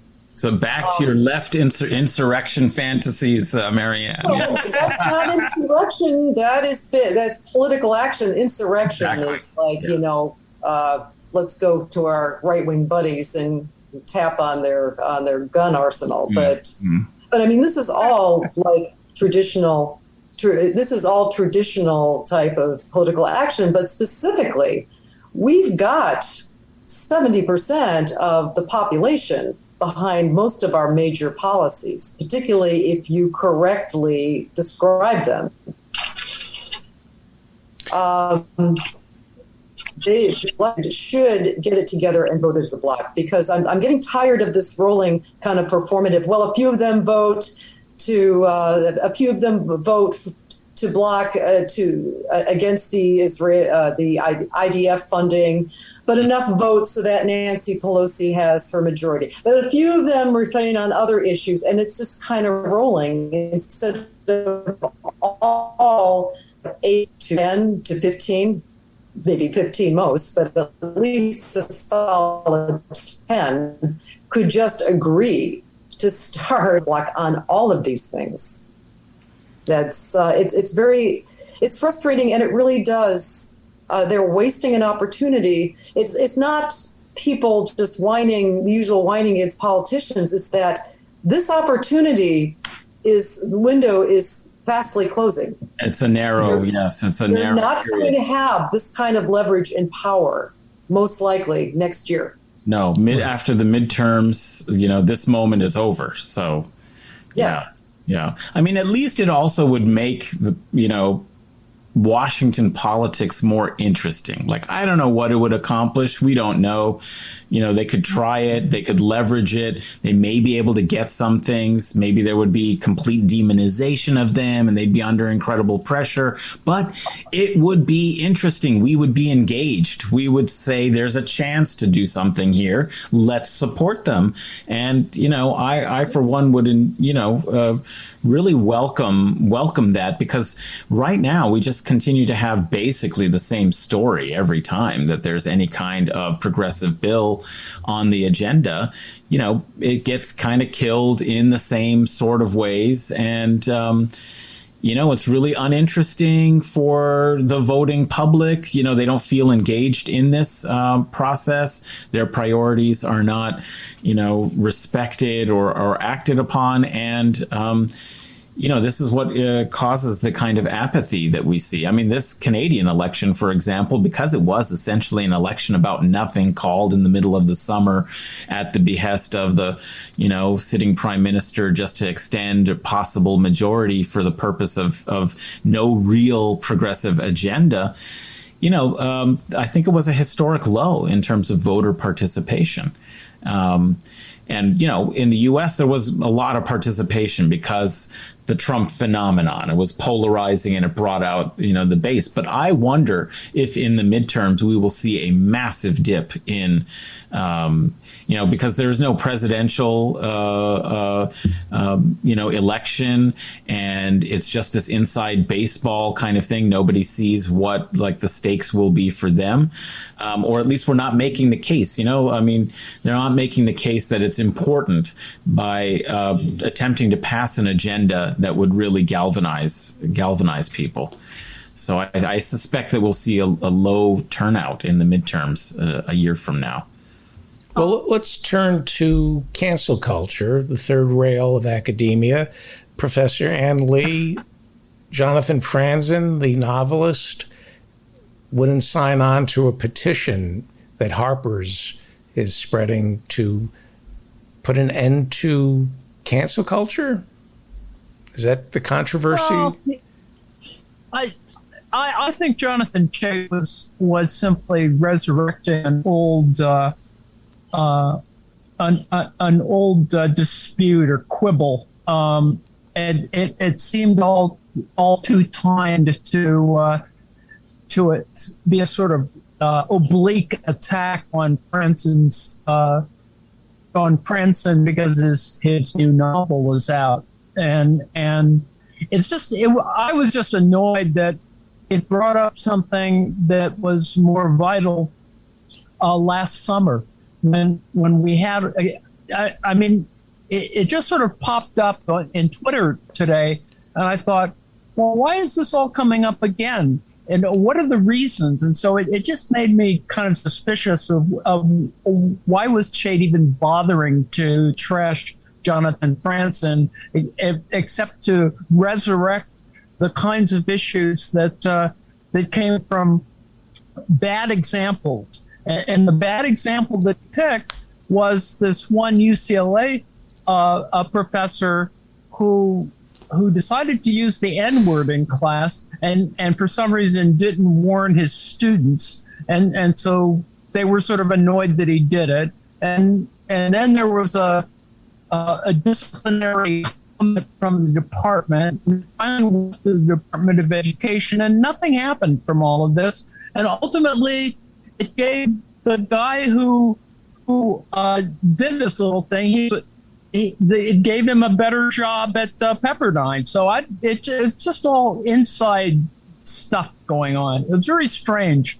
It was as though Chait wanted to make himself relevant again in terms of cancel culture. It seemed so much like a thing argued in New York and not anywhere else. And right. That was just my personal annoyance with it.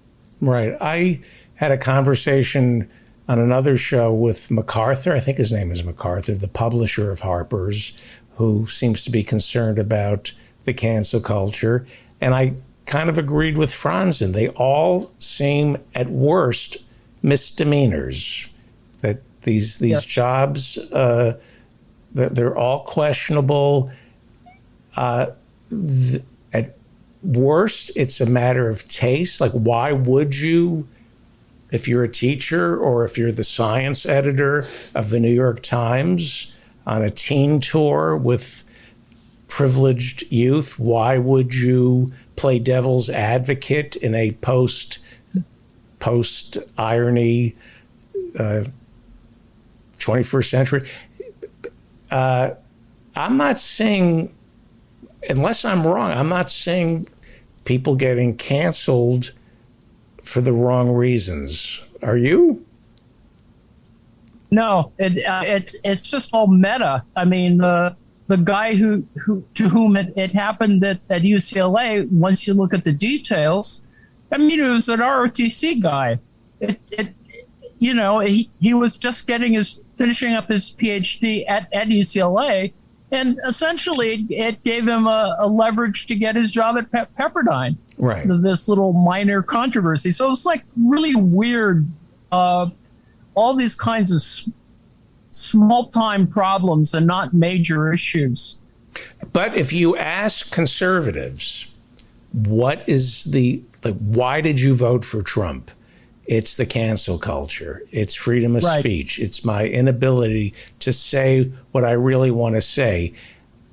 You wanted to discuss that. Here is what I think the cancel culture people really want to say. I played this at the top of the show. Hello, Professor Bick.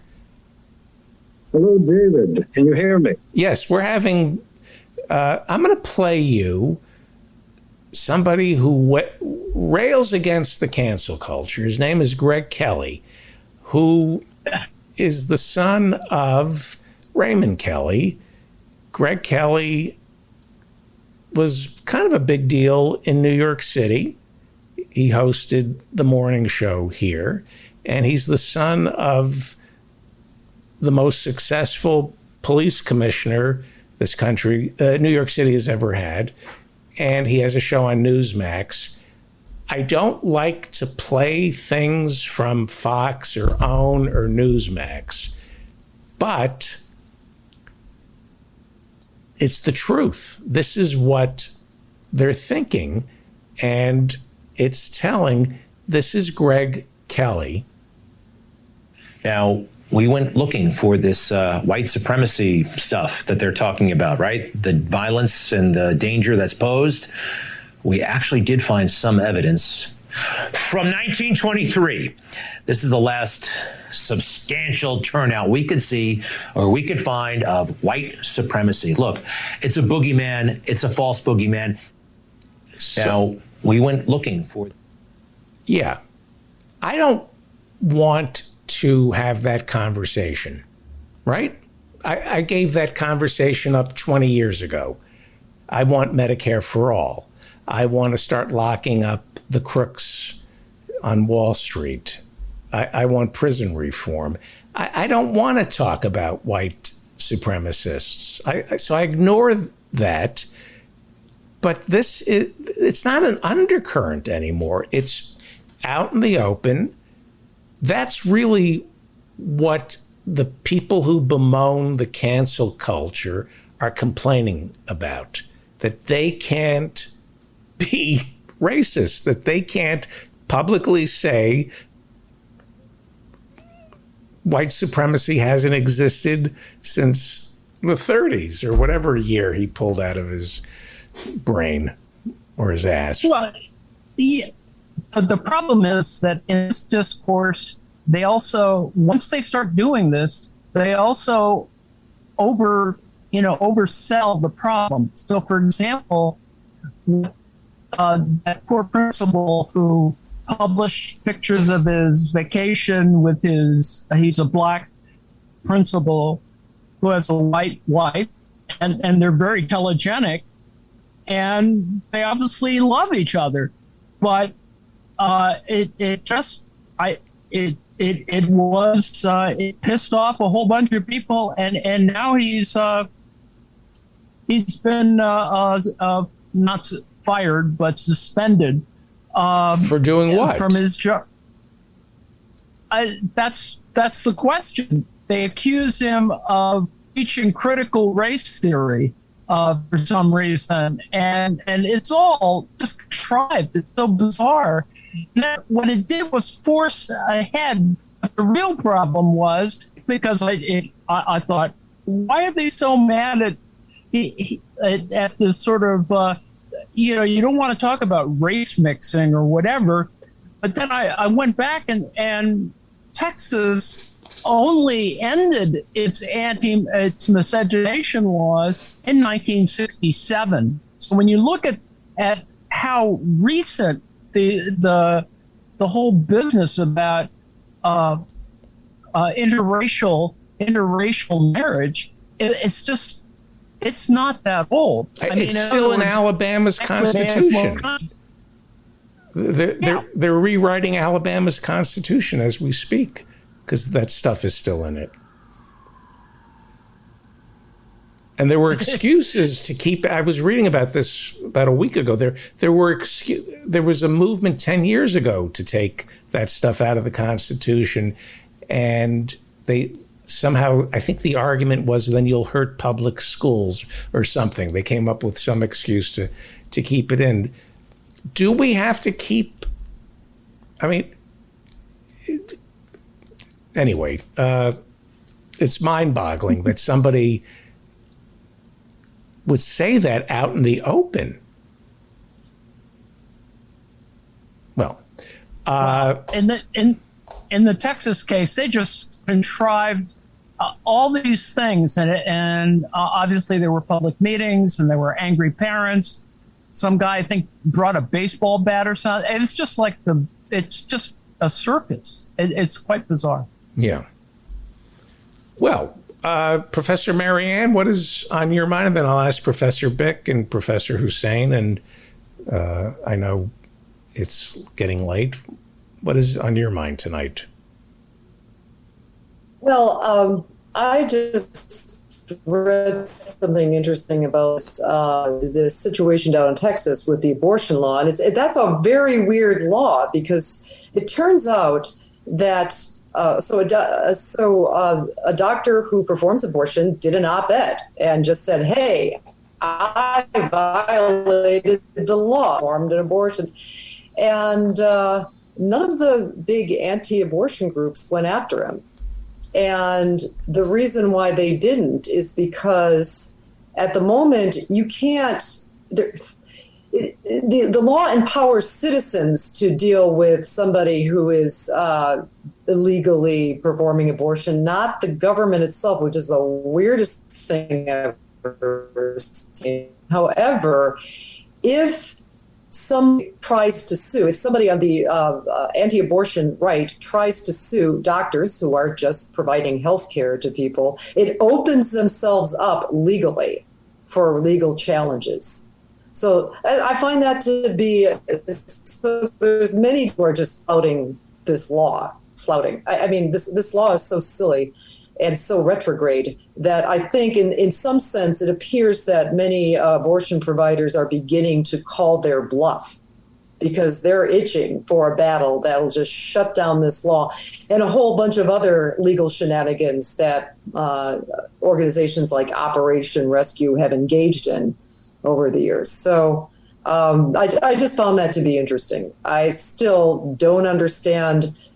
I mean, do the anti-abortions people really give tons of money to lawmakers the way that, you know, big pharma and oil and real estate and all those others do? Or is it just this is one thing that riles up their base more than anything else? I think it's probably the latter. And they've just gotten good.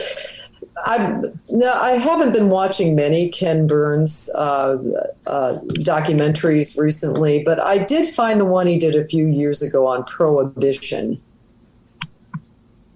like, really instructive to this case, because for years and years, I mean, we are a country that drinks and drinks heavily. We've always been that kind of country. But it says it's just amazing how effective a very tiny portion of the population can be if they are laser focused on. And, you know, I think the abortion issue is that, yes, if there is any issue that has just people singularly focused on that issue and willing to focus to the detriment of everything else, that would be the abortion issue. And he just basically went through all the political machinations of how the Temperance League was able to influence politicians.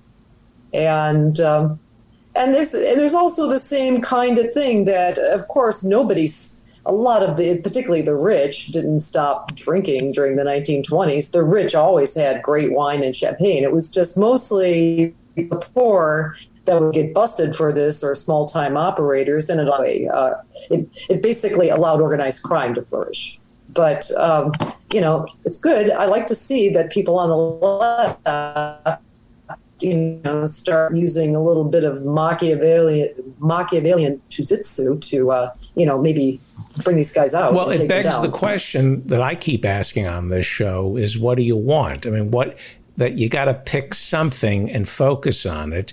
All it takes is 1%. We've seen the transfer of wealth to the richest 1%. All it takes is 1% of the population to want something bad enough, and the 1% want their money. What does the 99% want? Pick one thing and focus on it. And we just can't seem to do that.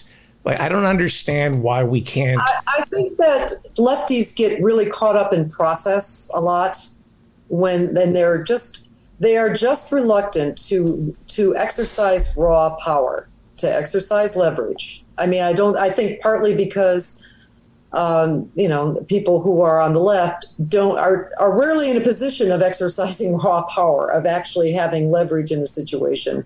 And to transition from like advocacy and agitation to political agitation to actually governing. And we thought that's a big disappointment with the Justice Democrats, because the Justice Democrats were using language that was telling us we're in here to take on the Democratic leadership. And the big frustration is all they've done is just support Democratic leadership and use and you know, point to the Republicans when it's like, hey guys, you know, why do I go after Democrats more than Republicans right now personally? Because Democrats are in power and they're the people asking me for my money. Why can't the Democrats say, your enemy is the richest 1%, and they only want one thing: money. This because is about the leadership represents that 1%. I'm talking about. I know that, but I'm saying to simplify things for me and for the voters. The richest 1% have something that you want and need and are entitled to, and that is money. Vote for us. We will take money from the richest 1%. I want to play you all a clip that I've been playing all day because I find this really interesting. I'm pretty sure it's an African-American couple driving in Texas, and they get into a road rage incident with an elder white man. And it's instructive. I went over it with Dr. Hirschenfeld and his colleague. There was something almost good about it. And I'm going to play it, and then I want your reactions, please. That's the problem. Because he knew he fucked up. Can I help you? Can I help you? You keep staring at me like you know me, nigga. Shut the fuck up. Fuck you, hoe ass nigga. You ain't shit. Shut the fuck up. You ain't shit but an old ass bitch. You're the one that started it. You ain't fucking slow, driving slow as shit. I'm driving the limit, bitch. Bitch, you driving 20 miles an hour in the 35, stupid motherfucker. 30, bitch. Take your old ass back to fucking New York, you stupid bastard. You old motherfucker. What the fuck you gonna do about it? Kill me. What the fuck you gonna do about it? Bitch, what are you gonna do? You're the one fucking causing problems and shit. Bitch. Come on. You're the one causing problems, motherfucker. You started it, bitch. Your old ass have a heart attack. Stupid fuck you. Bitch. Oh, you have a fucking heart attack and have a stroke, you stupid son of a bitch. Son of a Trump, bitch. And your mama, Trump, bitch. Your mama. Fucking Trump, your bitch. Mama. Your mama back there, bitch. Bitch, that's my baby mama. Fuck you.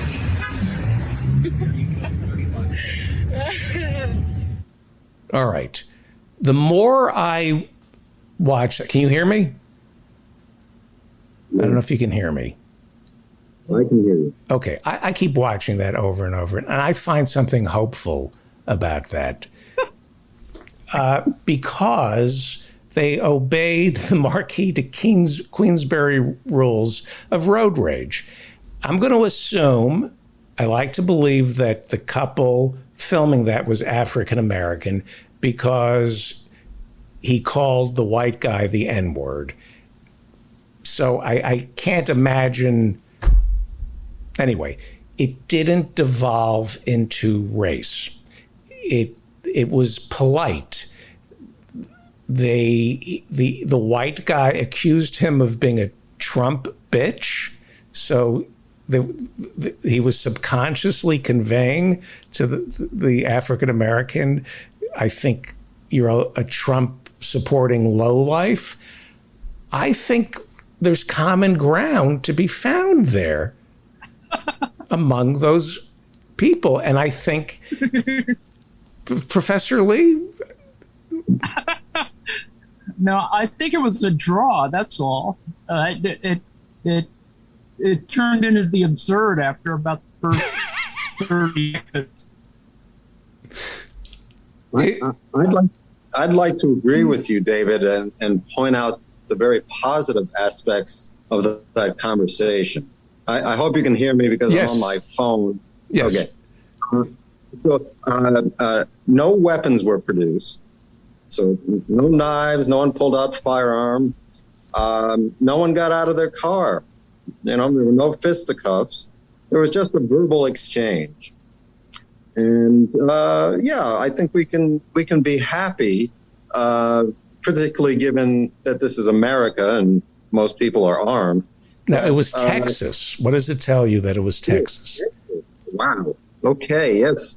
This is that mutual assured destruction? Yeah, I think that's what we understand from Texas is that both of them thought the other might be armed, right? They assumed that was the case, Now, there are new studies out. You are more likely to get punched in a bar in Great Britain than you are in the United States. Oh, that is true. And some people say it's because of guns in the United States. So, are we all wrong then, David? Everyone should be armed. I'm just here to throw gas-soaked rags onto the fire. That's all I want to do. What is on your mind? But by the way, Emil is waiting. He says, "I'm enjoying the conversation. Bring me one of the professors." I think he meant to say, "Bring me on after the." I don't know. Anyway, what is on your mind, Professor Bick? Well, David, I'm sorry I was tardy. I was traveling, so hence Oh, you're back from the January 6th rally in Washington, D.C. I walked home. I'm sorry? I walked home from the January 6th event. Yeah. Yeah. Just got back. No. Yeah. So I'm not home, and that's why I'm a little discombobulated here. Are you allowed to share with us where you are? Yes, I am on the shores of Lake Shroom in upstate New York. Lake Shroom? No, Shroom with an N. Oh, okay. I thought that was a euphemism for tripping or something. Psilocybin or something. Yeah, it's near Lake George. Okay. Yeah. Is this a vacation? Yeah, it's a mini vacation. Wow. So it's nice up here. It's near Fort Ticonderoga, which I think may have been the last large infrastructure project that's gone on up here. And that was in the 1700s. So was that Benedict Arnold's victory? Did he win with a pencil, I believe? I think he beat the British with a pencil. Isn't there a Ticonderoga pencil as well? That's right. They do make a very nice pencil. Yeah. I want to say that I think Benedict Arnold attacked Montreal. I don't know. What was the Battle of Ticonderoga? I don't know. That's why I'm here. I'm going to find out, and Okay. I'll report back to you. All right. I don't have anything specific to bring up, and I know Emil's waiting, so I'll just say that the first clip that you played of was it Greg Kelly? Yes.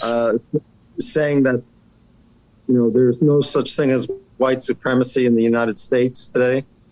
I mean, it's just insanity, right? So he's saying that doesn't exist, even though every year close to 1,000 people of color are killed by police officers, even though there are hundreds of hate groups in this country that are active, even though there are hundreds or even thousands of reported hate crimes based on people's race.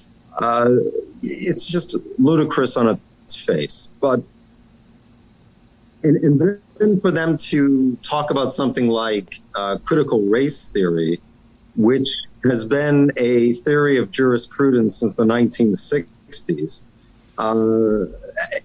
as if it's something sinister and it's undermining our culture, or they're just making this stuff up, and it's very sad to see, how reality is totally set aside and people just make up and other people accept these lies and fabrications to further their agendas.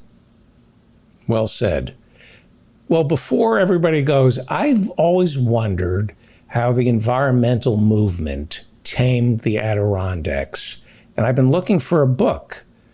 Does anybody know of any books about the Adirondacks that you can recommend? I don't think it's a very interesting topic. It's just the largest, I think, private public park agency cobbled together over a few decades. I don't think anybody would be interested in a wild idea.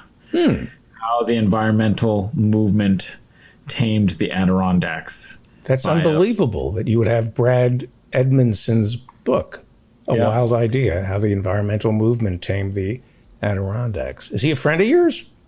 Yeah, he is. He lives in Ithaca, New York, and he's an interesting writer. And he's written a couple different books, and this one is his latest, and it's quite interesting, actually.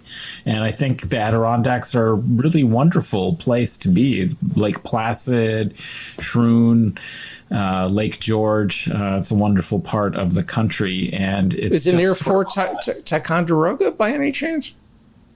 I don't know much about the Battle of Fort Ticonderoga, but I'm sure there were many great patriots involved, in fighting the British.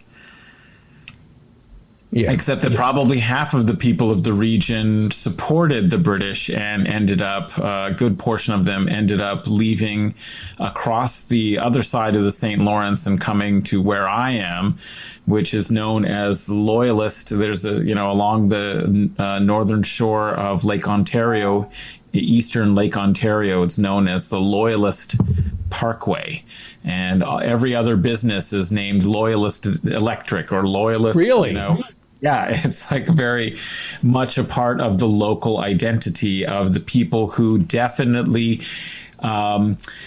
did not mind taxation without representation. In fact, they wanted that to be the case. They wanted to be, unrepresented and pay taxes. And the Tea Party, the Boston Tea Party was for taxation. That's what people get wrong about it. They were upset that the British were not paying taxes.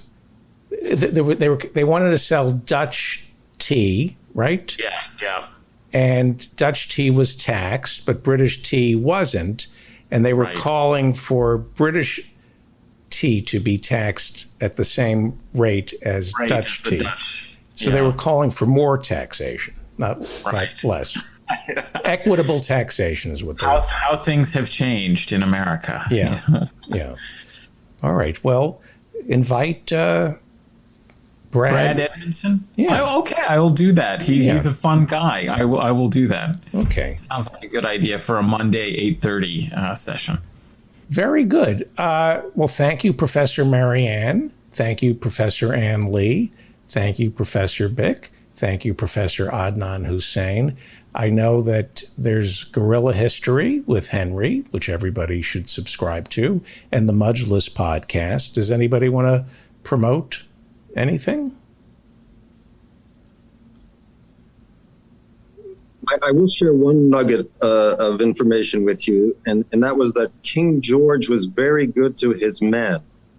The soldiers who manned the cannons would go deaf, very quickly after doing that for some period of time, and he would not forget them. He gave them permission to become beggars. Ah, yeah. So he gave them a license to beg. It's 1776. You going to join Washington? Seriously. Given the choices, I guess I would. Yeah. Really? You would go work for the wealthiest man in America, a slaveholder. George Washington owned more land than anybody in America, and you trust him? Well, I would trust any man who would put up with wooden teeth. Weren't they I think they were the teeth of a slave. I think didn't they yank the teeth out of a slave and put them in his mouth? They did do that as well. Yeah, maybe I shouldn't trust him. Yeah, that's a hard choice, David. I don't think I would have thought. I don't think I would. I'm serious. I probably would have left and gone to England or gone to Canada. What would be in it for me? The Enlightenment? Or gone to France and fight a revolution. And yeah. But what would have been in it for me? Freedom, David. Freedom, really? As long as you were a white man that owned property, you could be free in the United States. Well, I have a feeling I wouldn't have owned property. So then you'd be screwed. So I'd be dying for what? The Enlightenment? Because Thomas Jefferson was a thinker? Something to... We'll have to cogitate that. Yeah. Thank you all. I hope to see you. Sounds like we need to have Professor Gerald Horn on again to talk about this. Great idea. Sell me on 1776. sell me 1776. I'm being serious. Thank you all. It's an honor. It really is. When we come back, we will be joined by Emil Guillermo, the host of the PETA podcast, People for the Ethical Treatment of Animals. And he's a columnist for ALDEF, the Asian American Legal Defense and Education Fund. Come on, you can do it. Oh, all right. That's not. Are you waiting for your machine to work, or should I say something? There we go. There's the Barry Lynn scroll. Can you hear me? I can hear you. Yeah. All right. This is why I look like a raccoon, why my eyes are so broken. Did you do that animation, David? That's great. I'm trying. Yeah, I didn't. It's like it's kind of pre-made, but trying to. Here, did you see this? Hang on. No, wait, what you got? Hang on. Where is it? Come on. So, you can do it, Davey. Come on. Oh, I'll play you something that nobody believes is real. What's that? Somebody, I got the show is live in the Zoom room and on YouTube. So somebody they thought this was a put on. The AIDS diet plan helped me lose 28 pounds. AIDS helps control your appetite so you lose weight. Yet AIDS lets you taste, chew, and enjoy. And the appetite suppressant in AIDS is not a stimulant. AIDS helped me to lose 18 pounds, and it doesn't contain anything to make me nervous. Question: why take diet pills when you can enjoy AIDS? AIDS helps you lose weight without making you jittery. I like that guy. He's a broadcaster. Well, I used to be a broadcaster like that. So somebody wrote, like, how dare you? Like, do you remember those commercials? I do remember those commercials. Well, we were in San Francisco during the time that the other AIDS was ravaging the town. Yes. But I do remember those ads. Yeah. Because he was the classic broadcaster. Yeah. Right. Fine, David. I can remember Bob Jimenez, KRON, starting the 5 o'clock news, and it was called GERD, and then it was called Gay Plague, I believe, and the count now is 20, 30. Right? I was one of the first people, because I was working weekends at the time. I was one of the first reporters to do a story on AIDS, and it was memorialized in the film on the quilt, right? The quilt film. And so they showed me talking to Bobby Campbell, who was like the first poster child of the AIDS epidemic. But now, those are all kind of like, they go 1980s, the 1980s, David. I lived in the Castro district. Yeah. Yeah. And when I moved in, within like 6 months, it became a ghost town. Oh, yeah. You would just walk. And it kind of reminds me of COVID and the fomites, and people nobody really, this is like the early 80s. People thought it could be airborne AIDS. Yeah. Nobody knew. And He didn't know. And people stopped touching one another. Like you go to comedy clubs, people stopped hugging and kissing. And it seemed insurmountable, which it was. But David, remember, you only had to worry about it if you were gay. And the thing that really broke it open, because I remember the day it happened, when Rock Hudson died. Right. And I had to cover that story. That was like, suddenly everyone knew someone who had died of AIDS, and it became more real. Right. And you were being sarcastic about only gay people. No, there was a lot of homophobia at the time. Right, but Lester Maddox died of AIDS. I don't know about that. He did. Lester Maddox. Is that true? Yeah. I don't know. Yeah. The governor of Mississippi he was? I think he was the governor of Georgia. Georgia. I knew it was Stars and Bars. The racist governor who he had a diner, and during the civil rights movement, he would threaten any African Americans with an axe. So they made him governor of Georgia, but he died of AIDS from a blood transfusion. I didn't know that. I just know that when people suddenly knew someone, when a big star, a major star died, like Rock Hudson, it changed things, and everyone became more aware, more sensitive. And in San Francisco, I know I just had a number of friends, and not just hairdressers, but a number of friends. They're not with us anymore. I mean, it's like a whole period of my life where the Rolodex is like, emptied. Is blank. Anyway, I just it was a good time though. The 80s. I mean, I enjoyed the 80s. That's why I met you. For goodness sake. Yeah. I mean, I'm glad I met you. The 80s weren't. That was my wake up call. The 80s.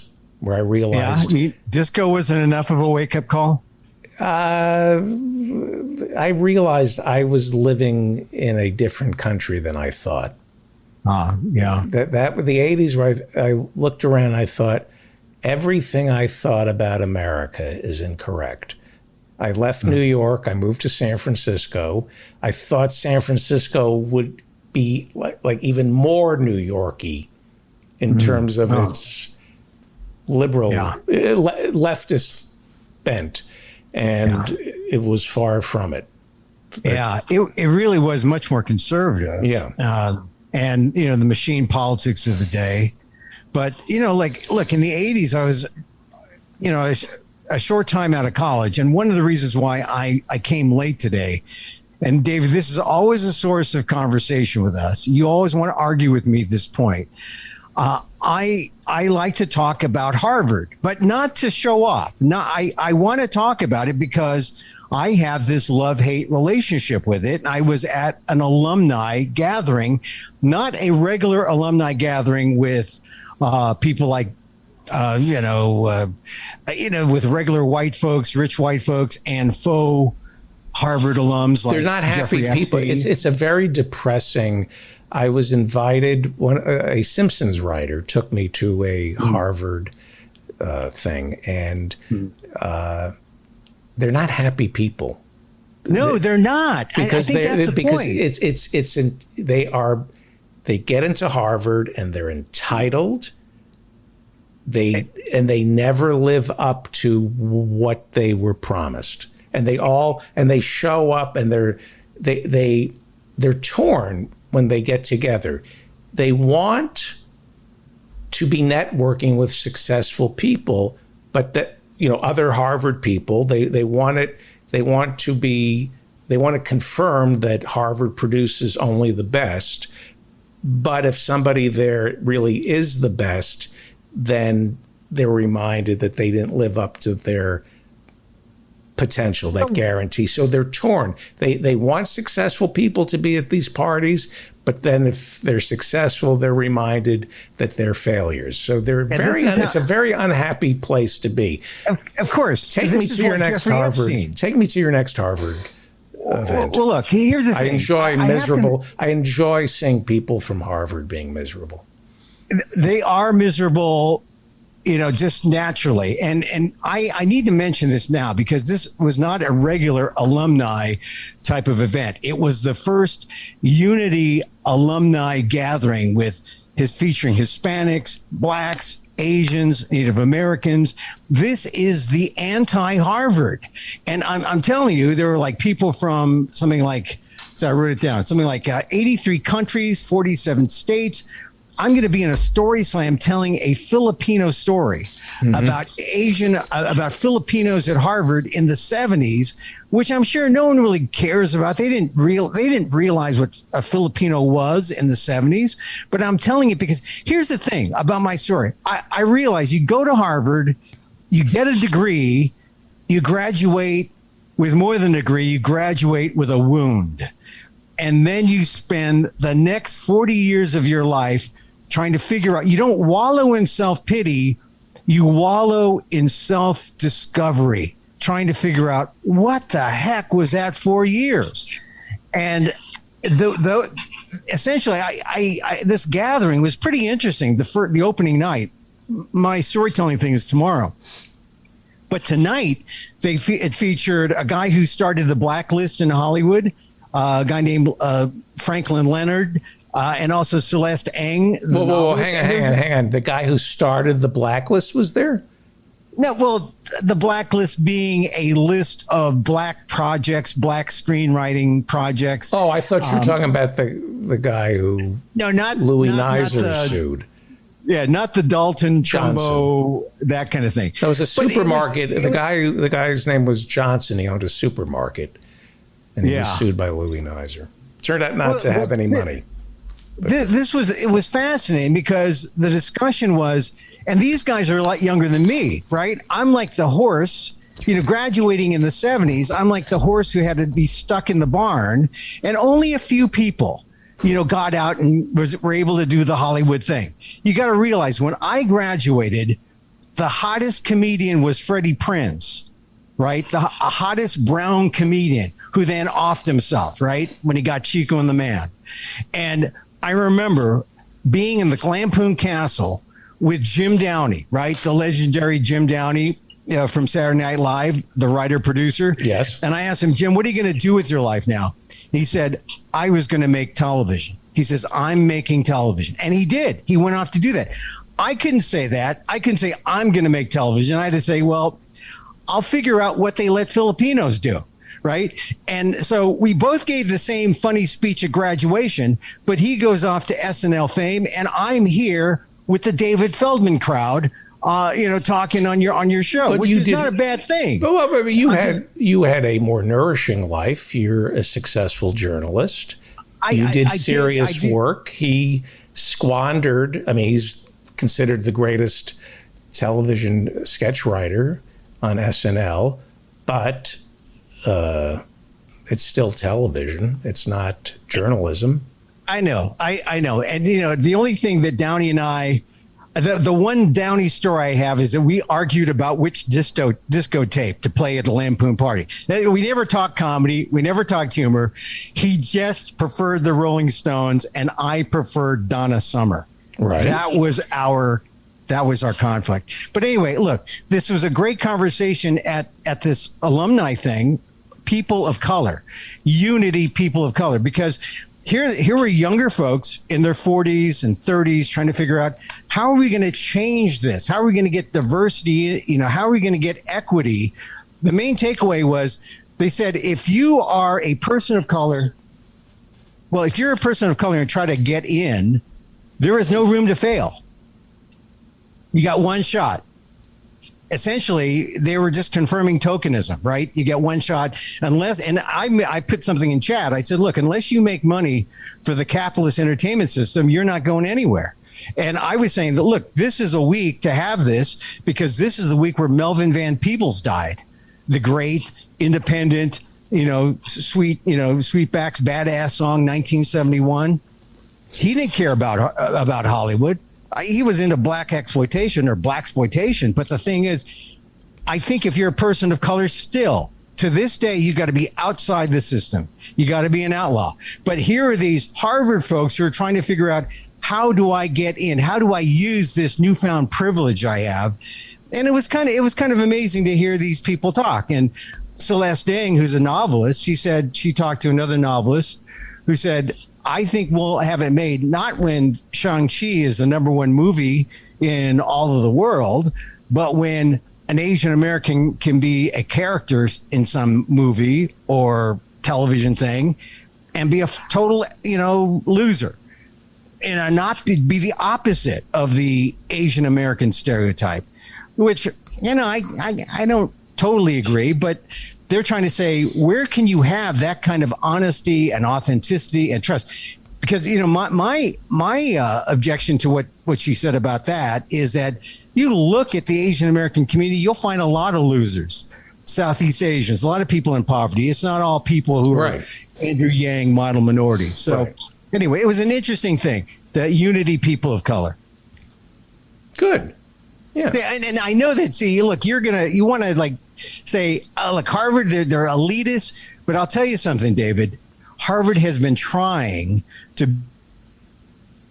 You're frozen. I mean that sort of half sarcastically, but if you look at it now, 25% Asian, right? It's not perfect. And look, the KKK was at Harvard in 1924. They burned crosses in Harvard Yard in 1955. But slowly you get a group of people of color who have been through there. It may take another 50 years, to see a kind of feeling of equality, or an opportunity to look down on who you consider to be less than. I mean, there's the problem. Here's the problem. Yeah. You're taking something that's sacred, education, which is to me, how you heal the world is through teaching and education, and to then put a price on it and make it look like a Lamborghini and monetize it. It's evil. These elite schools are evil. They're not teaching. Harvard is not teaching kids anything other than segregation, how to separate yourself from others, and then to show up and be present and cheerful and happy because you went to Harvard and now every door is going to be open to you. It's evil. The idea that the elite schools are evil.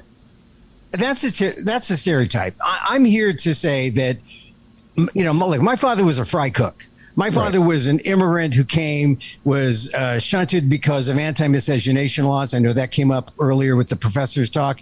Because of anti-miscegenation, my father was a bachelor for like 30 years of his life in America first before he met my mother. So I know what that kind of discrimination does to families and what it means.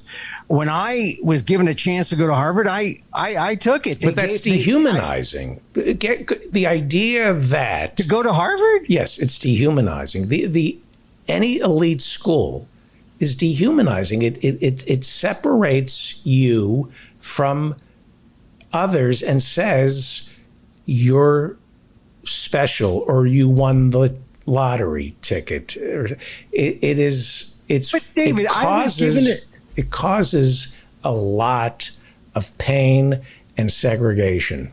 Okay, I sort of agree. I mean, I see where you're coming from. I'm not saying I had a terrible time at Harvard. Because what was the education like? You're supposed to go there to get educated. I got an education. I'll tell you how much reading did you do? How much what? Reading did you do? I did a lot. I learned. Were you reading 12 hours a day? I was reading. No, you were playing at the Harvard. You were playing at the Harvard Lampoon. Is that an education, or were you networking? I wasn't networking. I wasn't playing at the Lampoon. I was playing jazz records at WHRB. But here's the thing: dining clubs. Harvard. How much of this is education or networking? I think all of it was education. I saw Miles Davis live at Paul's Mall. Look, and you couldn't do that at a community college. I could have. I was frankly. I was privileged to go there, but why? Why were you privileged to go there? because, well, it's like wearing a designer dress at the Met Gala, right? You know what? It's my next door neighbor buying a BMW. Not being able. This is what a Harvard degree is. It's getting a BMW in New York City, where you can't drive at 120 miles an hour, and your cock still doesn't work. But you bought the BMW anyway, thinking this will make me look cool. Whenever we bring up Harvard, you always take that path. I usually just let you speak, and I don't defend Harvard enough.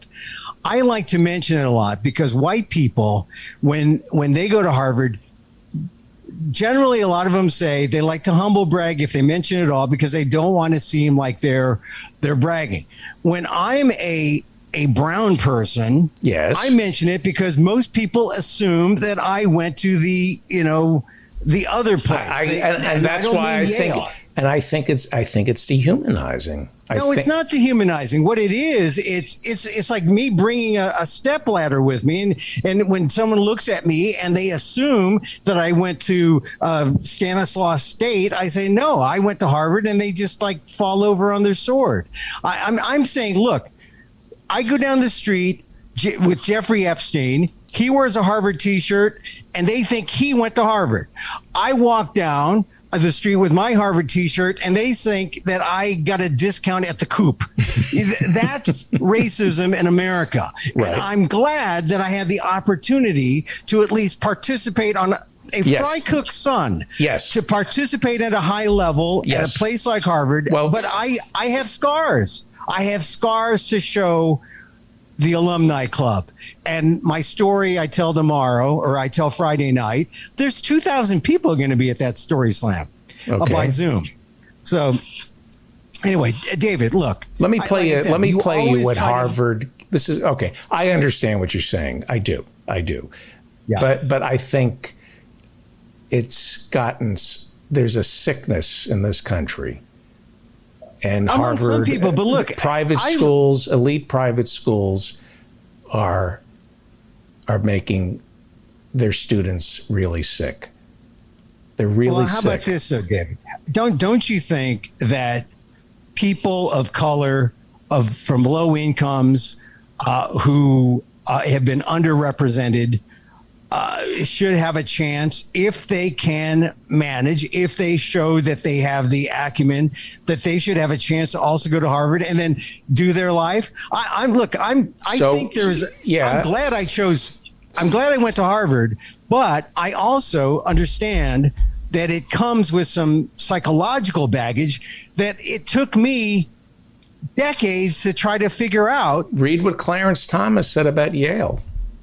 Well, yeah, he's from Piney Point, Georgia. He did not like Yale. He did not think it was a gift. Yeah. Well, see, here's the thing. A lot of people would use my bad experience at Harvard and Clarence Thomas's bad experience at Harvard to say, well, we should dump affirmative action. We should dump minorities said. A chance. And that is what, the standard National Review, conservative, anti-affirmative action thing. Actually, that whole case that's in front of the Supreme Court now is all, they try to say, we're hurting these poor minority kids, who go to Harvard and they're hurting. Can't you see we don't want to hurt them? Look, I am so grateful that I had a chance, but I was able to see firsthand why I didn't like it. I had some agency to say, Harvard could have been better. It could have rolled out the welcome mat a little bit more. They could have cared about me a little bit more. Instead, I had to find out my self-discovery. Like I said, I went there 4 years. I didn't realize I needed a 12-step program afterwards. I didn't realize I needed to be a recovering Harvard graduate, which I am now, much later in life. But I want to help those young alums, graduated in 2015, 2020, and I want to let them know that there is life after Harvard, and you just have to be self-compassionate and love yourself and not be shamed into thinking this, that imposter kind of thing that says, I don't belong, I don't, I want to help those people. That's why I'm participating in this alumni group thing. Okay, and I don't mean to be insensitive, because you're right, and about your experience, and I don't mean to, but I'm just saying in general.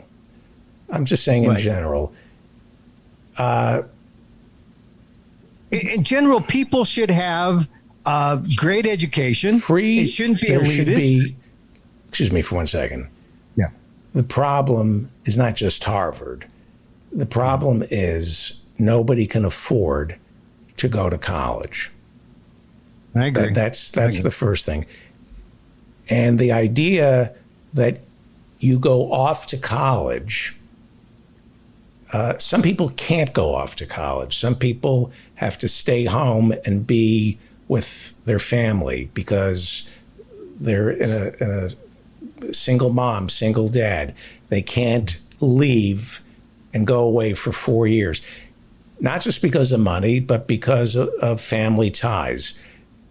The idea that you go off to this college and you're suddenly smarter than somebody else is I was not. I look. not you. True. I'm talking about the idea that shipping a kid off to some elite school and then he gets through it and somehow he's better educated or smarter is complete and utter bullshit.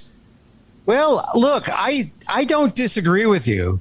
So you're going to these schools for reasons other than getting smarter, correct? Look, David, I'm 18 years old. I'm told to get A's in high school. I'm told to get the highest test scores. All my white friends are applying to Yale and Harvard and Stanford and Berkeley. Where am I going to apply? I'm the fry cook's son. I get waivers to apply to all these schools. I get a full scholarship to go to Harvard. I'm not going to tell them no. So it's part of the American adventure, David. And you know what? I found out a lot about what Harvard means and what it doesn't mean. It doesn't make me smarter, but you know what? If I was really, truly taken by the Harvard story, I'd be a venture capitalist now, or I'd be, in the 50th floor of some penthouse of some New York building, working the corporate, Filipino kind of thing. But no, I've been working as, an ethnic journalist in the ethnic press as well. I worked in the mainstream, and we met when I was working at the mainstream, but I was working for 10 cents a word in a lot of minority ethnic papers for the Asian American press. So I think what it did was it rounded out or sharpened my activism and let me know what America really is about. Because, if I were white, here's one thing that came out in the discussion with that guy Leonard and Celeste.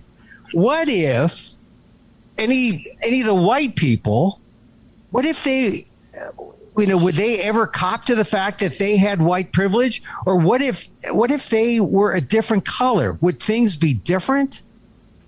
And I think we are still, look, I got there in 1973, which was a scant 5 years after, civil rights, 65. So 73, that's 8 years. They didn't really know what they were doing. And we are still fighting it. And in fact, there are forces that are trying to reverse, where civil rights is gone. I'm just saying, for me, look, a lot of people we're having this conversation has two separate tracks. You're talking about yourself, and I understand what you're saying, and I want to respect that. I'm talking about the entire culture. Well, which I'm is part different. of the culture too. I mean, but your experience is sacred. What I'm saying is, college should be free to all Americans, and nobody should have to pay to go to college, to go to medical school, like they do in Germany, like a lot of countries in Europe. All college and knowledge should be free. College should not be a country club where you make connections to get your next job. That's not what an education is. Look, I agree. I don't. So I'm not discounting with you. You are.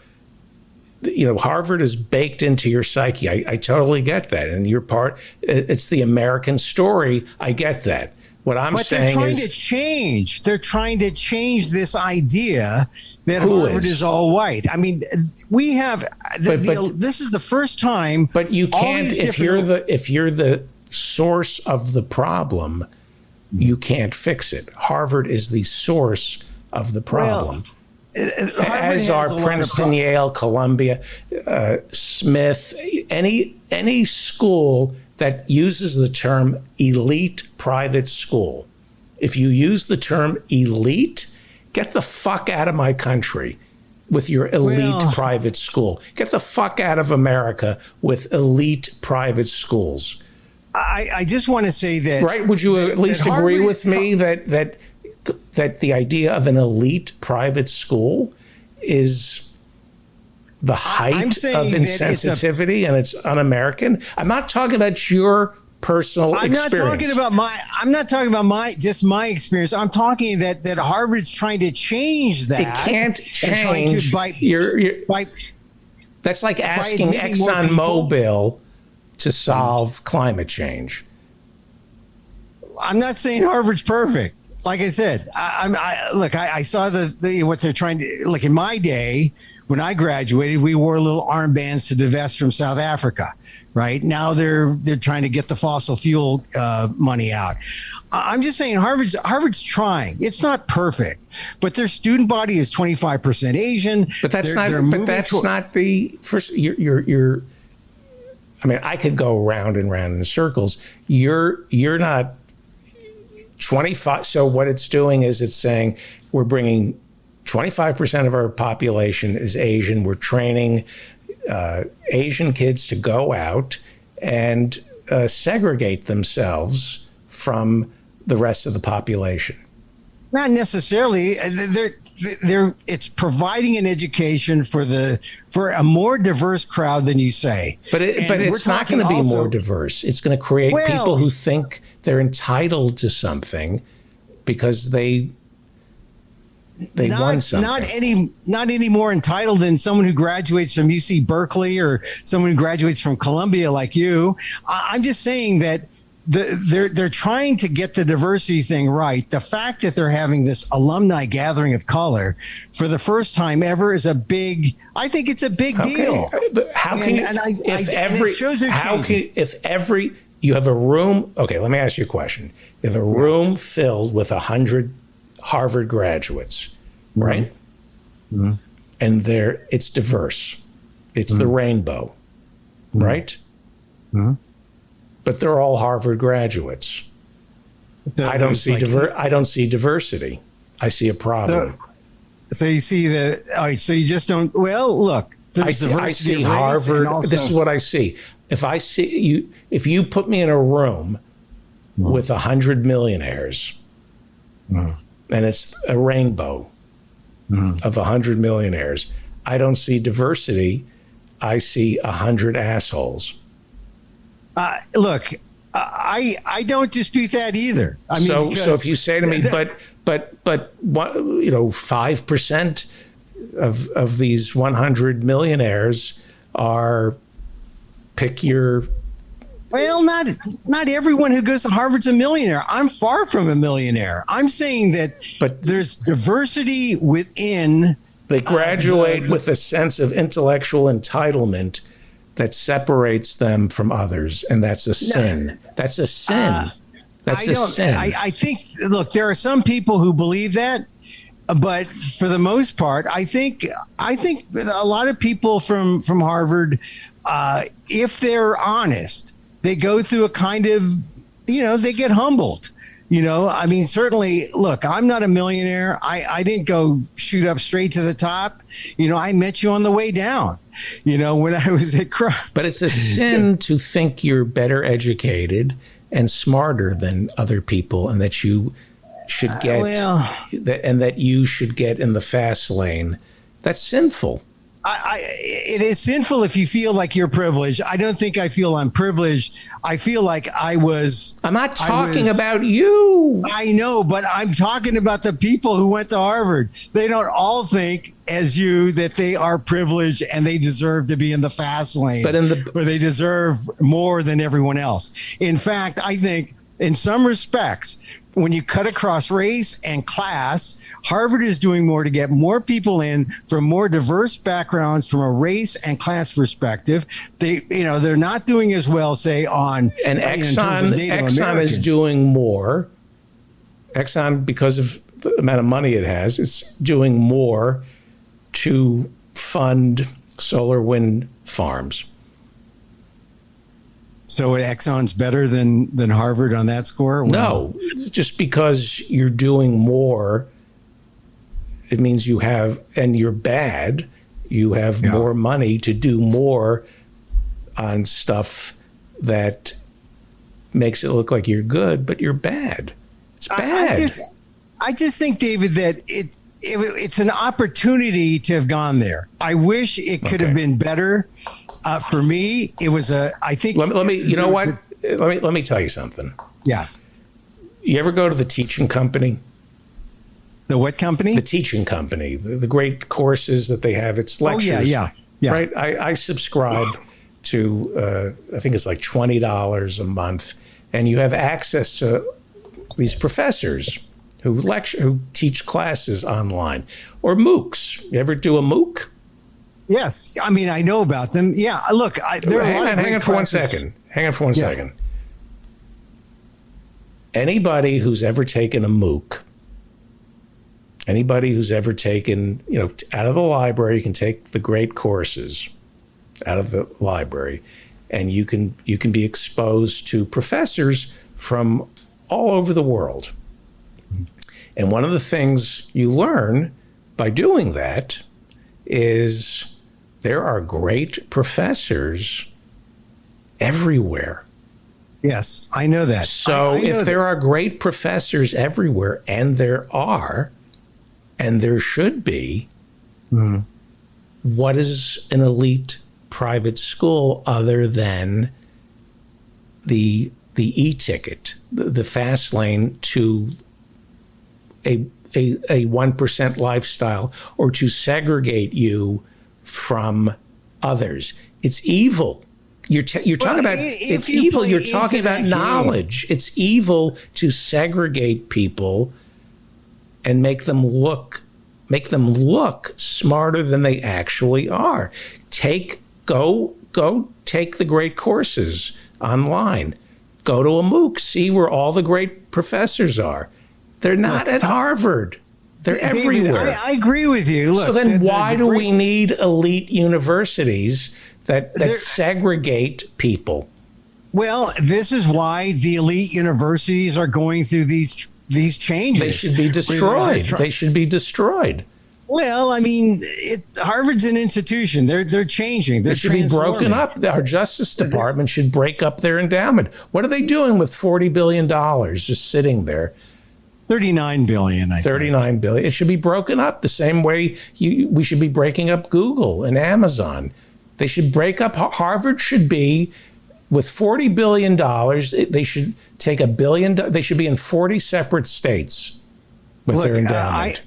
I think that Harvard is trying to go through changes. I've got some beefs with Harvard.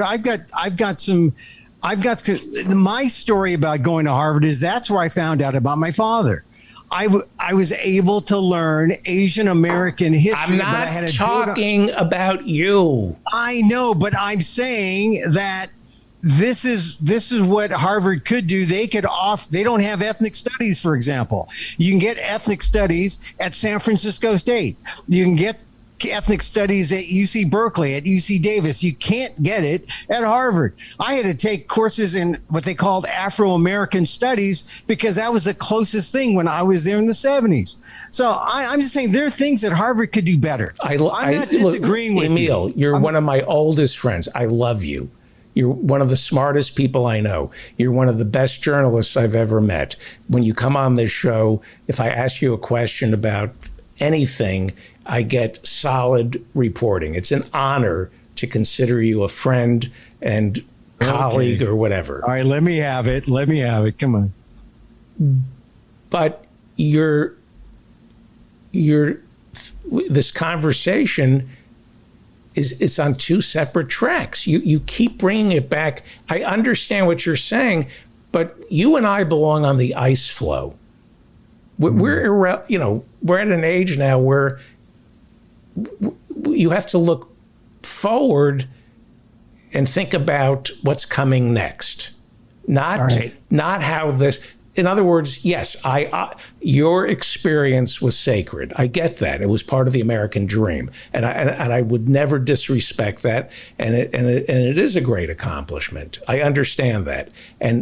But I'm talking about what you experienced should not be inflicted on a new generation of kids. That we should spare America's youth what you and our generation went through. Those values have to be scrubbed. And it involves a cultural revolution where when somebody says, I went to Dalton or Harvard Westlake or whatever elite $50,000 a year private school, you should be shamed for that. That's shameful. That's a bad thing if you went to a private school. It means you came from a bad family. Now, I'm not talking about you. I'm not talking about you. I'm not talking about you. I'm talking about values. Not you. I'm talking about a 12-year-old kid who is going to a private school like, Harvard Westlake in Los Angeles. Right. You come from a bad family. If your parents send you to a private school instead of a public school, you come from a bad family. And then you've been poisoned.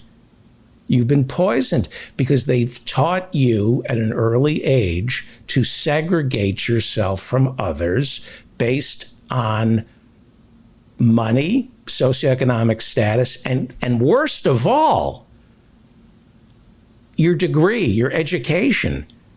The idea that you're going to be better than somebody because you went to a special school. You come from a bad family. If your parents believe that and then instill that into you, it is shameful and wrong and has to be abolished. I don't know if it's part of what makes this country so sick. The idea that you can be better than somebody based on your education. It's evil and wrong, and it has nothing to do with your experience. I know, but I forget my experience. But don't you think that could be mitigated if it were opened up to more people? No, and acted like a public school more than a private school, as it is. You should get more people. Private schools should be abolished. They should be a bit extreme, huh? That may be a bit extreme. Brown v. Board of Education, separate. We don't even have separate but equal in this country. They got rid of separate but equal.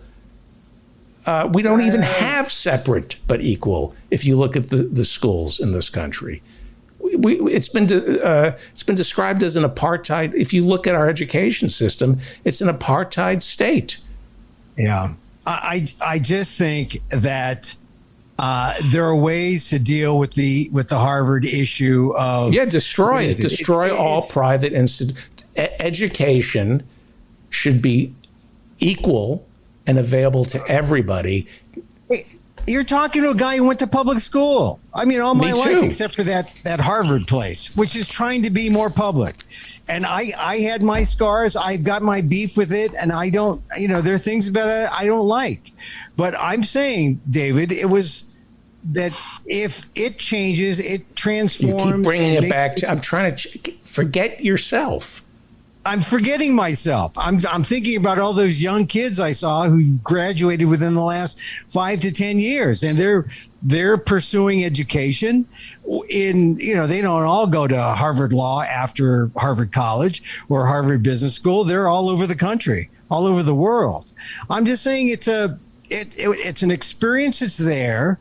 They're trying to change by making it more open and diverse. We're getting repetitive. It's a repetitive argument because it's two separate. You're talking about yourself, and I'm talking about general education. Shouldn't be that way. Not perpetuating the cycle of abuse inflicted on American students. Like, we're getting rid of the SATs. That's a good thing. We should be getting rid of IQ tests. That's a good thing. I agree. Filipino students to Stockton. They were one of the people in that lawsuit out of Oakland suing UC Berkeley. So look, I'm for more egalitarian education, but I think that some of the things that bother you about the elitist institution, a lot of that isn't necessarily the institution, but they're the individual people. You think, oh, Emil, you're bringing it back to yourself. No, there are a lot of a-holes who go to Harvard. Yeah, I understand that. I'm not friends with a lot of people I went to school with, like a handful, and people who went to Columbia like you. But, like I said, it's we. By the way, I don't talk about where I went to college because it's shameful. And it's a character flaw. I consider it a character flaw, quite frankly. I can see why. I mean, I know that a lot of white people don't talk about it. But if you're a poor kid from the Mission District in San Francisco, but it shouldn't be that way. It shouldn't. But you know what? I'll tell you something. And people who of color, of different racial classes, they'll tell you that when you have Harvard in your resume, people look at you different. It shouldn't be that way, right? It shouldn't. They should just look into your soul, look into you and evaluate you. Oh yeah, I like that Emil guy. But there are a lot of breaks you get because there it is. You get the stamp. The stamp is on you. Now you can change that by acting. How about laws that prevent? How about laws that prevent somebody getting hired over another person because they went to what is considered a better school? What if they got hired because they were just better people or better workers? It's not the school. Yeah. I mean, that's going to be a hard thing to try to. Well, we need to mow down. There's a problem with values in this country, and a lot of people think there are a lot of people. You're not one of them. I know that. Yeah. There are a lot of people who have no idea how corrupt they are. Yeah, well, they think that they're liberal or even on the left, and their values. I see friends of mine who instill values in their children that are corrupting and will result in so much residual unhappiness for their kids and those around them. And like I said all along, I don't disagree with you. I think when I've been unhappy, it's because I've let those 4 years at Harvard rule my life. And when I was free of that, I was better. So I don't disagree with you in a lot of ways, but I weaponize Harvard. Someone looks at me and thinks, ill of me because I have different color skin, I'll just take it out like a Ruger or and says, here it is. Here's my Harvard degree. I have to use it because I live in that kind of society that puts that kind of value. So, in some ways I played into that, but I'm not trying to be Mr. Corporate America. So it only goes so far with me. All right. It only goes so far for me. I apologize if I discounted in any way your journey. That's not what I did. I know. Because I know. it is a journey, and it's you are the American story. And if I in any way discounted that, I apologize. No, it's all right. But our journeys are not right. Evolution dictates that the journey that we went on isn't right for the next generation. The journey has to be easier and better. In other words, we had bullies when we were growing up, right? Yeah. So I'll tell you you this. get rid of the bullet for the next generation. Bullies don't make you stronger. They actually keep you from focusing. So as we evolve and our brains are supposedly getting bigger, the generation that comes after us should not have to deal with bullies, right? Right. And anybody who says, bullies, you're going to get rid of bullies? They toughen me up. You say to that person, okay, Neanderthal, we're sorting out those who have evolved and those haven't. So we're putting the Neanderthals over here, and we're going to walk a little more erect. If you think bullies give you character, that's fine, but you're not coming with us on our journey towards evolution. So I'm just saying what worked for you or me, I wouldn't wish on the generations that come after me. Our job is to make life easier for people, not harder. I don't disagree. Like everybody gets a trophy, that kind of thing. Like complain about millennials. Everybody gets a trophy. Yeah, that's right. Everybody gets a trophy. Like your Emmys, your Oscars, complete and utter divisive bullshit. These award shows, like everybody goes, oh, everybody gets a trophy, as opposed to these arbitrary choices for best drama. Are you fucking kidding me? No, everybody gets. How about a film festival instead of an award show? And we celebrate. Why don't you, instead of the Emmys, why don't you have a show that just celebrates the art? Yeah. But these award shows were set up to divide the unions, to divide the workers. I don't like the award shows either. I thought the Emmys were kind of. I thought they were a joke last weekend. The Tonys are coming up this weekend. But can you imagine when you were growing up? Can you imagine when you were growing up that they were going to get rid of the SATs and the college boards? No, because I thought that was their barometer. That was their measure. But it was a BS measure. Absolutely. Because it doesn't. Yeah, I mean, they're culturally biased, and they're culturally biased. Yeah. As is the IQ test. Yeah, I took an IQ test. I just remember scribbling, and I think that sort of screwed it for me. I didn't really take it seriously. I took a DQ test. Yeah, and did you Dairy Queen? Yeah. No. Okay. So I just look, David. I knew that when I said I couldn't make it earlier because I'm at this Harvard thing, we would get in this long conversation. And the thing is, I always let you talk about it. I never fight you back. Because I'm right. No, well, you know I'm right. In a way, yeah. Look, I'm telling you, everyone I talked to who went there, I didn't know anyone who had a good time, anyone who was really happy. They had some great classes. They learned something about themselves. But for the most part, it's I had the same kind of experience where it could have been better. I would have been better off if I went to, a couple of years at, City College and San Francisco State and then went off to graduate school somewhere. But, this is part of the American lie. It's kind of a part of the mythology, right? Right. It's a myth. It's not real. It's a myth because it's not real. So in some ways, I get what you're saying. Let's change the myth. Let's not.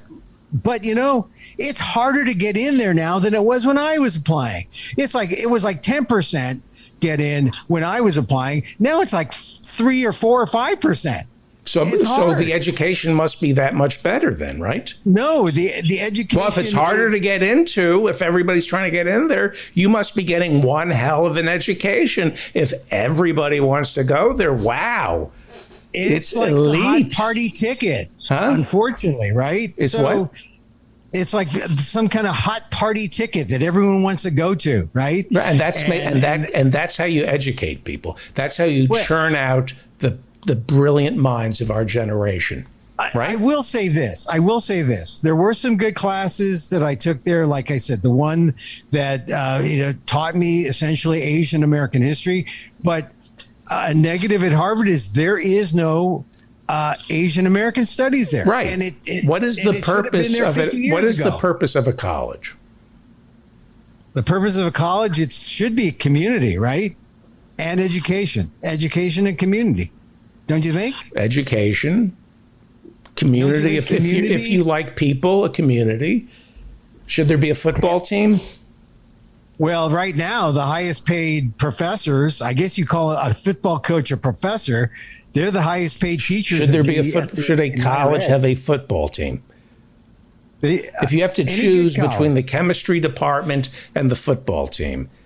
Well, then you'd know what drugs they're taking.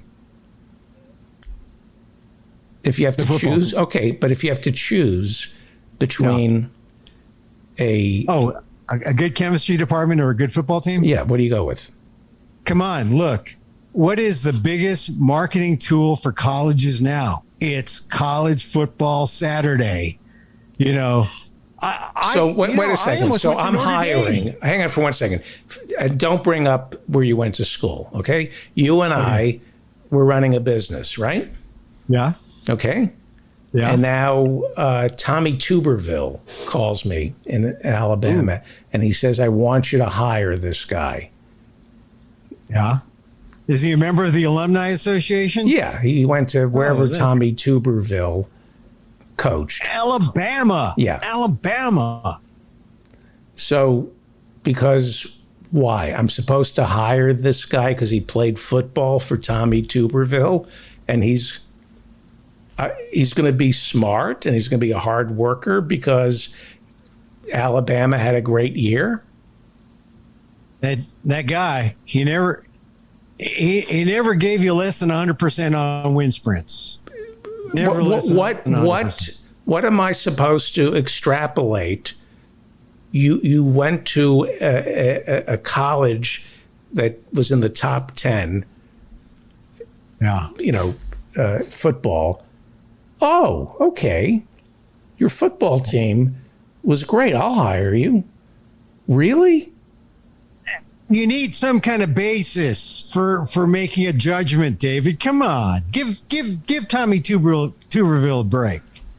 You need to have some basis to make a decision. You can't just do everything on a coin flip. This is what we're forcing kids. A college debt is bigger than mortgage debt now. Look, you're telling me my kids, look, you figure I'm a legacy, right? I don't even think it's affirmative action. They let me in because I'm Filipino, but it wasn't affirmative action. But I'm a legacy. Did my kids get into Harvard? No. Good. But I had to pay more to get them into NYU, which they then, look, one of my daughters went to NYU for a year, dropped out, and then went to Santa Barbara City College, one of the finest community colleges in California. And then she graduates from UC Santa Barbara, great party school, got a good education. I mean, so look, I'm not an elitist, David. I know you're trying to paint me as an elitist. I'm not talking about you. I know. You're bringing it back to you. I swear to you, I'm not talking about you. All right. I swear to you, I'm not gaslighting you, but it has. I swear to you, I'm not talking about you. I'm talking about the values in this country, not you. And we have the same value. We have the same values, really. We want. Well, no, the best but I want to destroy. You do want to destroy. I want a cultural revolution when it comes to education. I really do. I think that. Well, I think knowledge. I think learning, teaching, and knowledge is sacred, and to wrap it, to have a velvet rope around knowledge, is not good for mankind. To put a velvet rope around knowledge. There are cures for diseases out there that should, I think we'd have more cures and better art if we weren't roping off knowledge. The velvet rope. Are you on the list? Come on. It serves nobody's interest other than these institutions and the richest 1%. It doesn't help. It doesn't. It produces people like Barack Obama. It produces Barack Obama. Let me just make this point. You're right. It does perpetuate the richest 1%. It doesn't help the country. In some ways, it doesn't help the country. In some ways, they're trying to diversify that by when they bring in, the Asians and the blacks and the Latinos and the Native Americans, and they fully expect them to be, America's next corporate star. Except me, I rejected that. So at least give me that. Deval Patrick, African American. Yeah, I believe he went to Harvard, and then he went to work for Bain Capital. Yeah, and Bain Capital. He was Romney's lunch buddy. Has killed people. Private equity kills people. Yeah. Hey, look. But so we can say, but isn't that great? We trained somebody of color to press a button and destroy a Toys R Us. Yeah. I don't see how this. No argument. I don't see how these elite schools do anything other than destroy the lives of the 99% and the people who graduate from them. I think it's corrupting. Well, I think it corrupts no argument people. for me. I met a young woman at Harvard online. She did a thing on history, and I asked her where she was going to go to, after graduation, what she was going to do in the summer. Working for like a Bain Capital type place, working in venture capital, because money, riches, living in New York, that's in their mind. That's what they do. And it was a shame because she was, very thoughtful in the project. But you have an obligation to, not you, but we as a culture. I'm talking about a cultural revolution. I'm not talking about you. I'm saying a cultural revolution where somebody says, I work in venture capital. You say, how do you live with yourself? And they go, what? And you have to be able to say to them, no, you extract value from the economy. What you do for a living is evil. We need to start saying that at parties or on the street. When people say, I'm a lawyer, you have to say, what kind of lawyer?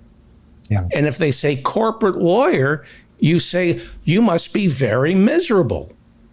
You must be very unhappy doing that. That must be very painful for you. You have to talk that way.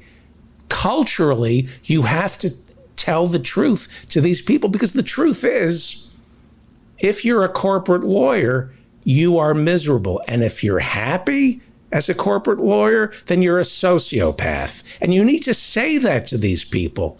And I agree with you, David.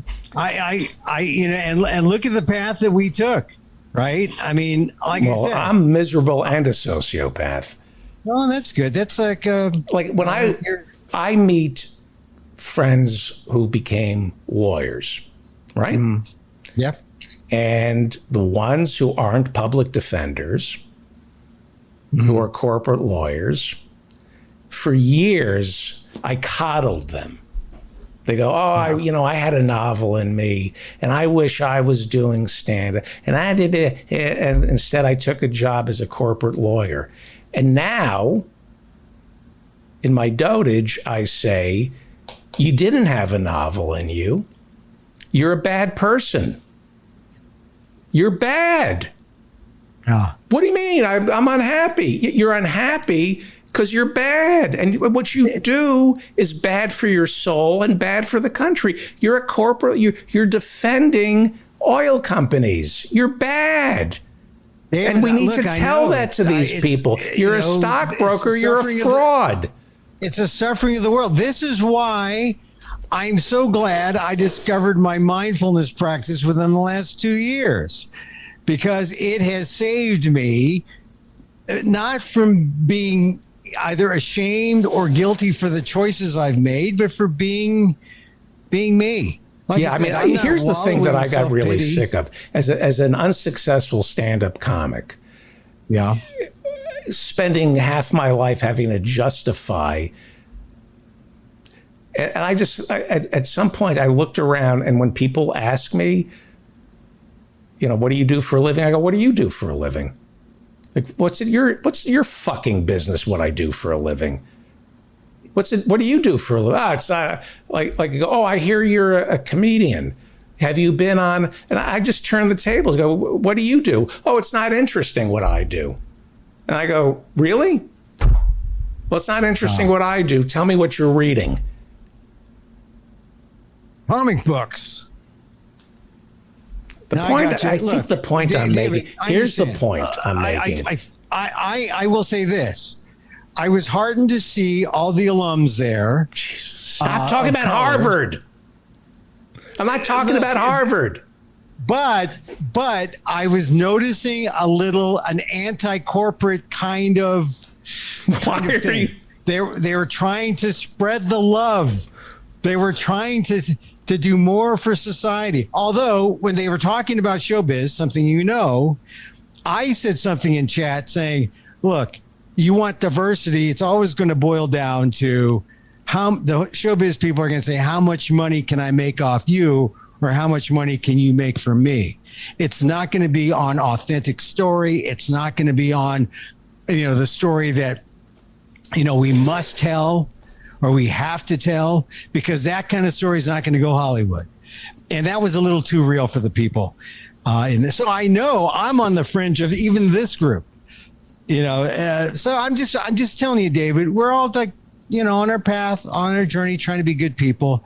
I'm just glad that I'm happier now that I've discovered a little meditation and have been able to deal with my life, and I don't use that H word to define me. Well, I think people need to be more judgmental. I think we need to turn the tables and start judging people. No, I'm anti-judge. I'm a lot more equanimous. I think we need to judge people. What do you do for a living? What do you do? And if it doesn't, you should judge them. If you don't approve of what they do for a living because you think it's immoral, you should say so. Well, all right, I guess you could. If somebody tries to put you in your place by asking you where you went to school, you should turn the tables and say, I'm sorry, I didn't come from a corrupt family that perpetuated socioeconomic persecution. So I didn't go to Harvard Westlake. I didn't go to Dwight Englewood. Yeah. I mean, I was bused. I saw there was Dwight Engel and Dwight Morrow. The private school, and then where I went. Okay. And it was, do you want to send your kids to school with blacks and Hispanics, or do you want to go pay a fortune to send your kids to school with other white kids? That was kids. I saw it. I know why people went to private schools. I know why religious schools were set up in the South, why Jerry Falwell set up religious schools. Right. It was after Brown v. Board of Education.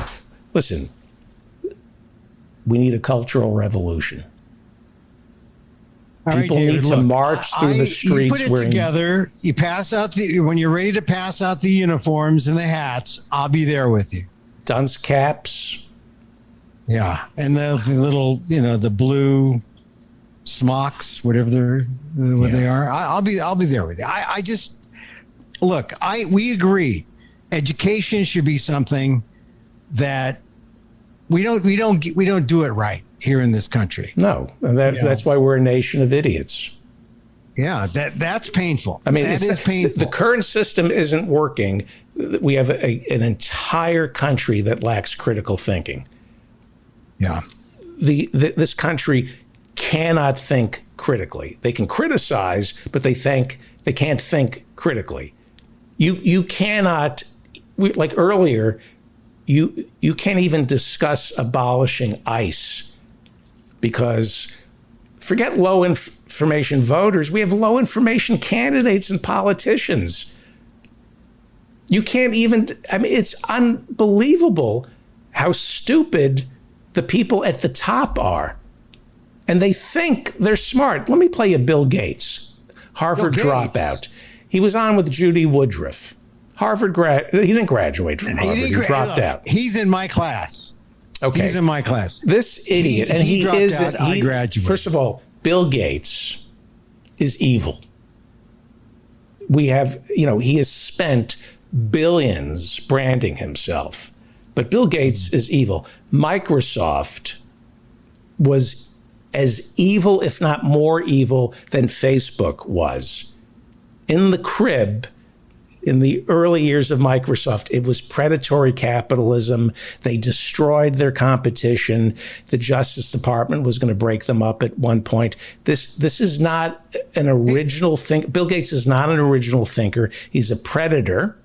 I'm not a fan of He didn't come Internet up with Explorer. MS-DOS. He bought it. He comes from money. He went to Harvard. He liked to play poker. And he went out. And yes, was he a visionary? He was part of a wave that he won. And he's evil. And the Bill and Melinda Gates Foundation is evil. It's evil. They don't pay taxes. And then they hoard their own money and they decide unilaterally, how money that's owed to the government is going to be spent. And they make some pretty bad decisions, quite frankly. Yeah. I'm not real pro Gates. Like I said, he dropped out. We missed each other, although we were in the freshman, the G's in the freshman register. And he's not that bright, and he was hanging out, and not a good judge of character. Yeah. He was hanging out with Jeffrey Epstein, who used to teach at Dalton, a private school. Jeffrey Epstein, the rapist, right? And the reason Ms. French divorced Bill Gates, one of the reasons is he was hanging out with Jeffrey Epstein.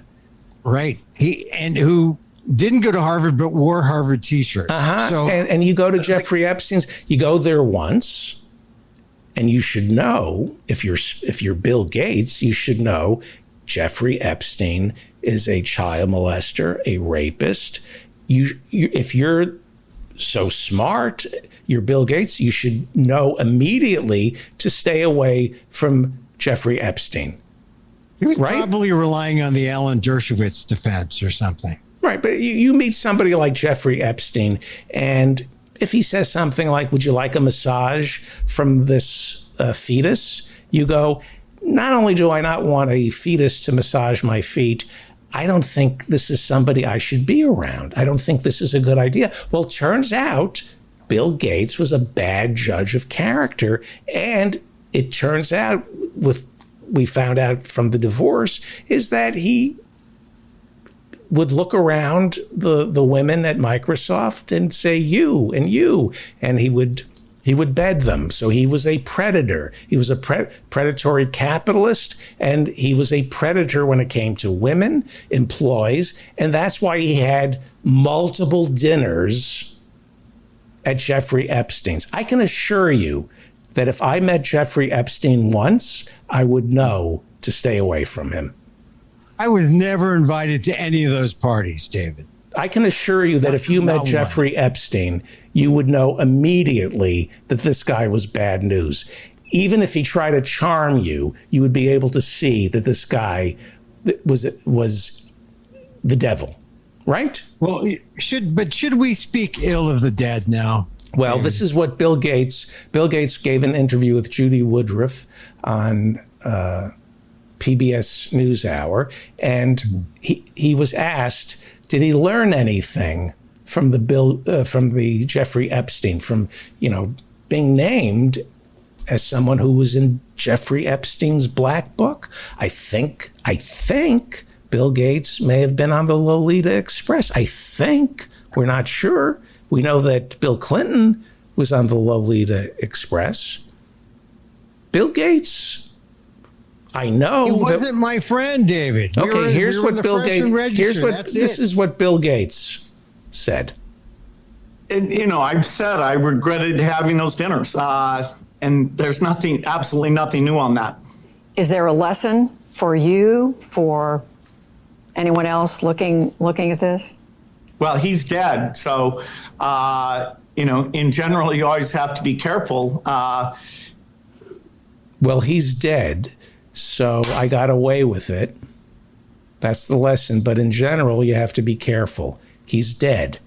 Yeah, because you have to be careful because the people you're consorting with could be alive. They could be alive, and they could know how to unlock the safe that has those videotapes that you didn't know about.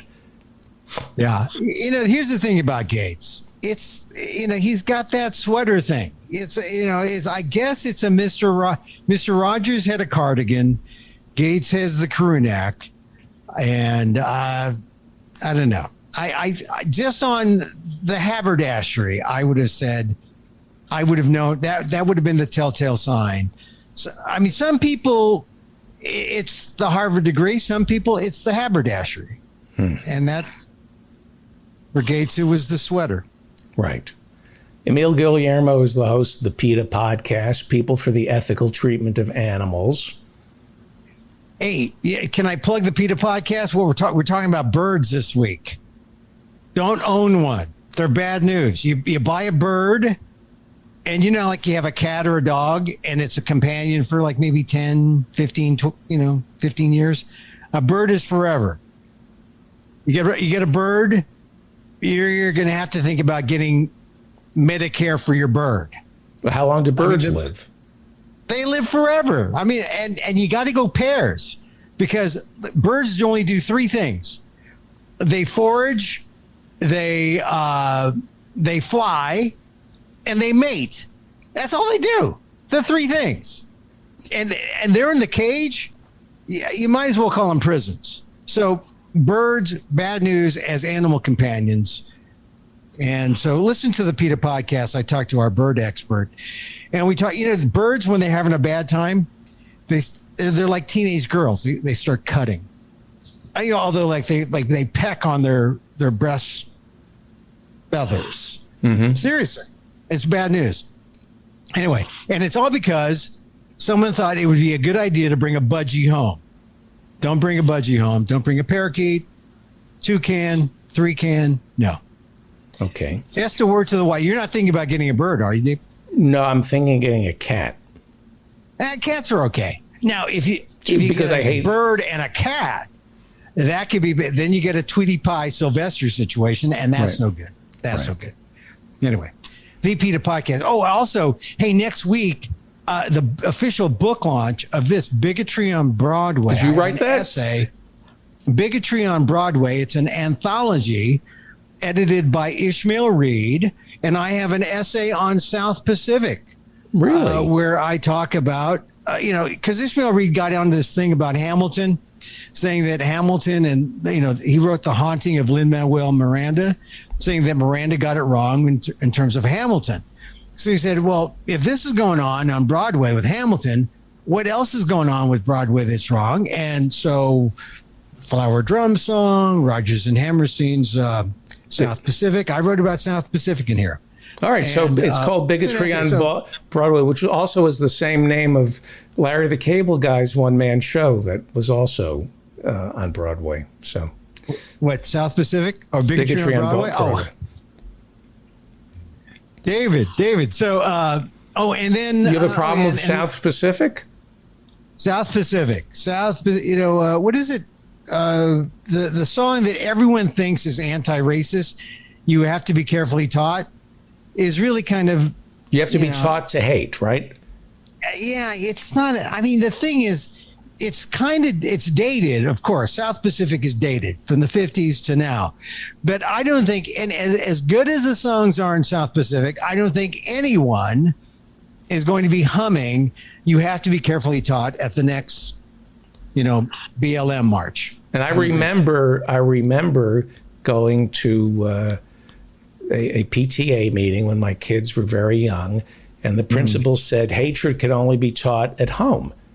And I raised my hand and said, I work, my wife works, I get home at 8 o'clock if I'm lucky. I don't have time to teach my kids how to hate. Not adequately, I know. It's impossible. It has to be taught. Then I'll homeschool them. Why can't you teach hate? Not a laugh.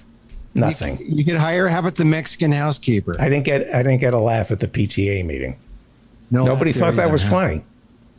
Yeah, I think that's kind of funny. Yeah, I did too. But then I do that thing at Harvard on Friday. But look, on my AMOK.com show, I do a live thing on Emil Amok on YouTube and on Facebook. Emil Amok's Takeout, I call it. 2 p.m. Pacific.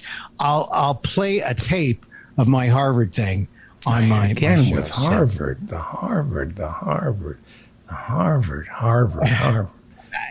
Look, David, they gave me the weapon when I was a kid. I got to use it. It's not a weapon.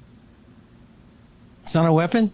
I don't think so. That's the way I use it. I use it like people like carry a shiv or carry, a switchblade or something. Anyway. We got a compliment from a listener in Great Britain. He writes, I'm a bit down at the moment, so not in the mood to chat.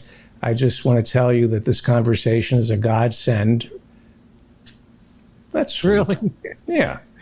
Someone said that in Britain, Great Britain. Yeah. What's he drinking? Harvard Ale. Check his gin blossoms. So with you, Harvard is like aloha and shalom. It's just an all-purpose word. I'm sort of using it on my own. Look, I have already been damaged by it, and now I'm using it to, I find that if you're a person of color in this country, it can be used. If you're a white person, then you're lording it on. Then you're like being an overdog. But if you're a person of color and people look at you and they make assumptions and they say, oh, what is this guy doing here? All you got to do is you play that Harvard card, and it's like, and when you play it against a guy who went to Yale, that's really. Hey, did you see this? Did I play you Greg Kelly on Newsmax? Yeah, you showed me that. Now, we went looking for this white supremacy stuff that they're talking about, right? The violence and the danger that's posed. We actually did find some evidence from 1923. This is the last substantial turnout we could see or we could find of white supremacy. Look, it's a boogeyman. It's a false boogeyman. How do you say something like that? I mean, I can understand maybe thinking that, but how do you say that out loud? That's Greg Kelly, the son of former police commissioner. Oh yeah, the New York guy. Yeah, Raymond Kelly, the beloved. Yeah, this is the son of the New York City police commissioner, the longest serving police commissioner in New York City history. Where do you think Greg Kelly learned this racism from? Think maybe from his parents? Look, David, there is no white supremacy. You got to go back to 1923. You know, the closest thing in the last 10 years, a bunch of white-looking Filipino guys with too much light on their face. That's kind of an upgrade. You know, at least they're tan. How do you say that? Like, how do you... That was written, by the way, what he said. It was like he wrote that. He prepared it. They had a little package. They found the KKK. This was like they had a production meeting. People signed off. Yeah, get that footage of Pathé, from Pathé, Britain, of the KKK. I mean, this was planned. This wasn't... They're going to... And let's submit it for a writing Emmy, a local writing Emmy or something. Just like David's. Yeah. No. All right. I love you, Emil. And look, ever since I started meditating, I throw around love loosely too. I love you. Thank you. No, you're welcome. You're welcome. Right. Great show today. Thank you. Emil Amok, ALDEF, Asian American Legal Defense and Education Fund. And next week? Sure. Next week. Hey, we're coming up to my birthday week, I think. No, soon. Well, we're coming up to Filipino American History Month, so watch out. Is that October? October, Filipino American History Month, yeah. Okay. I had it. I'm editing myself. That's good. You're showing some that's you must be taking some mindfulness courses because you pause. That's good. That's a good thing. Hey, did you see that? Have you seen that Michaela Cole her thing? I May Destroy You. Have you seen that? She was nominated for several Emmys. She won. But did you hear her acceptance speech? I didn't watch. Oh, you know, a good acceptance speech. Because he talks about visibility. And I mentioned this, just one last Asian American thing, because I wrote about it in ALDEF.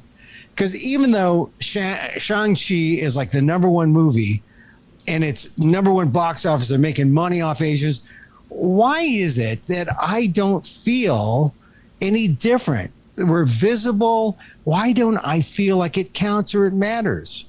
And I think the message in Michaela Cole's speech, and I've heard it from other people, just because you're visible doesn't mean you have power. Just because they see you doesn't mean you've accomplished anything. I guess it makes invisibility okay if you do something positive with your invisibility. Anyway. Okay. Just a thought. All right. We're going to wrap up the show here. Thank you. Thank you, David. Good night. Good night, everybody. That was fun. That woke me up. That was good. We're going to wrap up the show. All right. I'll go now. See you thank you, sir. I want to thank all our guests. Usually Dan is here and I can name them. John Ross, Professor Ben Burgess, the Hirschenfelds, Dan Frankenberger in the newsroom, and then the Reverend Barry W. Lynn, and I have a block on the Congress. The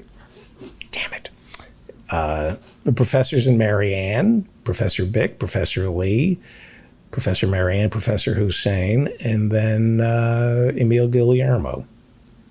All right. That's our show. Remember that we have office hours every Friday night at 8 p.m. If you would like to sit in our virtual studio, please go to David Feldman Show and hit the attend a live taping. Yes, we have a call from Mexico. Rodrigo. I wanted to cover two things quickly regarding the AOC dress. Yes. Hard to accept it when we're reminded that we're not the center of the universe. It's much easier to say, oh, AOC's little stunt, it didn't grab me. than it is to think, oh, I hope this gets liberals to ask themselves, why don't we tax the rich?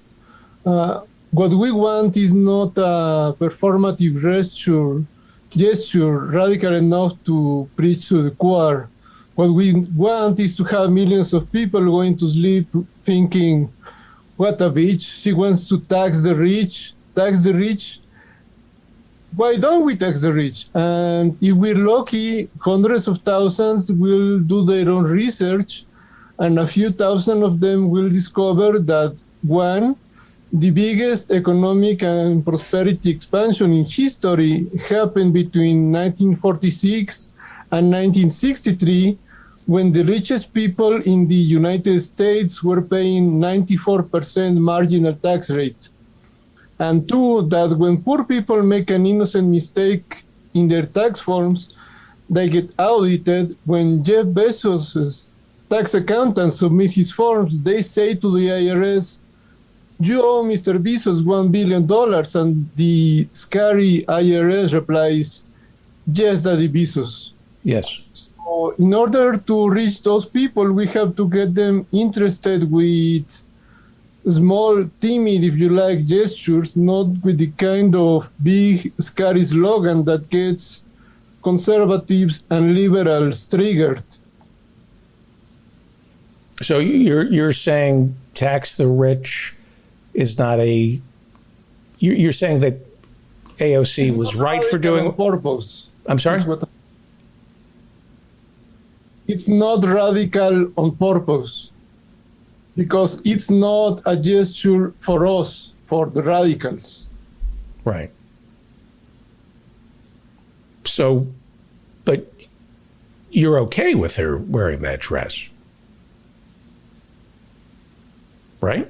I enjoy the memes that say, that make fun of her. I do think that maybe she could have joined the protesters outside,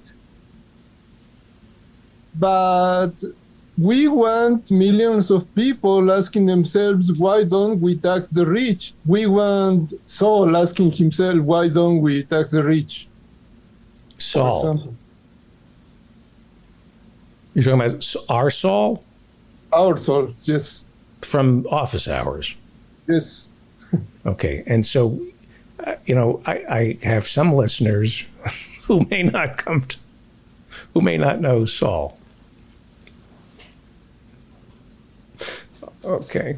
But anyway, another thing I wanted to talk about is that we need to stop getting so angry at the nurses who are anti-vaxxers and understand how we got here. Why the best of the best nurses have been siphoned away by private clinics who are happy to pay a little more. Why non-white nurses are 25% of the membership, but 50% of the deaths of unionized nurses, and Filipinos make up 4% of RNs in the United States, but just under half of the registered nurses of color who have died to date have been Filipino, 48.8%. Under these circumstances, is it really any wonder that nurses still working in public hospitals are less the best of the best and more those who can get better jobs? And we should understand that capitalism has caused this. You want to watch something? You want to see something? Sure. I'm loading my snark. See this? Hang on. I'm going to be snarky. We're just loading it right now. Do you see that? Not yet. It's not. I'm not at 100% yet. And then I'll be snarky. Almost there. I'm loading my snark. I lost my snark. All right. Anything else? No. An invitation to anyone who wants to read Capital Volume 1 with us. The original group is already reading Capital Volume 2, but we have a new group reading Capital Volume 1 on Wednesdays, an hour before Tom Weber's. Oh, okay. What time does that start? 7:30 EST, I think. EST. Est. Are you a Werner Verhard person? Is this like an Est meeting? All right. I'm tired. I love you, Rodrigo. Love you too, David. Okay. I'll see you tomorrow night. Good night. Good night. That's our show.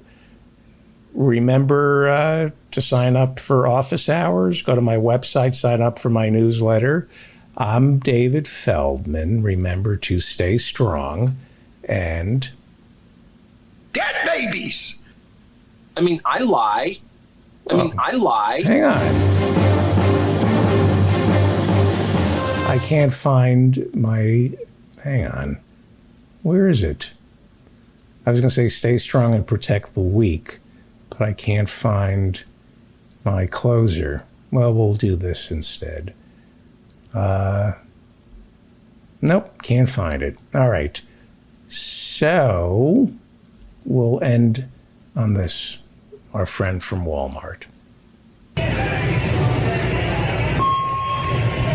Attention Walmart shoppers and associates. My name is Beth from Electronics. I've been working at Walmart for almost 5 years, and I can say that everyone here is overworked and underpaid. The attendant policy is bullshit. We are treated from management and customers poorly every day. Whenever we have a problem with it, we're told that we're replaceable.